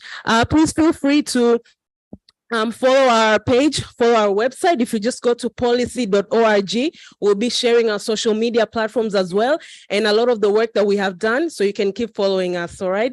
Thank you all very much. I give this opportunity to Philip to take us through the subjects on data privacy. Hi, everyone. Hello. Hello. Hi, everyone. Good afternoon, good evening. How is everyone doing? My name is Philip Ayazika. I work with Policy, like Rachel's introduced me. Today, we are going to do a session termed or named Where's My Data, which is Where's My Data is pretty much a game that we've developed, which is a playing card game that is supposed to introduce people and different stakeholders to the concept of data privacy and protection. Now, as Rachel, my colleague, has mentioned, as an organization, we as a feminist organization, we've always thought around how best do we dejargonize or chunk down all the concepts around digitalization and technology. And the former speakers have been mentioning quite a lot of things. They've been mentioning things to do with, excuse my mind, just the previous session that has been in this room has been around accessibility. Yeah. And how, for example, disabled persons are thought about as an afterthought, especially during the design process. So, so what we want to do today is to ensure that privacy is by design, but also that most of the people or all of you understand the concept around data privacy and protection. We've done quite a lot of work when it comes to breaking down concepts on digitalization. Bonita earlier on mentioned the very many games that we've created. Before, we've created the digital safety game, which is a game that presents case scenarios on digital security, especially for women. We've created games like Choose Your Own Fake News, which is a game that focuses on just making sure that everyone has knowledge around misinformation and disinformation. And today in this session, we are going to have a broader conversation on data governance. But beyond data governance, India, we're just going to have a conversation around data privacy and protection, because as we all know, privacy and protection is one of those fundamental elements when it comes to data privacy. So to data governance, my colleague Bonita will in a very short while just give us some of the findings that we've gotten from a recent research we've conducted in Uganda, where we've been exploring how state and non-state actors deal with data. Yeah, the data governance framework, how did the governance frameworks look like in Uganda? But before we get to that, I just want to ask maybe someone a simple question. What do you know where your data is in this digital era? What does digital or data protection and privacy mean to you in this digital era? Or where is your data? Your data is on the internet. Very good answer. Anyone? Do you know where your data is? You don't. Yes? It's with the data controller. Whoever has collected it, here's my data. Yeah, yeah. These are very good answers. And we know that in this digital era, there's two facets to data. There's data in the physical realm, but also there's so much data that we give out when it comes to the digital spaces. From the apps we have, from the very many surveillance cameras that we have on our streets, to the very many apps that keep coming up, whether it's that app that tells you, take a picture and see how you look when you're 80 years old. That is all data. For the people that are from Kenya, you've seen the, what is this thing? The World Coin. You've seen that? Yes. The World Coin, where they've been scanning people's iris. Yeah, this is all data, and many people are giving out their data without even understanding. So what I'm trying to say that in this digital era, with or without our cautious, we're giving out data. We're chunking out data each and every day. There could be good sides to that, yeah, because we've been having conversation around data sharing and giving out data, which are all things we need for development of our countries, economic development, etc. But also there are downsides to this much data that we keep giving out, and that's the conversation we're going to be having today. So we're going to be playing a game in a very short while. We have a card game which is very competitive. For us, we think this is the very first physical card game that we've developed. Prior to this, all the games that we've developed have been digital. Yeah, but then we wanted to add a competitive element to this concept of understanding data. So how can you play with your friends, with a group of friends, play the different case scenarios around data and learn while also being competitive and having fun. Also, Bonita earlier mentioned that we have a game called Digital Safety, which is a game that you can play while sipping tea at your home. Because so it's called Digital Safety. T at the end is TEA. That's a game we thought that because most of the times when it comes to concepts around digital, there's a lot of jargon, there's a lot of English, and people tend to disengage. Most of these concepts are not translated in our languages, they're not contextualized. So we look out for case scenarios when it comes to digital security, data protection and privacy, and see how best do we contextualize this for our people, for us as Africans, to be able to, I'm fast? Oh, I'm so sorry. Okay, I'll try to be very slow. So how best do we contextualize all these concepts so that people are able to relate to them?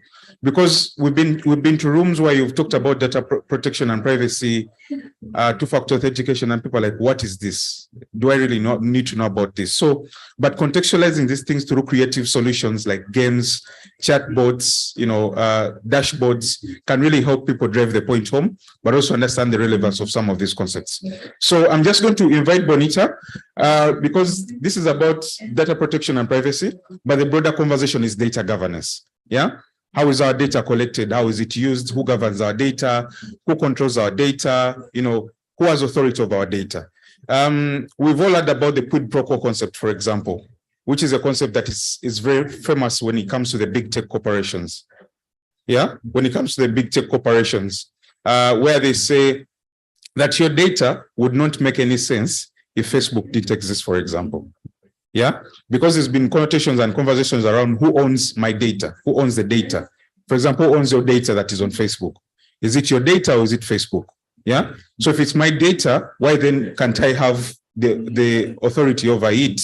Or there's a scenario that I keep using in Uganda. One of the ride-hailing apps that you can use to get an Okada. You know how you have Uber? We also have an app in Uganda which you can use to order an Okada to pick you from where you are to go to your home. One time I wrote to them telling them, guys, I bought a car. Now I need to delete the app. I need to delete my data. And they told me, no, you have to write to our head offices in Switzerland. They'll be the ones to give an instruction on whether we need to delete your data, because most people just delete the app then. But then what about the data that they've been collecting about you? Yeah, it is your right to determine how long they can retain it, and even to determine that they can delete your data. So cross-border data flows, all those things. Why is my data of a Ugandan being stored in the Switzerland, for example? Why do I have to write to someone in Switzerland to be able to delete my data? So all conversations are like that. So, but before we get into that deep conversation, I want to just give Bonita, our director of research, to just take us through some of the opportunities and challenges we've seen, especially when it comes to how governments are handling data, and then we can get into the fun part of this. Not to say that this is not interesting, but yes. Thank you, Philip. You know, we are competing with this other room, so I don't know what happened. In the morning, it wasn't as much as this, but now it has increased. So, hello? I think this is fine. Okay, so we collected data in the month of July this year. And in this study of data governance, we looked at the labor and economic sector in Uganda in the newly created cities. There are about 15 cities that were created in Uganda, apart from the one capital city that we have always had, Kampala. So there are the other sectors in Uganda, like the health sector and others, the education sector, they have systems that, and then they digitalize the data that they collect. But the labor and economic sector does not have a system like that. There's only one system in the revenue authority where they only digitize the data. But apart from that, the rest of the data that is collected in the labor and economic system, it's not really digitized. There is no system where it is stored. So we wanted to understand in this sector, what are the data governance practices? So, and we looked at the cities because there's a lot of labor and economic activities that are going on in the newly created cities. So we wanted to understand the labor and economic data governance practices. How do they collect the data? Where do they store it? Do they have a framework that governs data governance? What are the challenges and the barriers? And then I know that Philip will share something about where this project is going as we wrap up this session. So what did we find out from our research? We looked at how data is managed, how it is collected, and we found definitely they do collect a lot of data on businesses, on taxes, on employees, employment conditions in workplaces, and then also a lot of personal data they collect from employees. And then we found that they store most of this data, they collect it using paper format in terms of questionnaires. A few use mobile data collection forms like ODK, like Kobo Collect. And so when they collect this data, they also use, they develop questionnaires or tools by themselves, but then there are some that collect data using templates that have been developed by the Line Ministry, and then also the National Statistics Office, which is the Uganda Bureau of Statistics. And then when they collect this data, we found out that most of them, it is just stored in hard copies. Then a few of them, they store on computers, store them in Excel formats.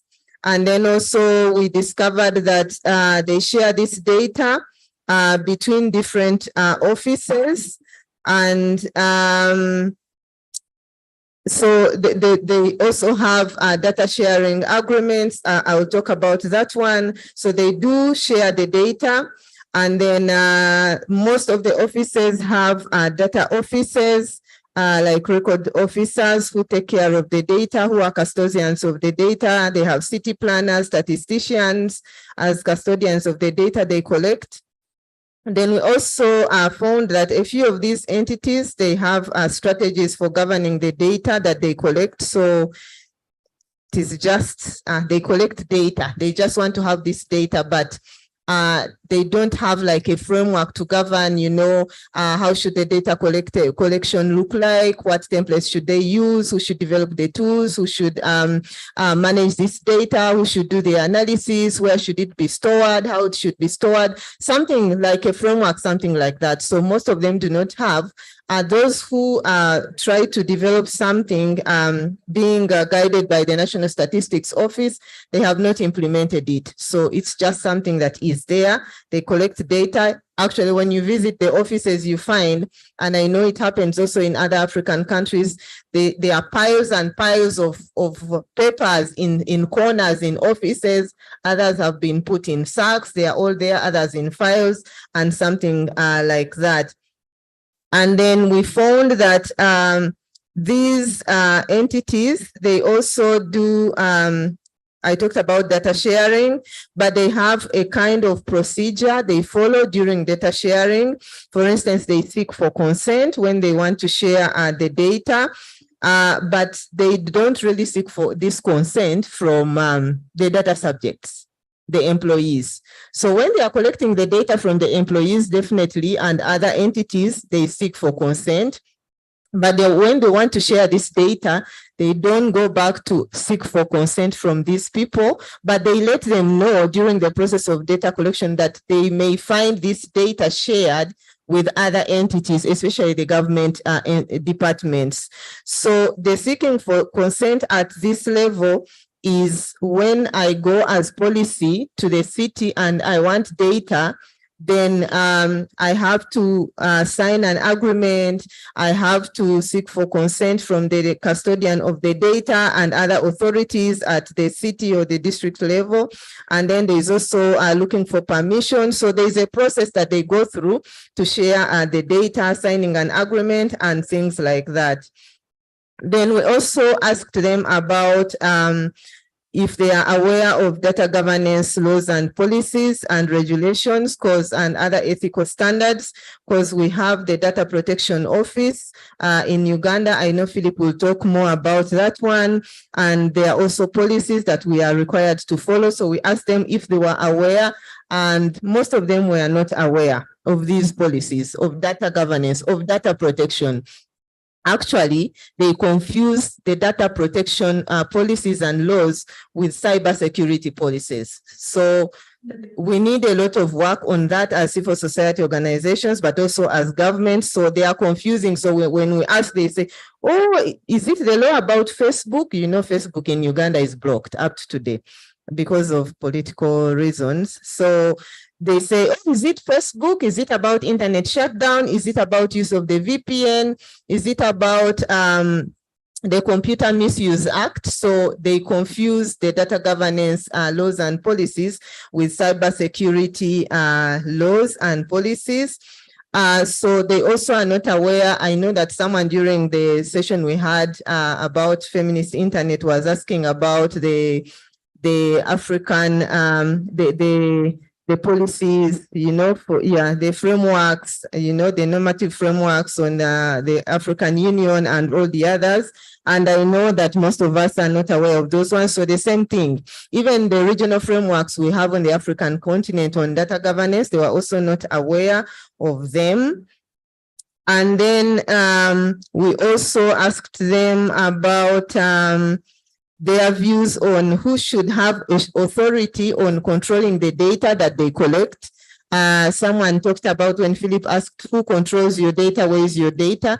Someone said there is a controller, you know. So we asked them who should control this data.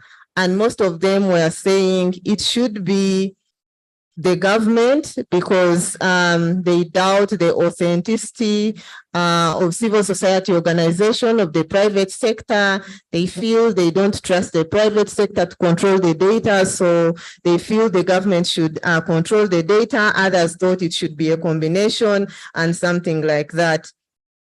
In this research, we also wanted to understand if they disaggregate the data. In the morning, we talked about data disaggregation being very important because of the role it plays in unveiling the different inequalities in different categories. So most of them, they collect gender data, but they don't disaggregate. So they do sex disaggregated data. So those two are different, sex and gender. So the sex is the male, female, but the gender goes on to look at other intersectional dimensions of age, you know, of socioeconomic status, geographical location, and so on and so forth. So most of them do not disaggregate the data.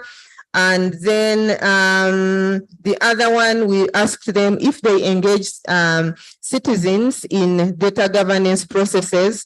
Philip talked about a certain ride-hailing app, you know, engaging it to see if you can delete his data and, you know, having that conversation. So this is something that is not done by most of the entities that we spoke to. Most of them, they say they engage citizens at a very minimal level, maybe when someone wants to correct something or there's an inconsistency, but otherwise they do not engage citizens in most of these data governance processes. So those who do, they do it for validation purposes or data verification, especially for taxpayers. There is usually that exercise. Also, the National Social Security Fund does that exercise. And then we looked at the gaps and challenges in data governance in these cities.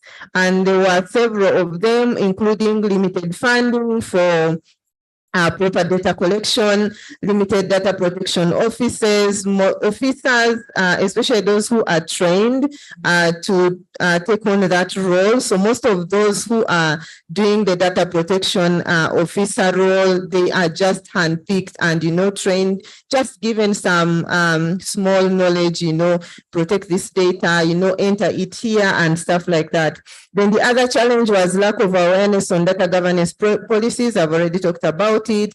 And then there was a major challenge that was raised, which is political interference in data governance practices, where most of the data, like politicians, so politicians who are here, you may not need to take note of this one. It's important. So politicians want to interfere with the data that is collected. And I know this may not be only the Ugandan case, it may be happening also in other countries. So they usually want to interfere with the data and say, no, these numbers need to be either reduced or increased depending on what the politician wants. So they find a challenge with that.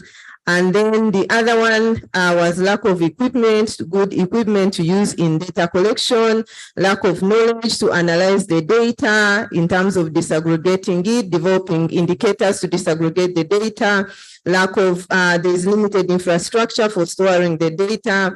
As you heard, I said, most of them it's stored in hard paper. And then the other major one was the data silos in terms of private entities collecting data, and then also the government collects data, but none of them wants, you know, to share the data, to collaborate, you know, and merge. And you find most of them are collecting data on the same indicators, you know. So private sector wants to work alone, government wants to work alone, doesn't want to ask the other party to also look at their data. That was also a challenge. So that is CSO, academia, not working with government and vice versa in terms of collaborating on the data. And then the other one was poor motivation and negative attitude of stakeholders towards data governance. And then lastly, it was the shrinking civic spaces that affect data governance processes. And that is it. Thank you, Philip. Thank you so much, Bonita. That was the fourth session, like I mentioned, but we just wanted to give you an overview on the existing data governance practices, especially the people that we are from Uganda, especially from the newly created cities. Next slide. Next slide. So this session is just going to focus on us understanding what is privacy and what is protection when it comes to our data, and also establishing what is data to begin with. Yeah, because we've also been to spaces where when you talk about data, and of course, for some people, it goes directly to data bundles, but I'm sure those people are not in this room. Yeah. Yeah. So there's an illustration on the screen on what the difference between data protection and privacy is. Does anyone care to interpret it? Or anyone knows what the difference between what the difference could be between data protection and privacy?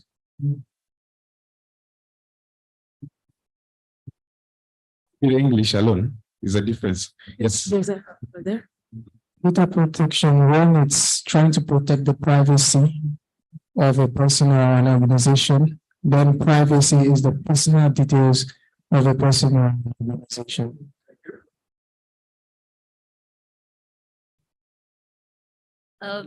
I think privacy, data protection is an aspect of privacy, and I can explain. So privacy is the general right to privacy. It's very, when you read it's general that everyone's privacy needs to be respected, their person, their house, and all that.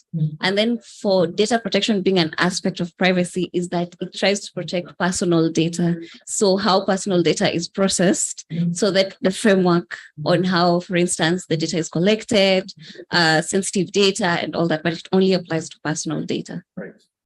So much. Anyone? Okay, from the screen. There's a hand over.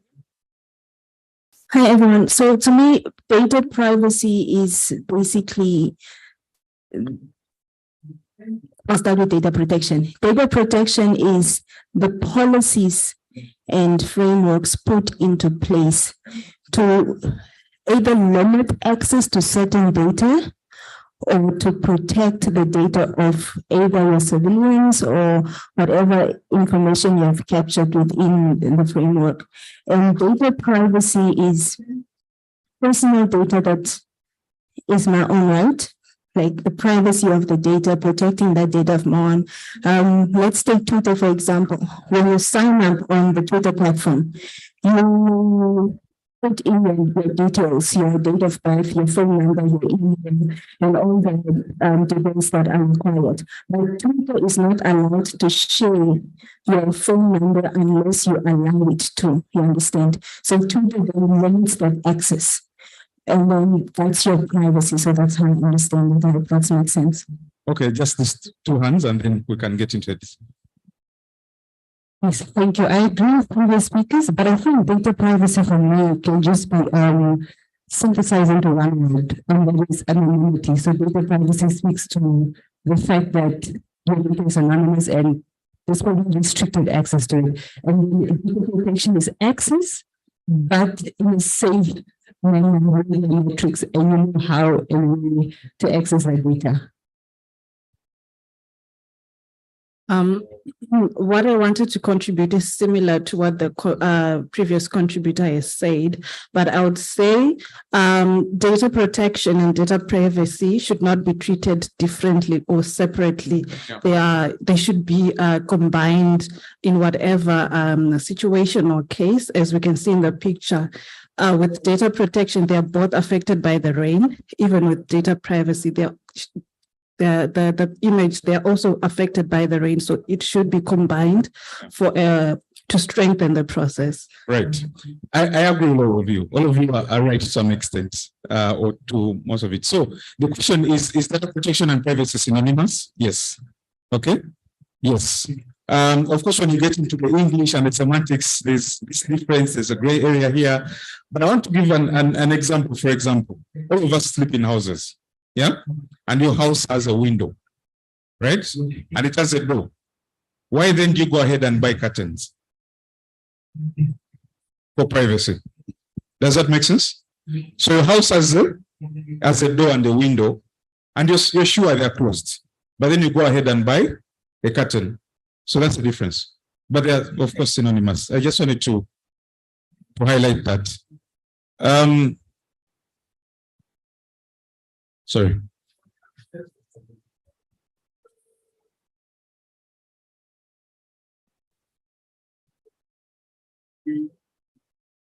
Anyway, as they get back the screen. So there's been a lot of data mining that has been going on in the region and on the continent. Earlier on, I mentioned we've seen the case of the WorldCoin in Kenya, where they've been scanning people's iris. I don't know what promises they've been giving to them. You've seen that. Has anyone seen that? Where they've been scanning people's iris, and I think the government of Kenya has come up to ban that whole process. Hey, what's happening on the screen? They put it back on. Yes, okay. It had gone to sleep. Let me quickly just open my laptop.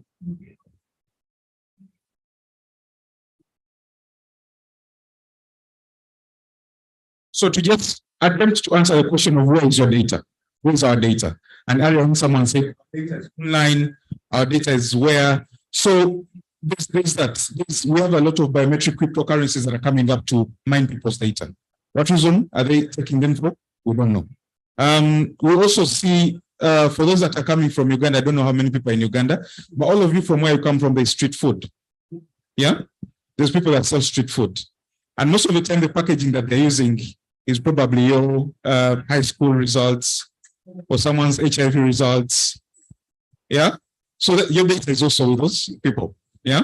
And of course, that problem starts from all of us who do events, collect people's personal data, but we're not quite familiar with what the data management cycle looks like.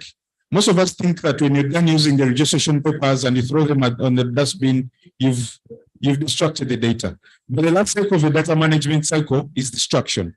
And this is one thing we've seen, that most of the laws don't really define destruction. For most of us that have seen movies, destruction is either shredding or burning, but most people just throw away. So don't be surprised if you're walking to buy a Rolex or to buy that side food, pancakes, and then you receive your COVID results or your high school results in that paper bag. So that's also your data. In Uganda, we also have mobile money, where you go to a mobile money store, Airtel or MTN, and then you withdraw money, and then they write down your details. But also in COVID, we saw a lot of data collection. When you're entering a bank, they ask you to write your name and your ID. When you're going to a bank, they ask you to write this and that. So there's a lot of data collection points around us. Yeah. And of course, for people that are very cautious about their data, I always tell them that sometimes you need to employ anonymity. Yeah. Why are you really giving your real name and place of birth and your email and phone number to someone that you don't think they're going to use this data? Yeah. And I'll ask you a question. How many of us here watch? Do you watch soccer? Do you watch soccer? But have you watched soccer? Have you ever received a betting message? Yeah? Yeah. So like someone has your number and they're telling you for the best odds, for the best football odds, please contact us. Like, where did this person get my number? It's probably in one of those books where you registered your personal data. I earlier on talked about face editing apps. There's this app called Face App. Yeah. It has Obama's face. Obama's a young person probably, and how Obama will look like when they're old. Or you've also you saw that app that made rounds during COVID. And now it can also show you how you would look like as a woman. Of course, I know who owns the app, but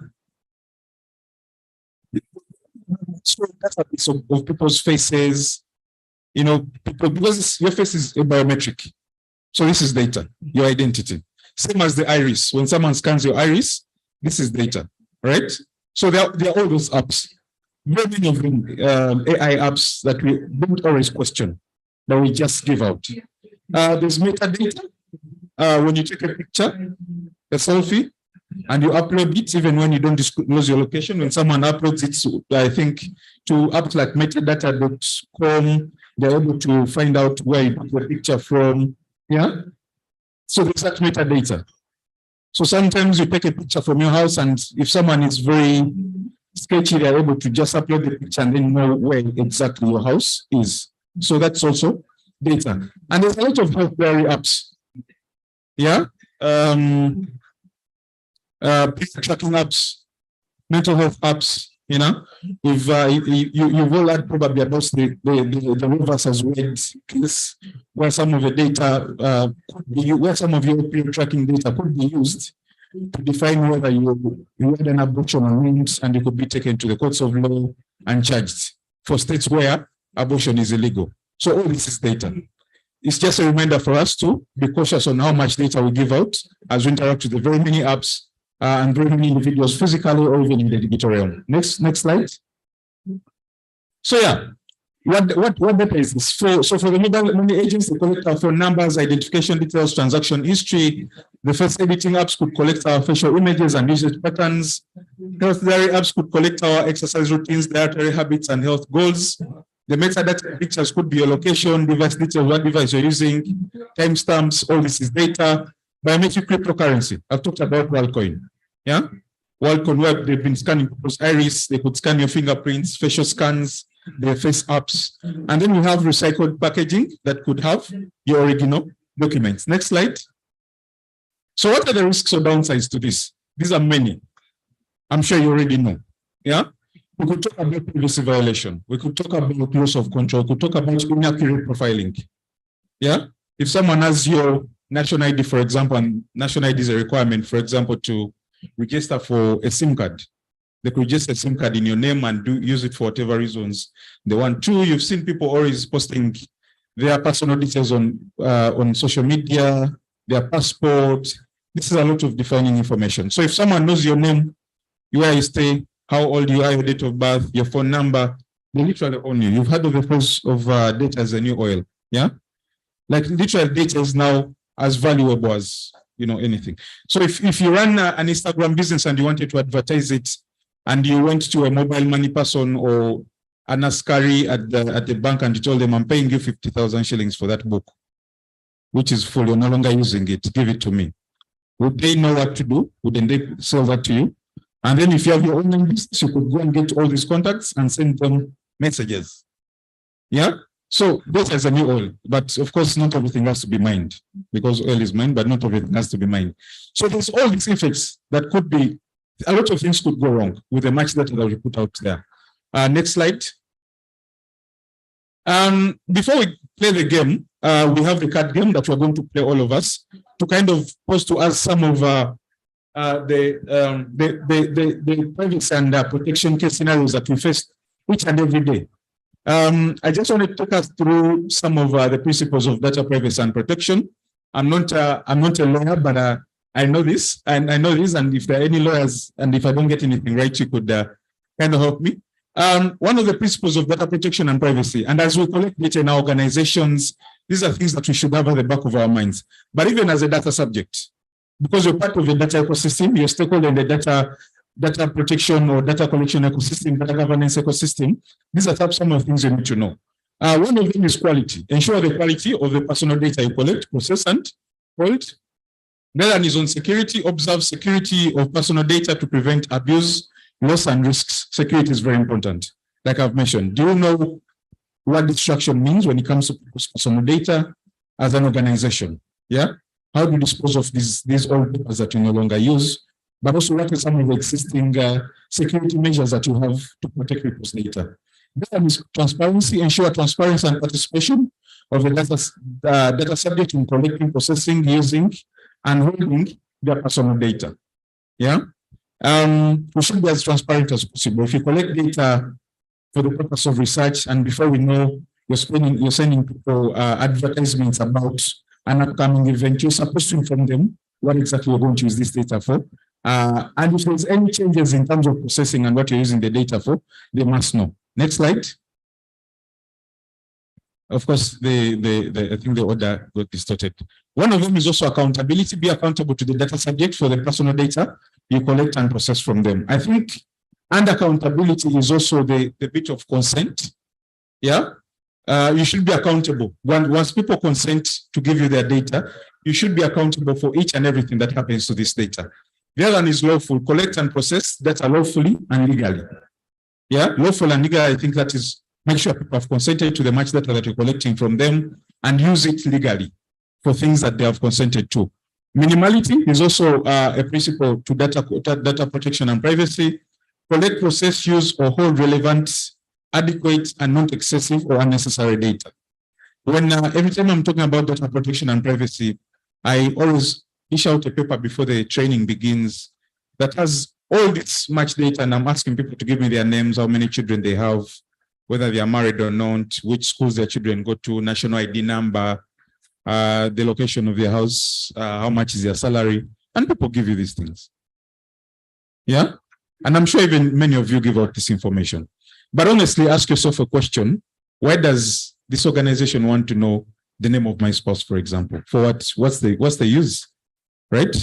The country where I come from, which I won't mention, during COVID, the president said the Okada people, border people, and the people that trim our hair should collect data because of COVID tracking. But all these things are illegal. Anyway, on minimality, you should only collect the data that you're going to use. If you're not going to use someone's national ID number as an organization, there's no need for you to ask for that. But also, even you as a data subject, you're supposed to know that you have a right to say yes or no to what data someone wants to collect. But also, if they insist for whatever reasons, you have a right to have an anonymized identity. And I normally tell this to ladies that it is you who are always, there's that one man who is saying, I need to get this person's number. So have that random name that you normally use for places where you don't think it's really right to have your personal data given, your phone number given. And of course, lastly is retention. Retain personal data for a period authorized by law or for which the data is required. I think this is self-explanatory. Yes, next. Okay, and why we are here today. So it is hard navigating this whole thing around data privacy and protection. Too much information, you won't be able to go and read a book, to go and read a paper, to go and read a report on data protection and privacy. How best can we give information? So we developed this game. For those that have just come in, I've passed around a game, which we are going to play right now, if you allow us, which we are going to play right now. And I've made sure that each is it row or column? Has one, which who doesn't have?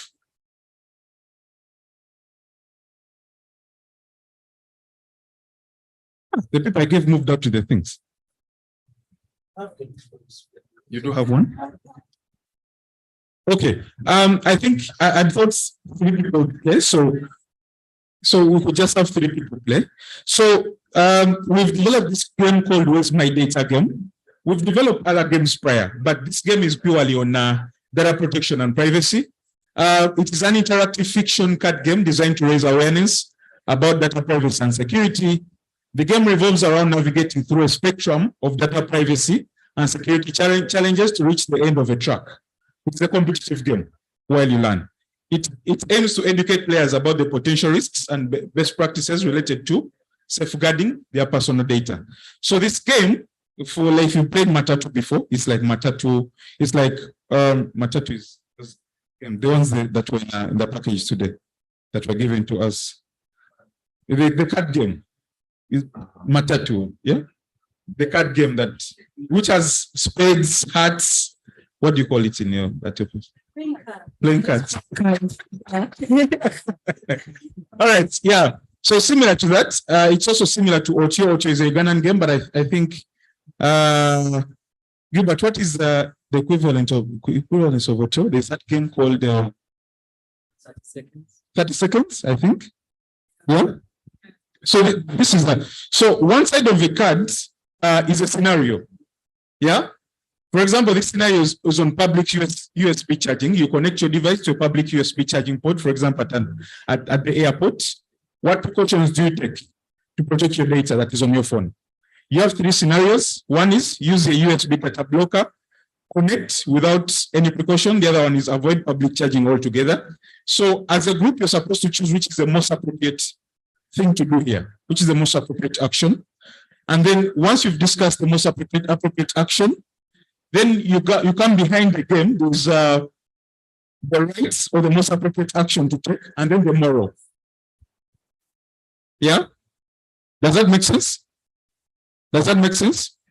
We've used this similar scenario when we're doing the digital safety game. There's a scenario of Aisha, who is a local NGO communications expert, and they tell Aisha manages the company social media accounts.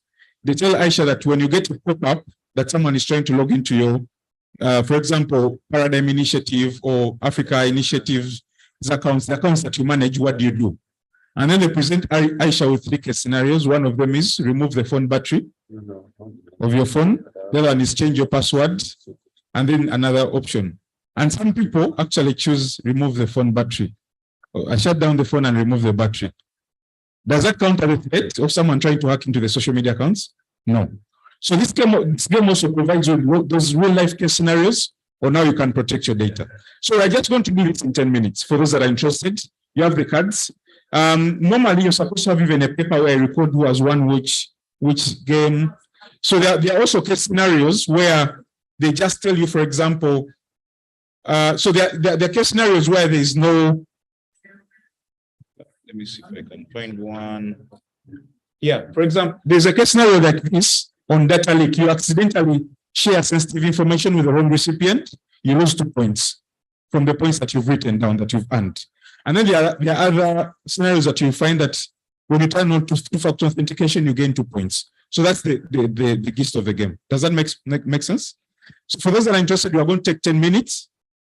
You just so you can just put it back in. When it's someone's turn, they will lose 2 points. So let's just interact with that, and then after the 10 minutes, you can just chat about what do you learn, or yeah.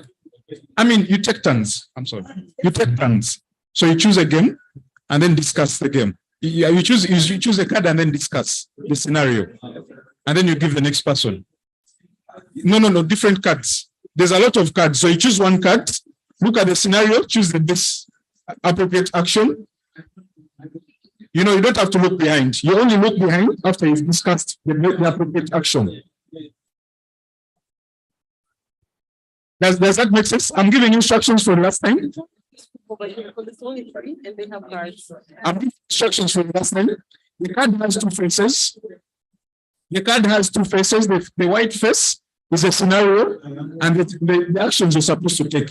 So supposed to, as one person, you're supposed to choose the most appropriate action, and then you can discuss it. And then behind the card is the most appropriate action. So you see where you've chosen the right one, and then they give you the moral of why it's important to do that action.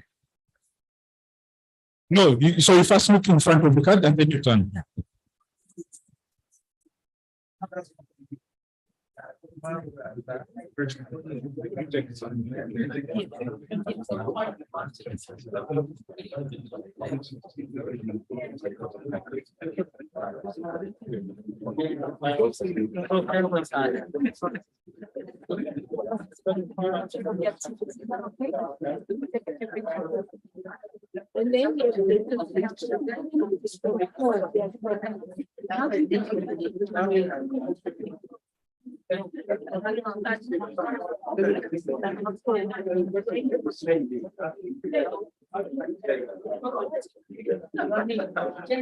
Yes. Could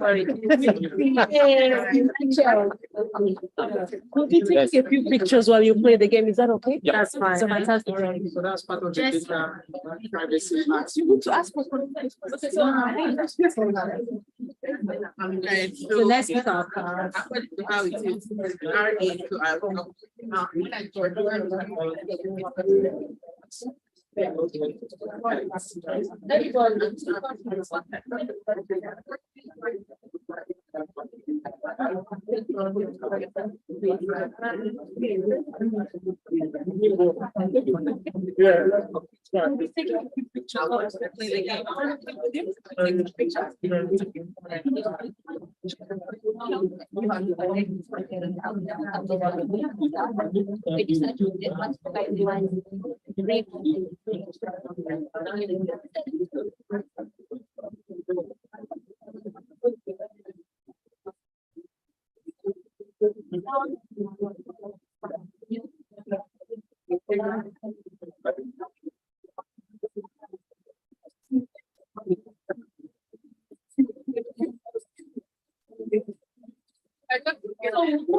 I've gotten my minus.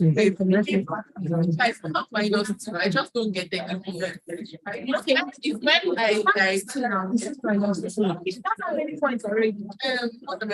So you get the chance of when we need that card that tells you the points that you get minus 2, right? If I miss the card, then I don't get there. Right? Yes, the person who's yes. Just minus 2. You didn't get the first one. So I get minus 2.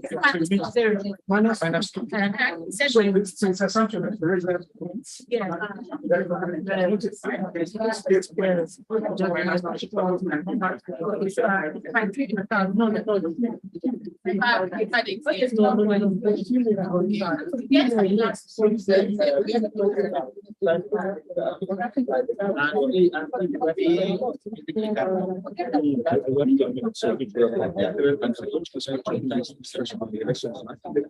But also what you need to celebrate an opportunity related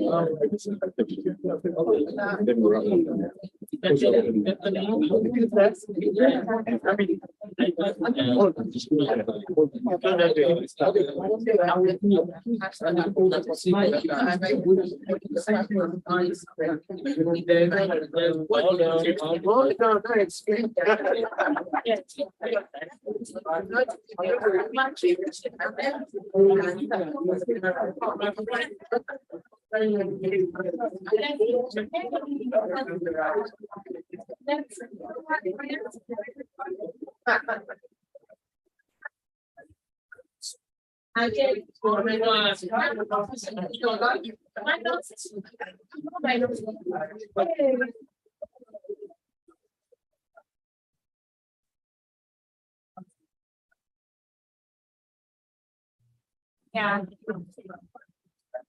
Okay. Okay. Good people. I would want us to play forever, but okay, 2 more minutes, and then we can discuss it. And we can discuss.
Next slide. Next slide.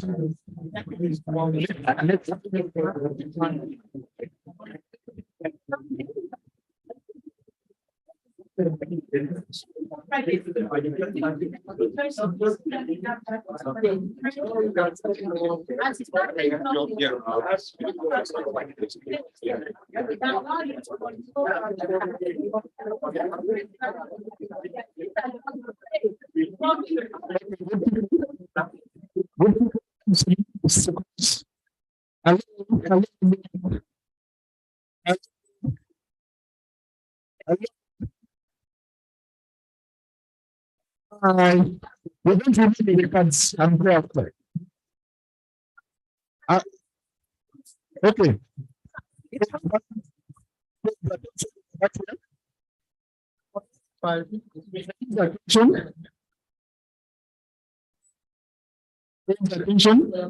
Attention.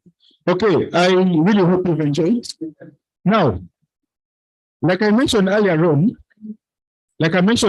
most of these concepts are not contextualized to us. So when you're doing trainings and talking about the things like digital security, misinformation, it can be sometimes hard to contextualize and help people understand the importance of these things. So apart from that game, we also have the digital safety game, which is a game that, because we recognize that not many of us have access to digital security trainings, apart from a few journalists and a few people that get trainings, Now, this is a game that you can play and learn about anything there is to do about digital security. Yeah? It's also a competitive game, but this is a personal game. They present you live scenarios and say, what do you do in a scenario like this? Okay, if you've been hacked, if you've done this, what do you do? We also have the game called Choose Your Own Fake News. Choose Your Own Fake News, which is a game on misinformation and disinformation.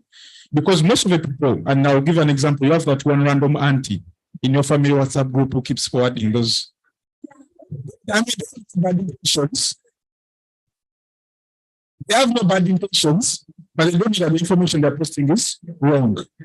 Yeah? So Choose Your Own Fake News is a game you can play to understand how does the world of misinformation work. How are you part of an ecosystem that is spreading around wrong information? So it has scenarios on election misinformation, COVID misinformation, and then the other one last thing. But it shows you how does misinformation spread, how can you debunk that. So that's also a game. I invite you to go and check out all these things. Now I'm going to hand over to Rachel to just close us up as we discuss, what has come out, how do you feel it is. Thank you so much. Amazing. Okay, let's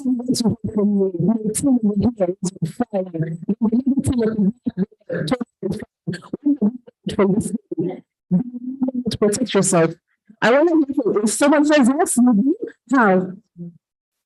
Okay, from so right, team actually lost our first question because she actually paid attention to it.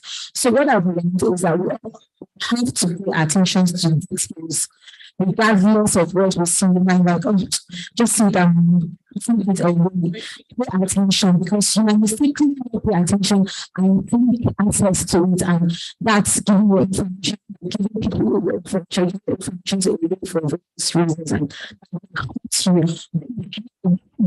so information that comes to your phone doesn't SMS and all the things. You need to research and everything was done. You actually be so sincerely. Thank you. Thank you so much. Let's pay attention to details. Please, I want to go to the back and I'll come to you. I'll come to you too soon. So these links that we can and things that pay attention to details.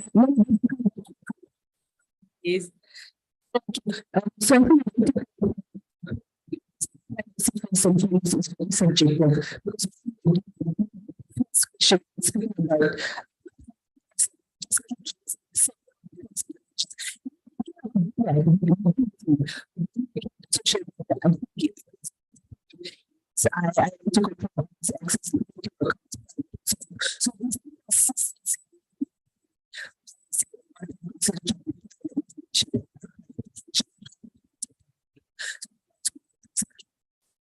Amazing. Thank you so much. Can I two last people and then we'll finish our session. This game is that whatever is free is free.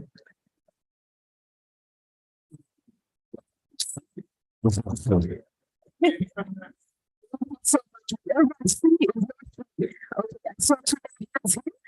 let's start with you, ma'am, and then I'll come to you, sir. I think what we learned was the importance of actually reading the terms and conditions before you agree to something, reading before you allow an app to have access to your camera, audio, and whatever else. We always just say allow without actually reading to see if it's even necessary for that specific app. So I think from our group, the lesson was to read every step before you just click. Yeah.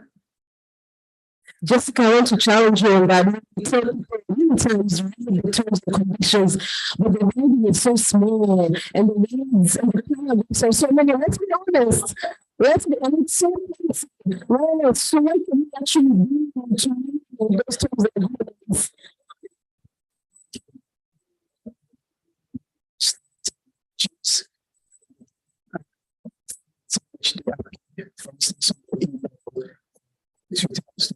So that's that is fishing, for instance, fishing is through the game, and we also do if you were to experience such.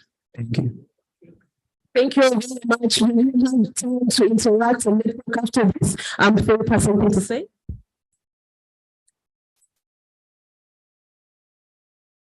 Okay, I've been told that we actually have a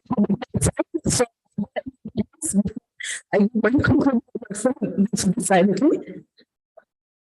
Okay, let's start with you. Was there another hand? Did you raise your hand? No. Okay. Condition house from what we do from the never came before. Did you do the just believe that? So my advice also is that before you, like you said, nothing that is free. So let's try to also look for alternative before you finally take a decision to accept whatever terms and conditions. And sincerely, that is when we want to look for alternative first. So we need to develop the habit of reading the terms and conditions. That's how the condition, because just decide to say, let me have check for alternative. If I do to provide this information. Thank you. Thank you. Attention, everyone. I have that there are also some questions. Okay, so to respond to me. Okay, just 30 seconds. Okay. Okay, so I just want to contribute to what was said. You might read and understand. So just try to read and understand. And when you understand, take a look before read and understand sincerely, because people just read and don't understand what they read. So you just have to be in your mind with your mind and what you're reading. And again, read, take it before the consequences might be. Just be sure that all things will come out and to work out.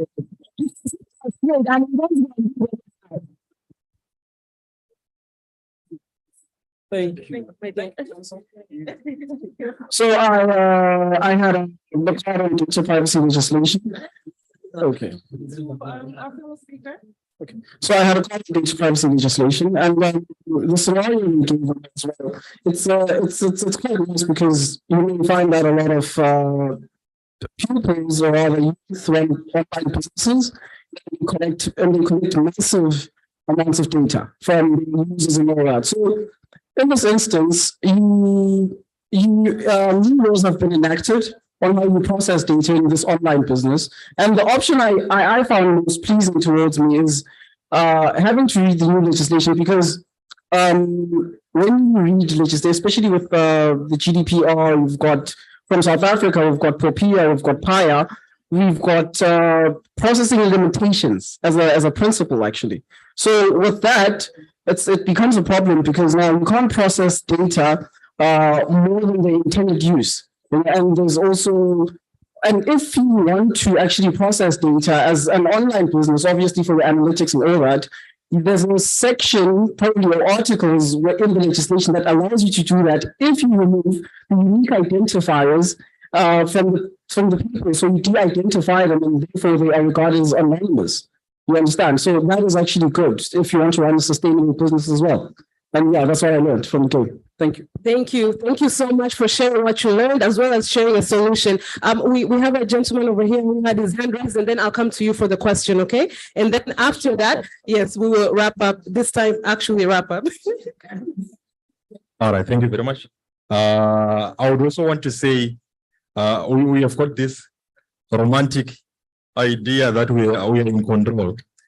Yesterday, I was installing Windows on my machine, and there's a beautiful voice called Cortana who was saying, familiarize yourself with the rules and agree. But then if you don't agree, no Windows. So, so normally that's what happens. You vote your iPhone, you vote to agree. If you don't agree, you can't go further. So we don't have much of this power of reading and then selecting what you want. Normally it's not there. Thank you. Thank you so much, sir. You're bringing us back to reality. Okay, welcome. Well, before I ask my question, I just wanted to start this conversation on consent. I think it speaks to the discussion on informed consent. Because people or Africans who read an 18-page document full of language and be expected to understand. So I think the onus is on us as citizens and users to sure that the us. So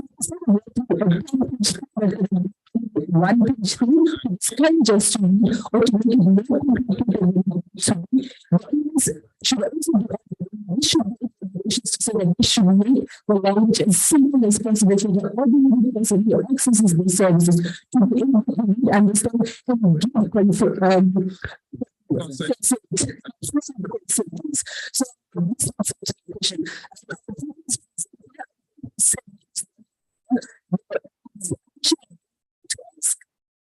so this is a discussion, but I think it's part of your expertise, so I just ask. Communications company just collected biometric data without any and so forth. My question is, in the instance when there's a respect, right? If we have a data protection law, in the instance when the plans of data protection law,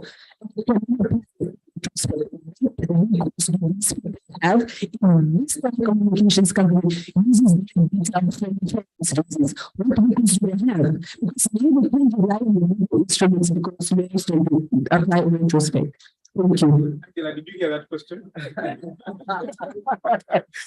This is a good question. I'm trying to wrap up. The next session is coming in. COVID, most of the countries did not have data protection regulations, but it's the time that most of the organizations COVID tracing apps collected multitudes of data, and there is no kind of way to hold them accountable because there's no. Is that a fact of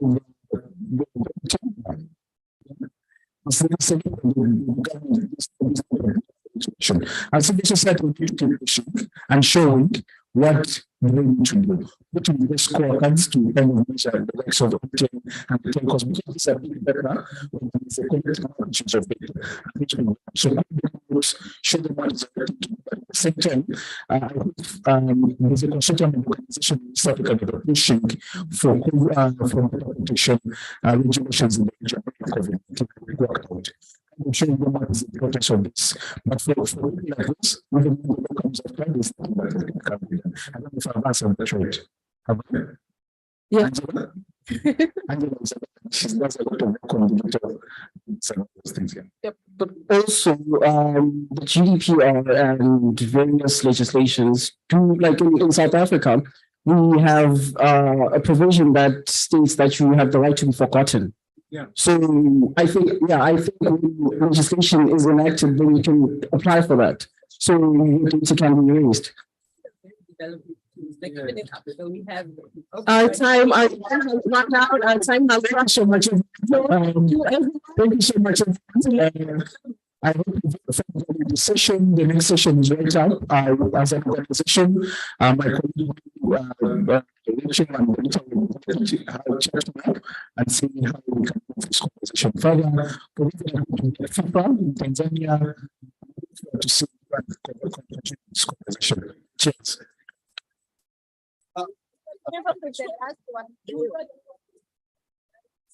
The whole day.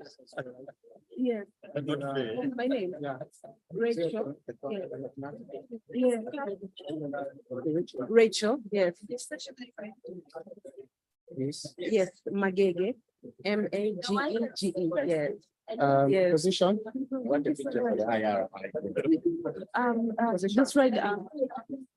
Yeah. Just write lawyer. I mean.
Yes,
that is connected.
Yes.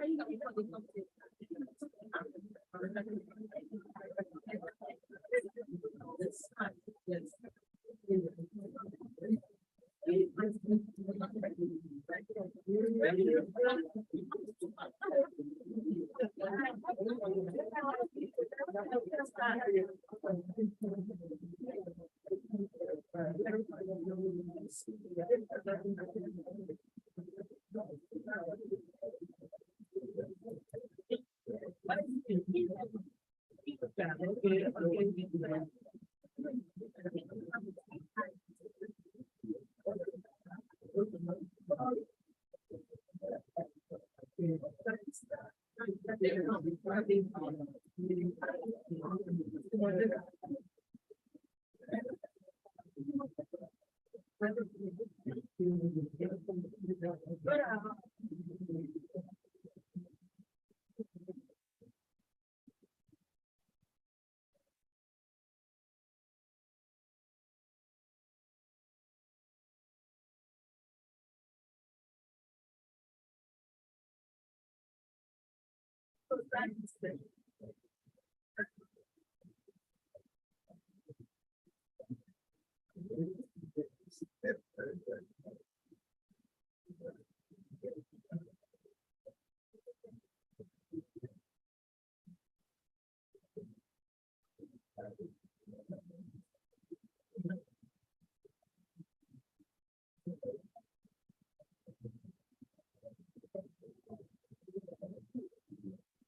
Are you the moderator?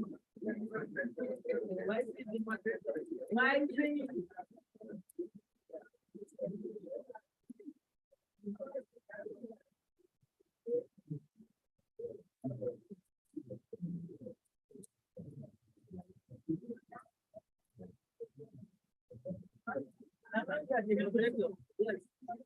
Why is the alignment of the moderator? Oh, am I the moderator? Please, can we sit down? Is that true?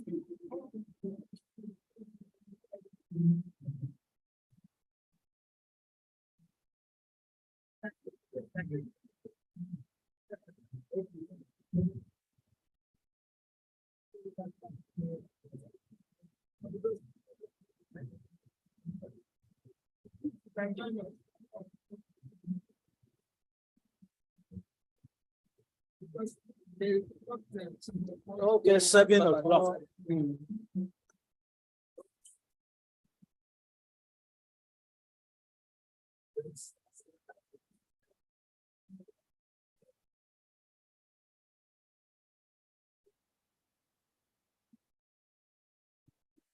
Hello, those are the gates.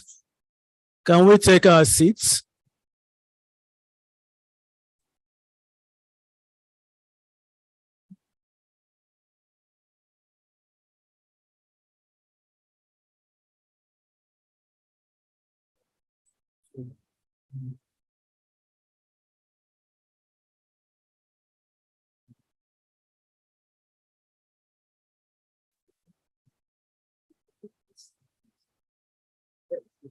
I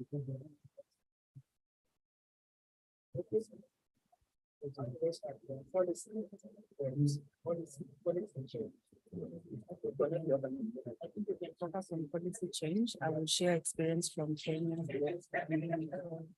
Yes.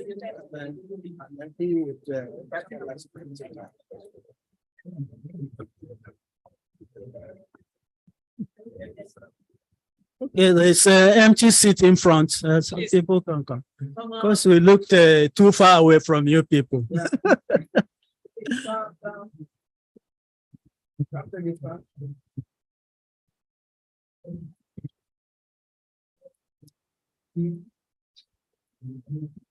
Okay, good evening, ladies and gentlemen. I would like to welcome us all to this panel, which is entitled Connecting the Unconnected.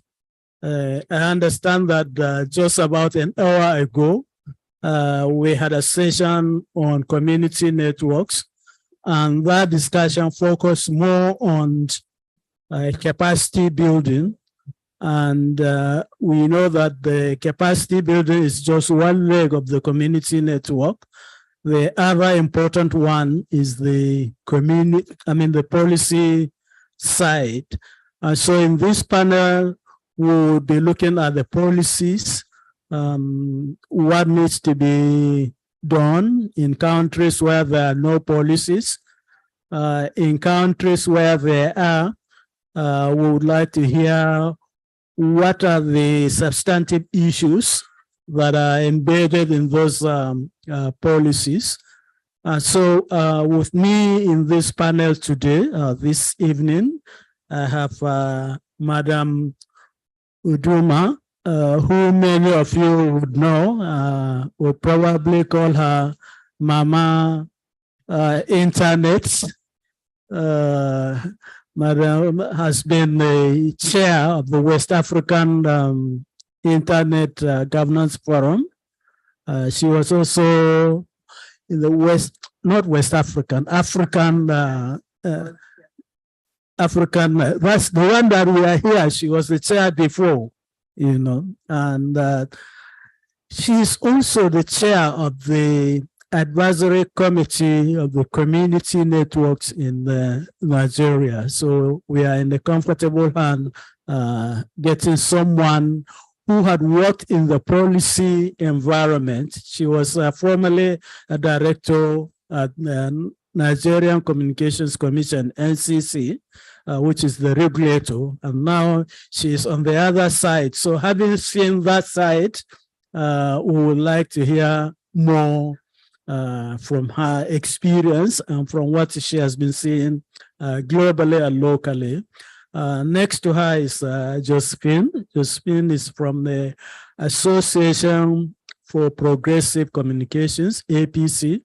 APC is a global platform for advocacy, research around digital technology. She is particularly focusing as a primary assignment on policy issues within the local network, community network project, which spans about 5 different continents. And next to me is Okako, who is a practical experienced person in dealing with last mile connectivity. And his role here is to discuss one specific example of how you can seed and germinate community networks. The fourth person would be joining us is Catherine Kialo from APC as well as Kictanet. Kictanet is a Kenya-based digital advocacy platform. She would join us also on this panel. So without wasting our time, I would like to start with Madam Mary. Madam, having worked in the, let me welcome Catherine, who I just was, so she, as I said, from Kenya, and she also worked with APC and Kictanet, and she would focus on policy issues as well. So, but we are starting with Mary. Having worked with a regulator before, and now on the other side as champion of community networks, what issues around policy and policy changes would you want to share with us in this panel? Okay. Good evening, everyone. And we are here for another talk or another debate or another discussion on community network. And I think this session talks about community network and leaving no one behind. Who can be left behind in terms of connection, whether it's telecoms or is internet access? Who can be left behind? Please, I like us to interact. Who can be left behind? Yeah, please.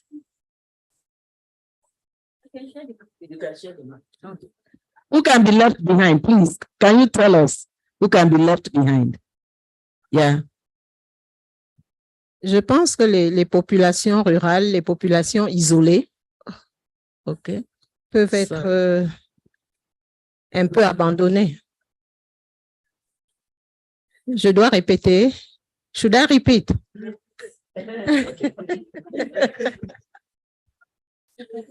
Je disais, les populations rurales ou les populations isolées peuvent être laissées derrière.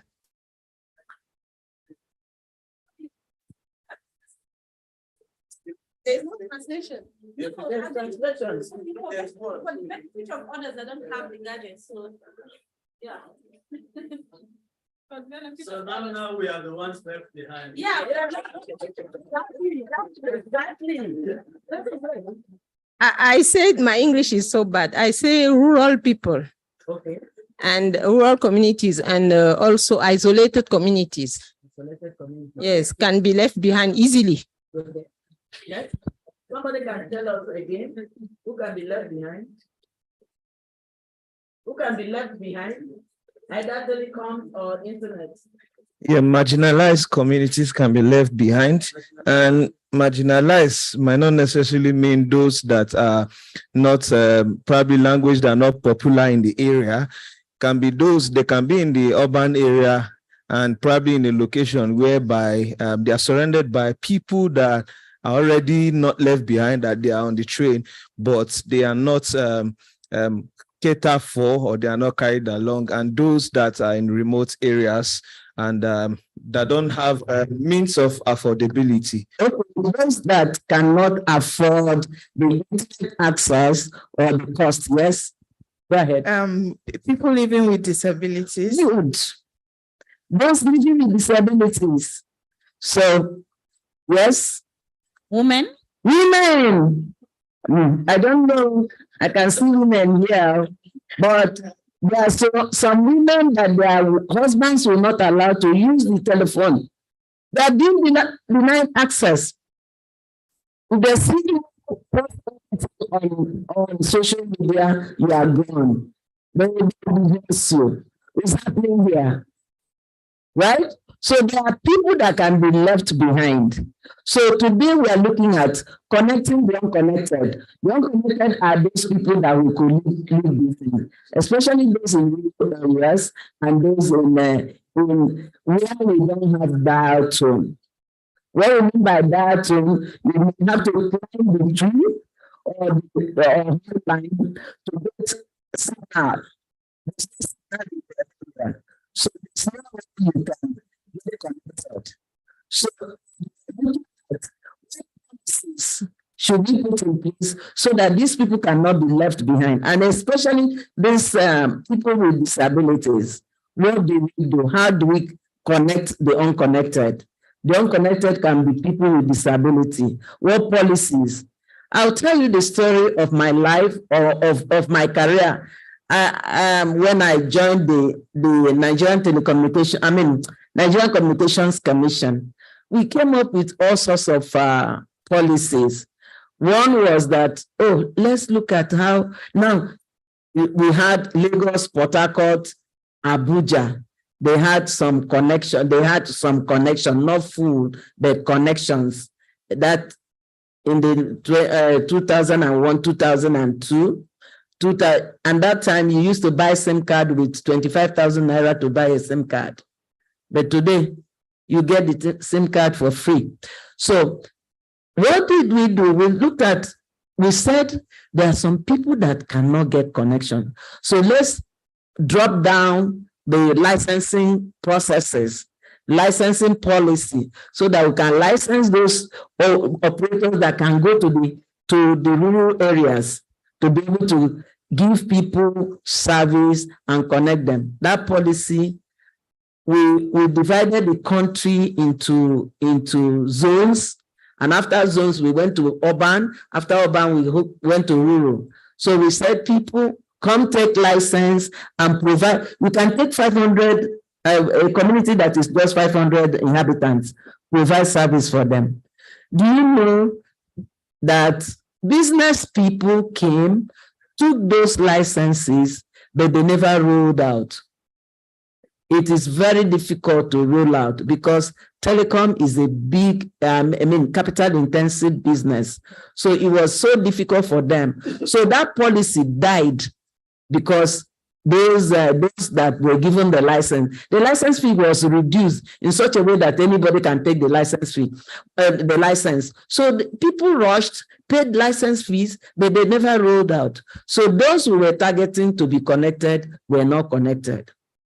There's a policy that we did that is the Universal Access Fund, that the big companies will pay levy and will set aside some part of it, about 40% of it, to reach the unreached, to connect the unconnected, and even for disability.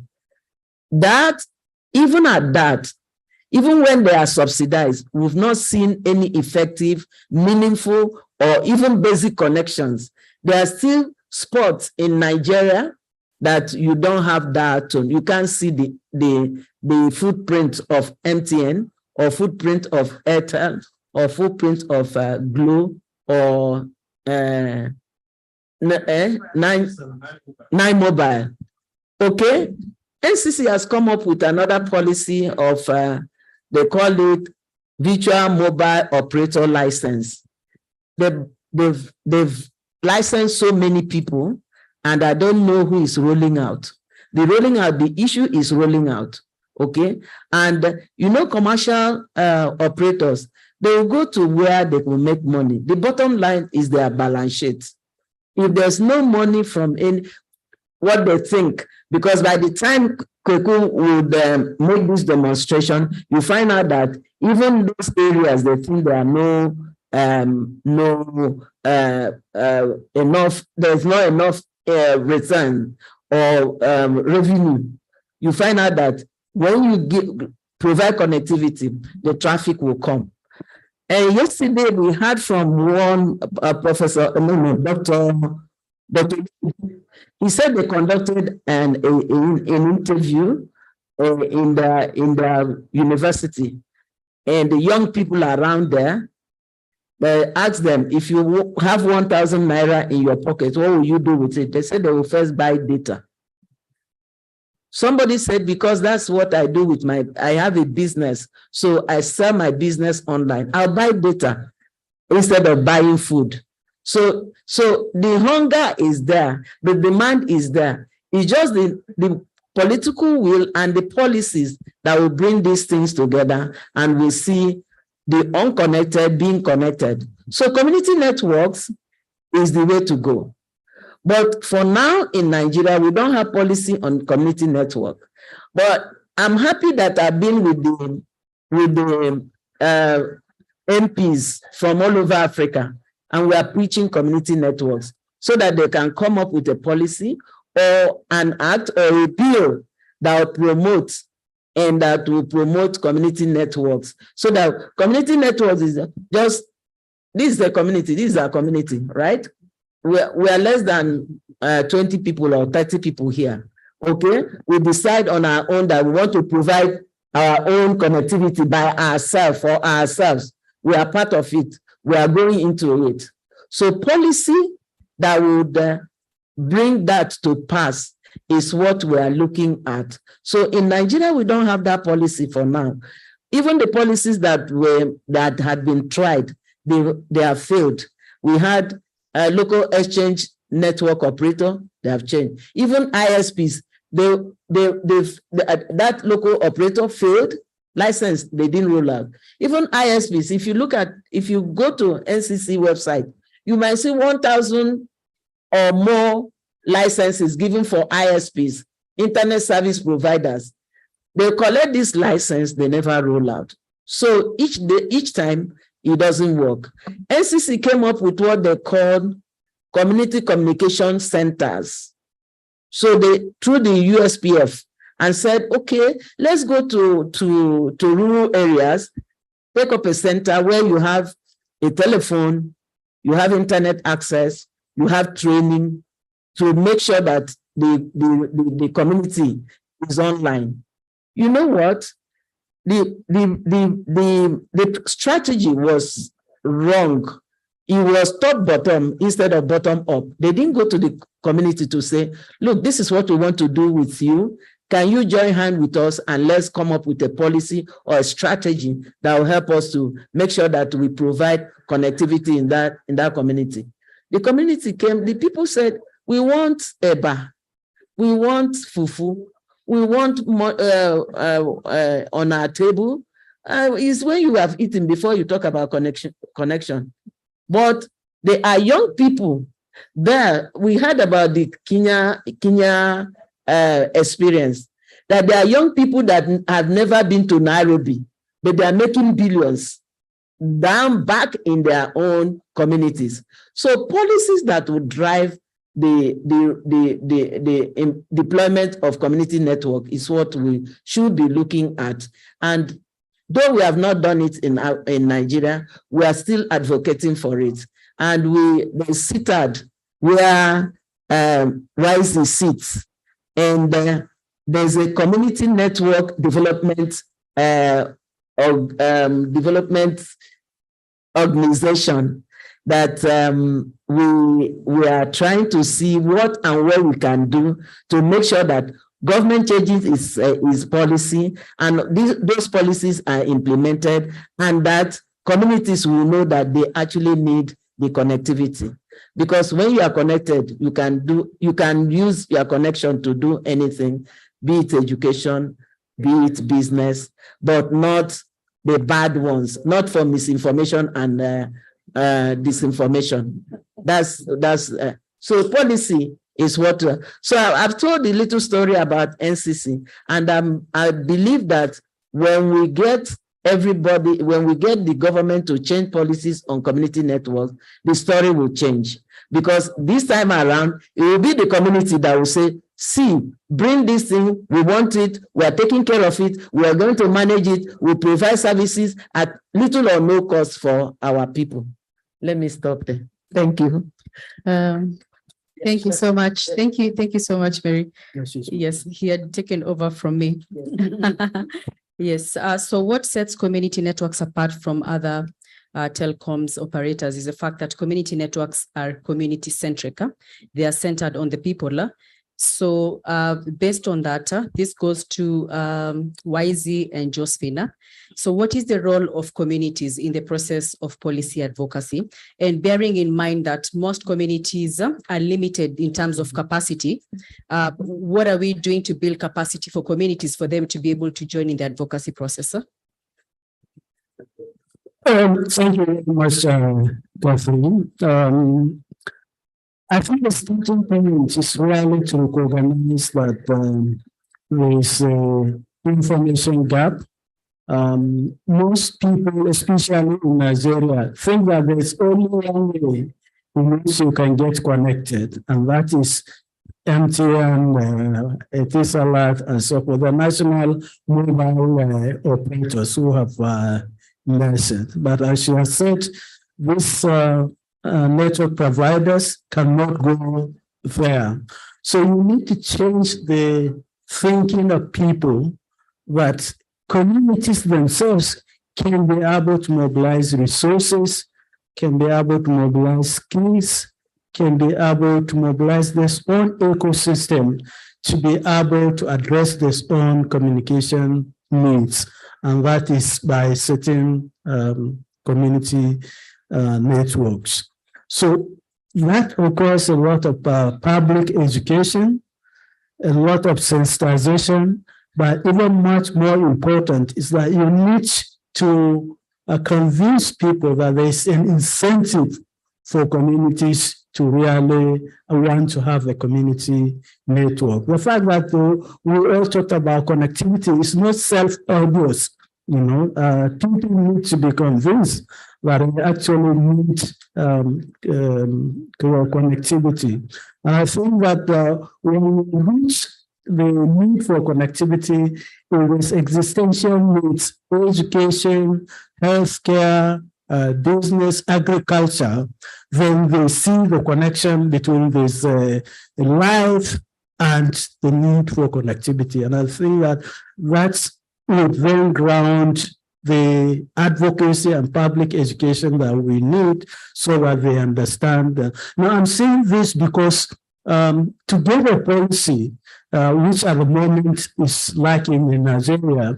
And you need the voices of the people. I mean, you can't replace the people. Say, Kaku would advocate and want government to do that. It is the people who become the engineers of those needs and therefore advocate for the policy change that would allow them to do that. And once that voice is seeded and is becoming our own, people like us who are called champions can then amplify that voice and aggregate it and place it before the policy making agencies such as NCC, the Federal Ministry of Digital Communications, and so forth. And so the next leg therefore is how to engage government institutions in order for them to understand the need to do policy and also to recognize that there may be other stakeholders, other interest groups who may oppose the need for license. So in this context, for instance, there is a suspicion that major players such as MTN pay a huge amount of money to get license. Why would you come and pay small token for a license to do community? And I think that we need to have the agreements that these are not competitors. We are not able to reach them. And that is why they need to have the license to set up this community.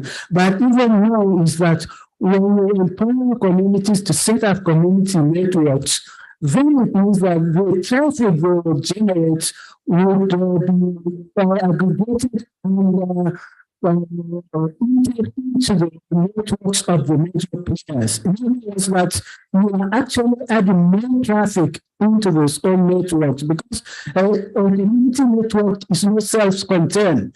It's only useful because if this is a community, I'm not only going to communicate with the people in this community, but also with people in other places. And therefore, since my community network would only be my community, I need to jump into other networks. And usually, when you need the next major thing you need to be the major players. And therefore, the traffic that comes out from me will be conveyed by the network of the major players. Similarly, if there's someone from other places who speak to me or connect with me, the traffic will then be. And therefore, community networks would often have new streams of income and revenue for the major players. And therefore, we should see it as a win-win case. So we need to make that argument that community networks are not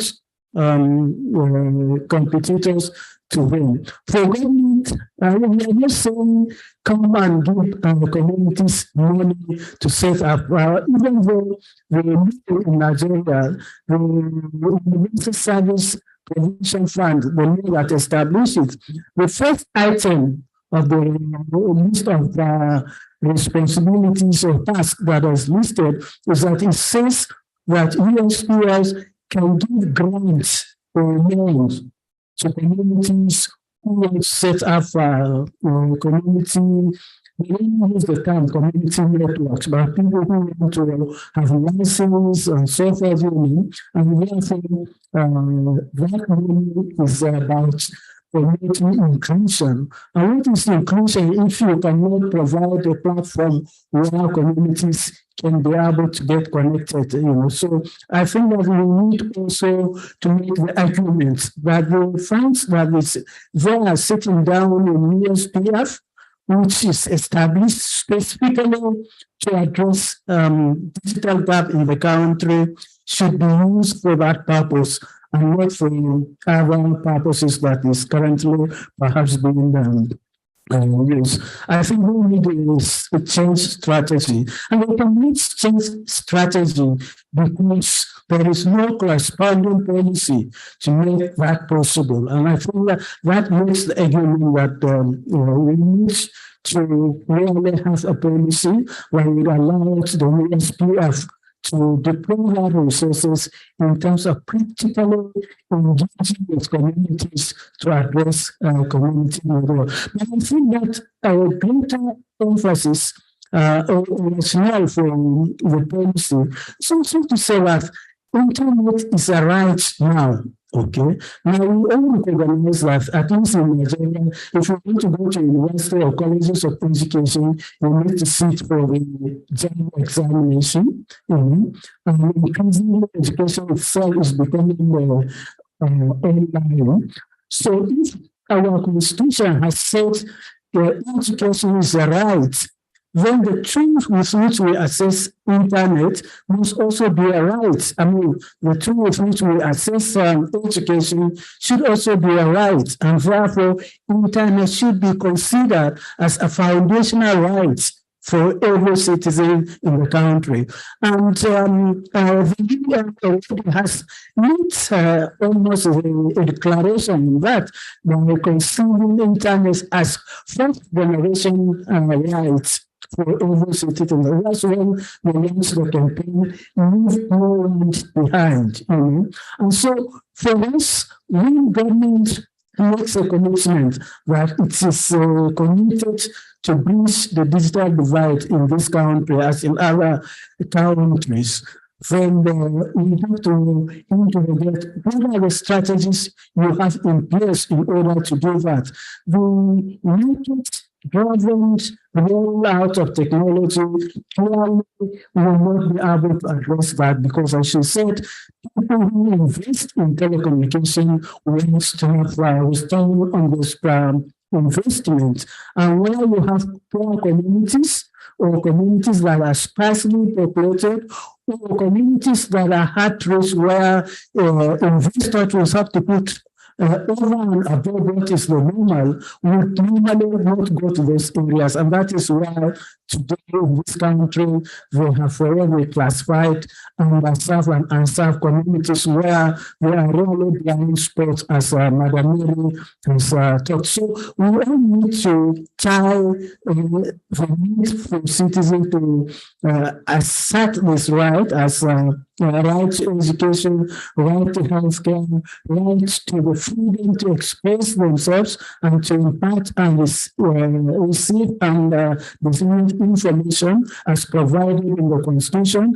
And to do, you can only do that if you have access to the internet. And therefore, it behoves on government to ensure that these rights and the foundation for it to access these rights is met and can only be met if governments agree to allow them to set up this own community network. So I think for me is that as citizens, as people who are committed to the development of the country and our continent, I think we all need to become ambassadors of community networks so that we can advocate to governments and try to convince them. And I think that it's easy when voices are multiplied, when voices become loud, and when people become focused, determined that this is what we want. I think for the moment, our voice is feeble,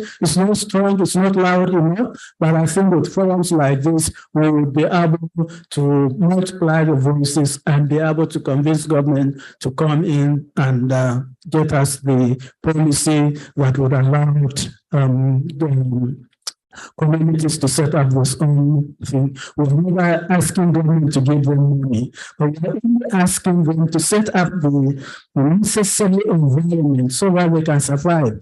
Even if it's also a question of interconnectivity, because interconnectivity is to find what to do in terms of providing infrastructure, smaller networks need to ensure that the interconnectivity rates that will determine how they will be shaped is such a way that the bigger brothers will not kill the smaller networks in the country. So thank you very much.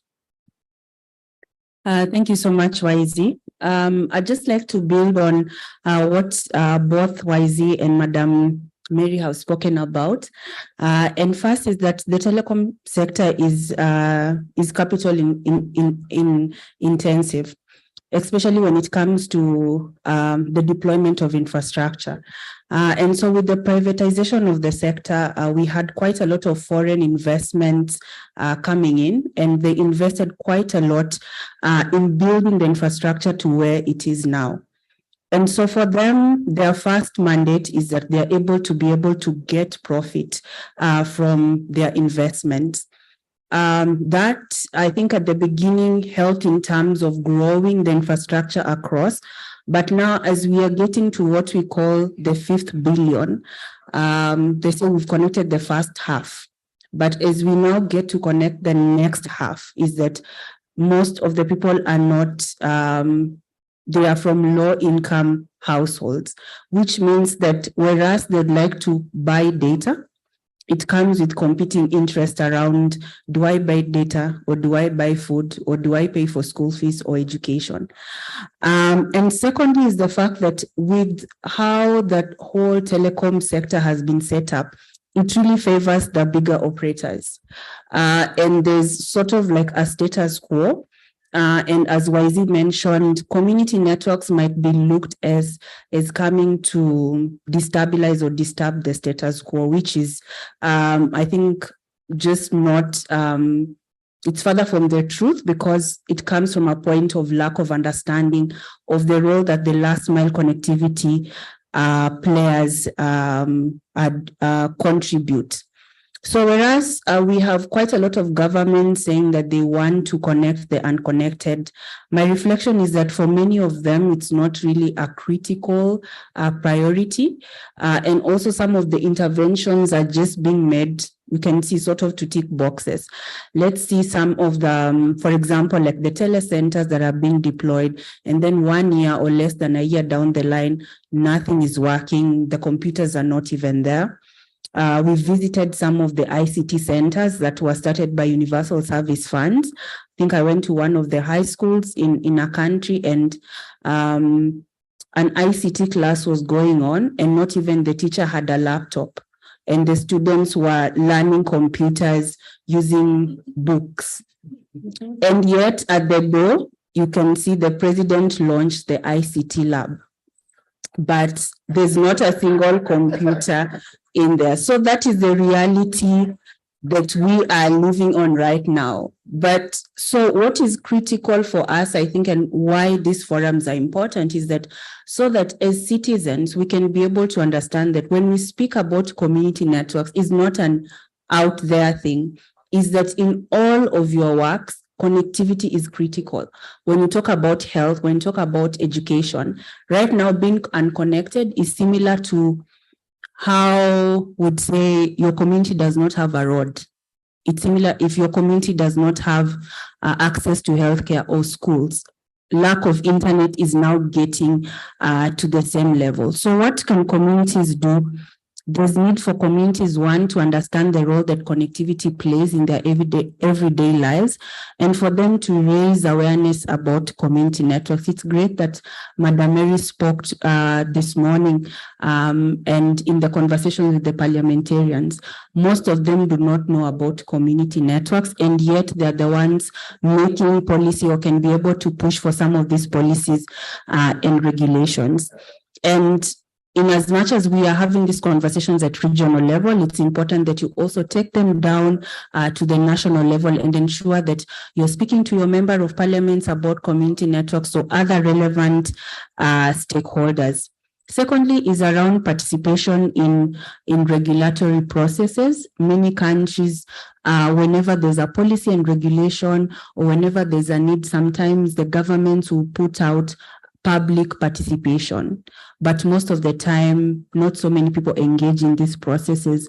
And that is when critical strategic positions are being determined by governments, or sometimes critical voices are being heard. So especially in the telecom ecosystem, you'd find that large operators who have big teams will be able to contribute to this, but not so much everyday citizens. So it's important for us also to, I think, find time to be attending some of these public consultations. Sometimes you might go in and not understand the telecom jargon, but just going in as a citizen and saying, as YZ say, internet access is my right, asking about issues around affordability, around access to devices, around taxation.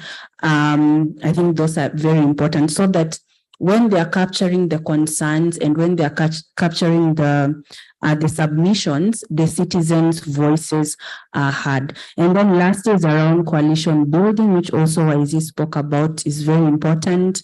Our governments respond to numbers.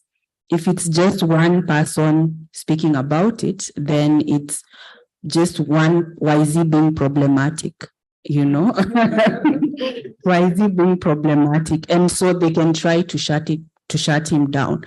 Or YZ comes from region X, and it's because it's an opposition region, that's why they don't agree with anything that the government is saying. But it's up until even those who come from areas that have the government, for example, the government of the day is in power, across all communities, that they'll start knowing that they respond to how like it will impede their elections. So we also need to see how we ensure that connectivity becomes a thing where when you're ticking boxes of what your member of parliament did or what your leaders did, you can also say, did they ensure that we have affordable access for the community? And I think this only comes with communities understanding the role that connectivity plays in their everyday lives. Thank you so much, Josephine and YZ. So moving on to the internet backpack, which I am seeing over there. So yes.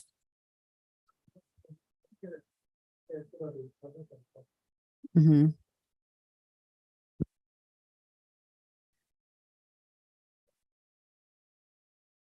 I actually had a question. Huh?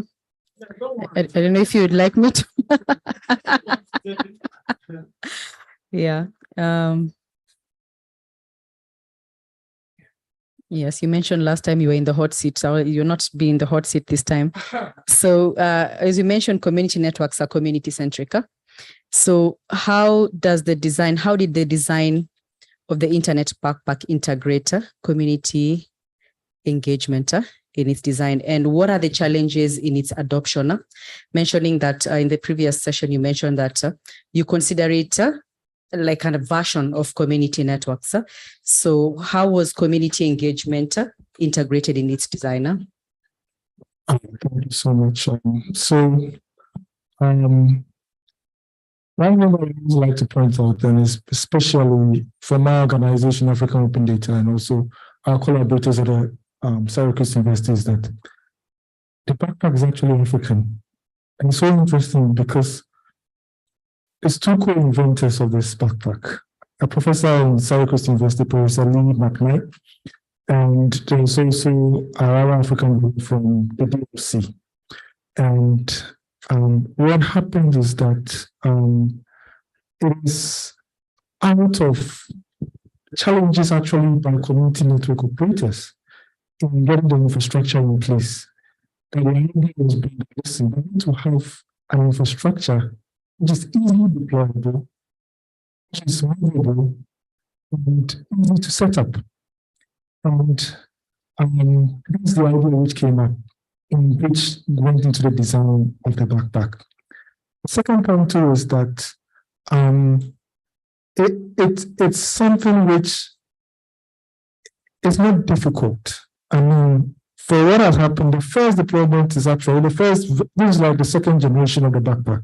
The first generation of the backpack was deployed in the Golden Observatory, the volcanic observatory. It's actually still active, being used. So basically, the backpack one is to be able to complement our community network operations. It's not a compositor, and I think I like what YZ said about the telecoms operators in the ISP, so those people call. discuss is that, and actually this is from the field. There's a network deployed from the field in a part of Ghana called Winneba, where when we go there, it's set up when children from school come and they're able to put it on. Community and training college students are able to connect to the network. The second part of your question, which what was the second part of your question again? The virus in getting adoption. So far, I also always like to use the use cases. It was first deployed in Ghana in the DRC, and then there was an ISOC sponsorship of a program in Costa Rica. So the people were Africans, the people in Africa, then we went to Costa Rica, and it's back to Africa now, and we are looking to move across Africa. One of the most difficulties that has been on our side we have faced is one, to be able to deploy it to mass communities as much as we want. Because when we look at this backpack, I've been carrying my book all day. Everybody will see what kind of prosthetic this thing looks so big and huge. But the truth of the matter is that this backpack has, I'll say, three main components. You have the satellite connectivity, which is very expensive. Most of you who do in telecoms and stuff know that satellite connectivity, and we're talking about unconnected and underserved. Most of us come from Africa, and I think even here in Abuja, I was telling somebody just a while ago, we always have some very bad impressions. You know, we come into Abuja, come into the big places, but we have urban unconnected or urban poor. We understand where the networks are very poor. This is what we call a beacon device. It's a satellite connectivity device, which I mean is quite common, but it's very expensive. Okay, then we have your point router, which you see, which takes 2 SIM cards. I mean, it has the place about it.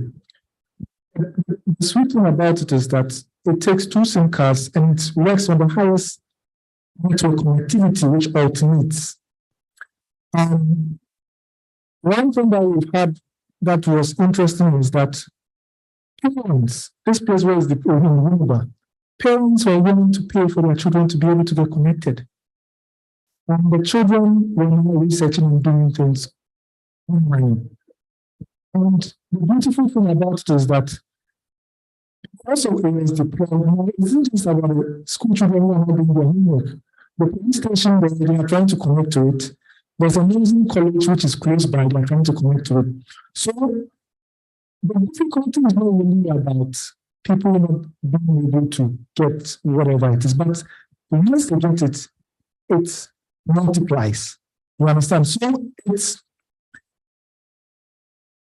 our ability to be able to connect, to utilize the various devices which are available to us, and for us to be able to apply this for our own community existence. I mean, Kenya has been a very good example of trying to connect communities across Africa.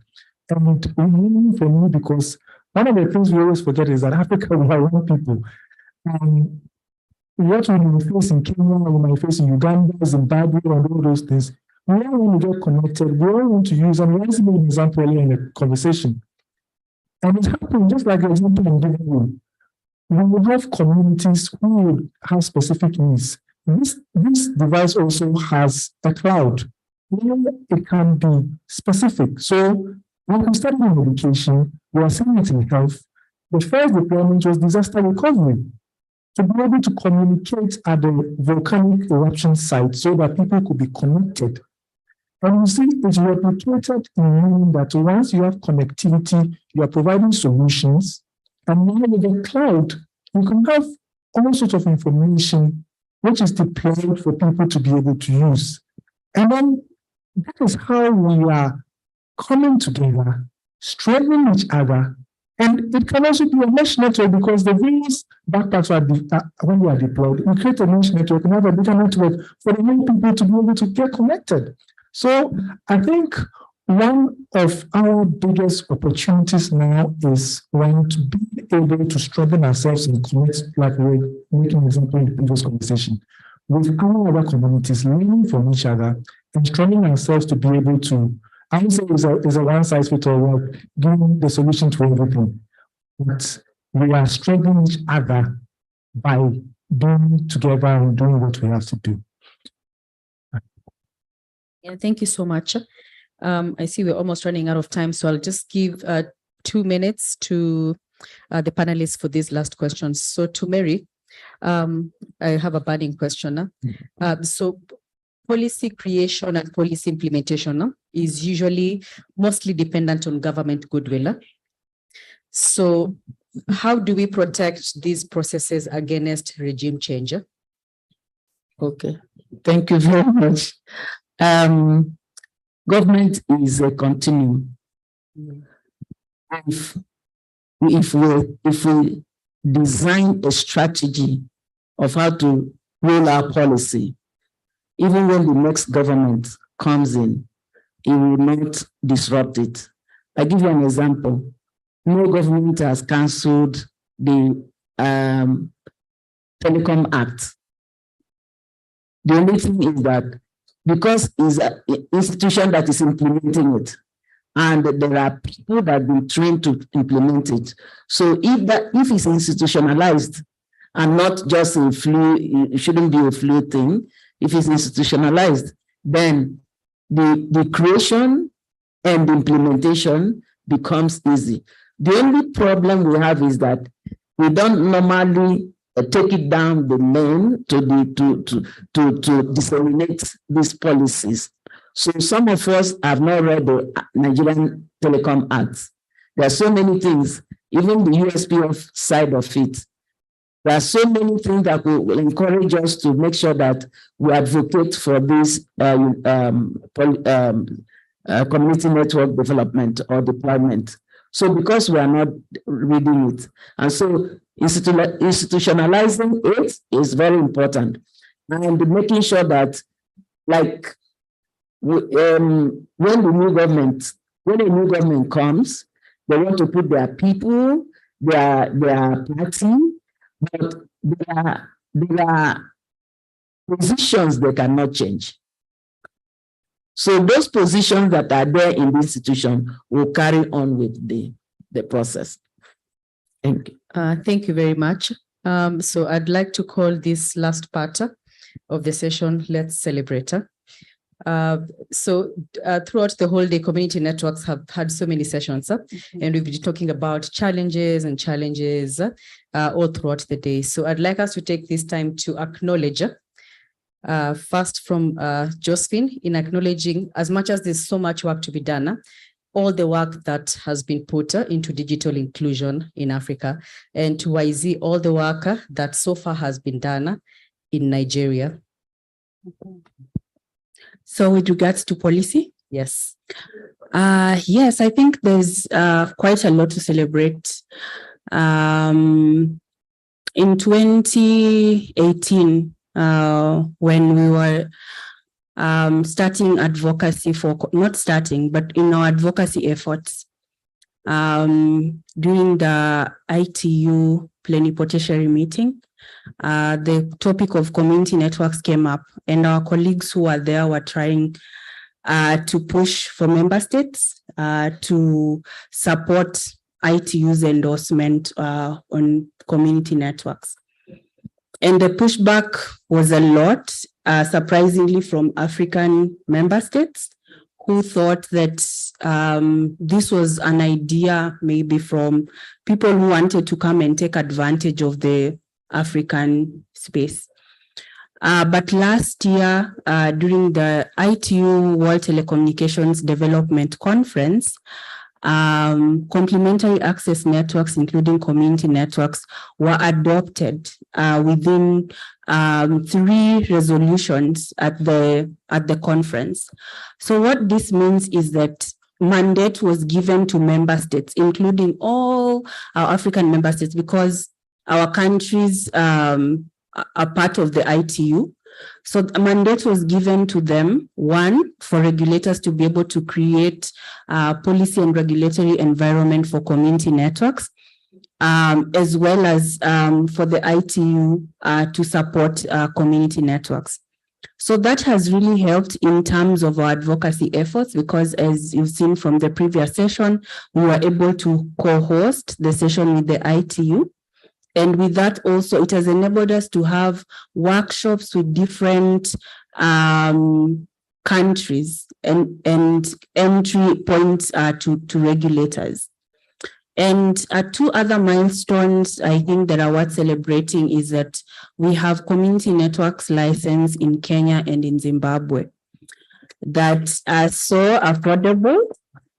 At $50, community members can be able to get access to a license for a 10-year category. So they could operate at a village level or a district level, a sub-county with regard when it comes to Kenya. So this means that we are no longer, I would say, shooting in the dark, or we are no longer, we have something to go to other regulators with. So when we come to Nigeria, we'll say, your colleagues in Kenya are doing this. Can you be able also to consider when we go to Ghana, when we go to Cameroon, we have something to use as a reference point. And also the fact that the regulators in Kenya, the regulators in Zimbabwe, as well as South Africa, are willing to also speak to their colleagues in other countries as well, to promote the concept of community networks. So for me, I think it's now just beginning to open up. More advocacy should be done to build awareness for communities, because it's one thing to have regulation, but it's another thing to have actual community networks in the country. As Madam Mary mentioned, that sometimes people will get the license, but they'll not do anything with it. So our task really is more around also building capacity for communities. I'm trying to elaborate on it's 3 years ago when we launched the community network project. Even members of our advisory committee were confused as to what exactly are we talking about? What is this community network? So everybody was just grappling in the dark as to if I remember one meeting we had, members were asking, what exactly do you want to achieve with this project? So it was not just members of the advisory committee, but even within government. We just didn't know what this community network means in reality.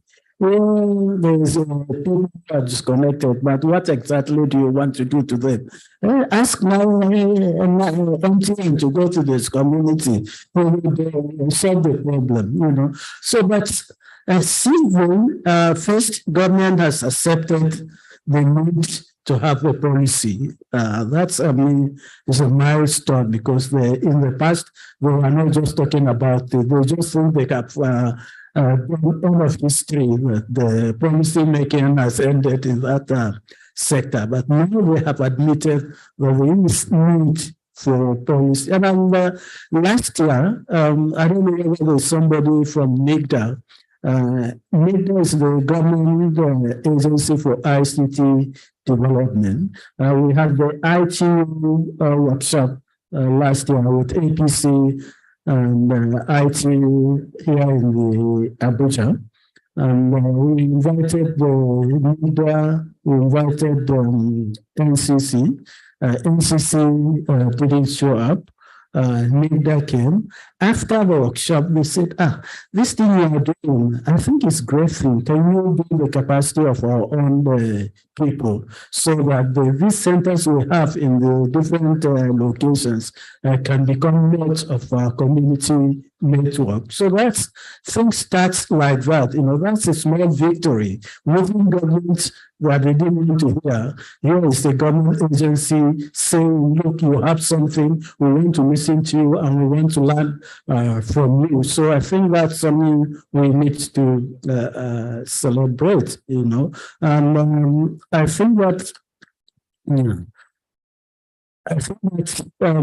gradually also, the public has come to understand that it is not only NGOs that provide connectivity, and that there is an alternative to MTN, alternative to Etisalat, alternative to Glo, and that alternative is community network. So people are already talking about it.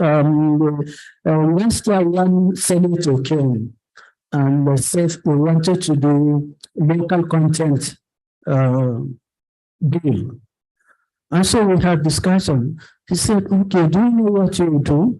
Can you craft some places that would include, that would insert community network into this bill, you know? And his idea was that the local content sets for every procurement, whether training, whether consultancy, whether physical buying of infrastructure, there must be 30% reserved for local players. So if you are doing training, you don't exclusively bring a foreign company to do that for you. You must have 30% reserved for local trainers. If you are doing consultancy, you must have 30% for local consultant. So his logic is that we put bandwidth. And so we must also reserve 30% of bandwidth, and that they will build the capacity of the community networks to provide that 30%. So I think that when legislators begin to talk in that perspective, I think we are somewhere to celebrate that there's changes coming up. Thank you very much.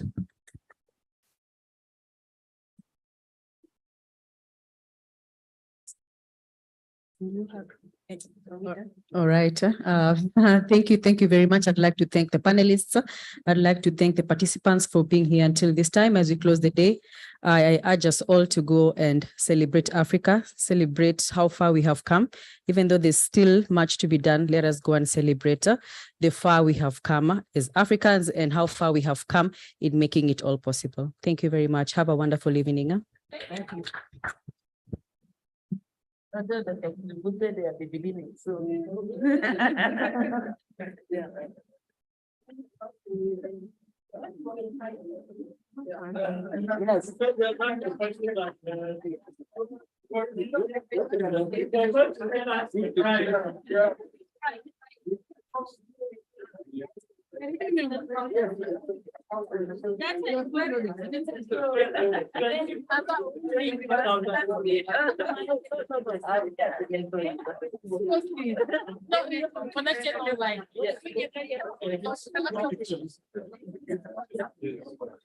Why is it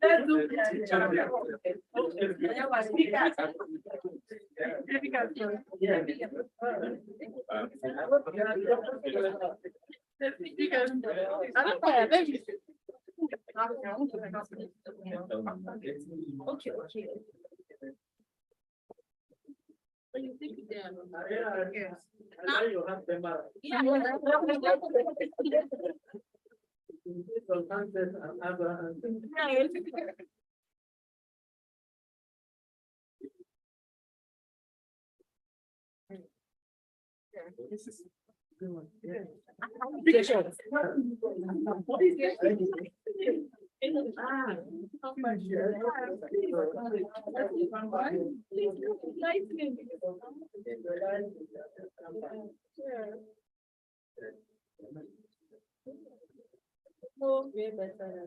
Oh no, it's better. Go to red color.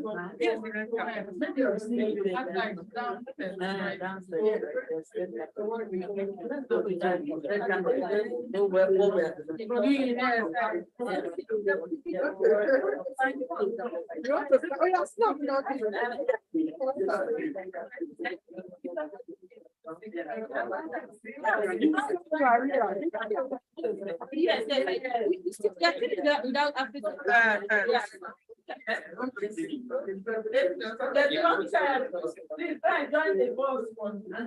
Okay, there's a ball.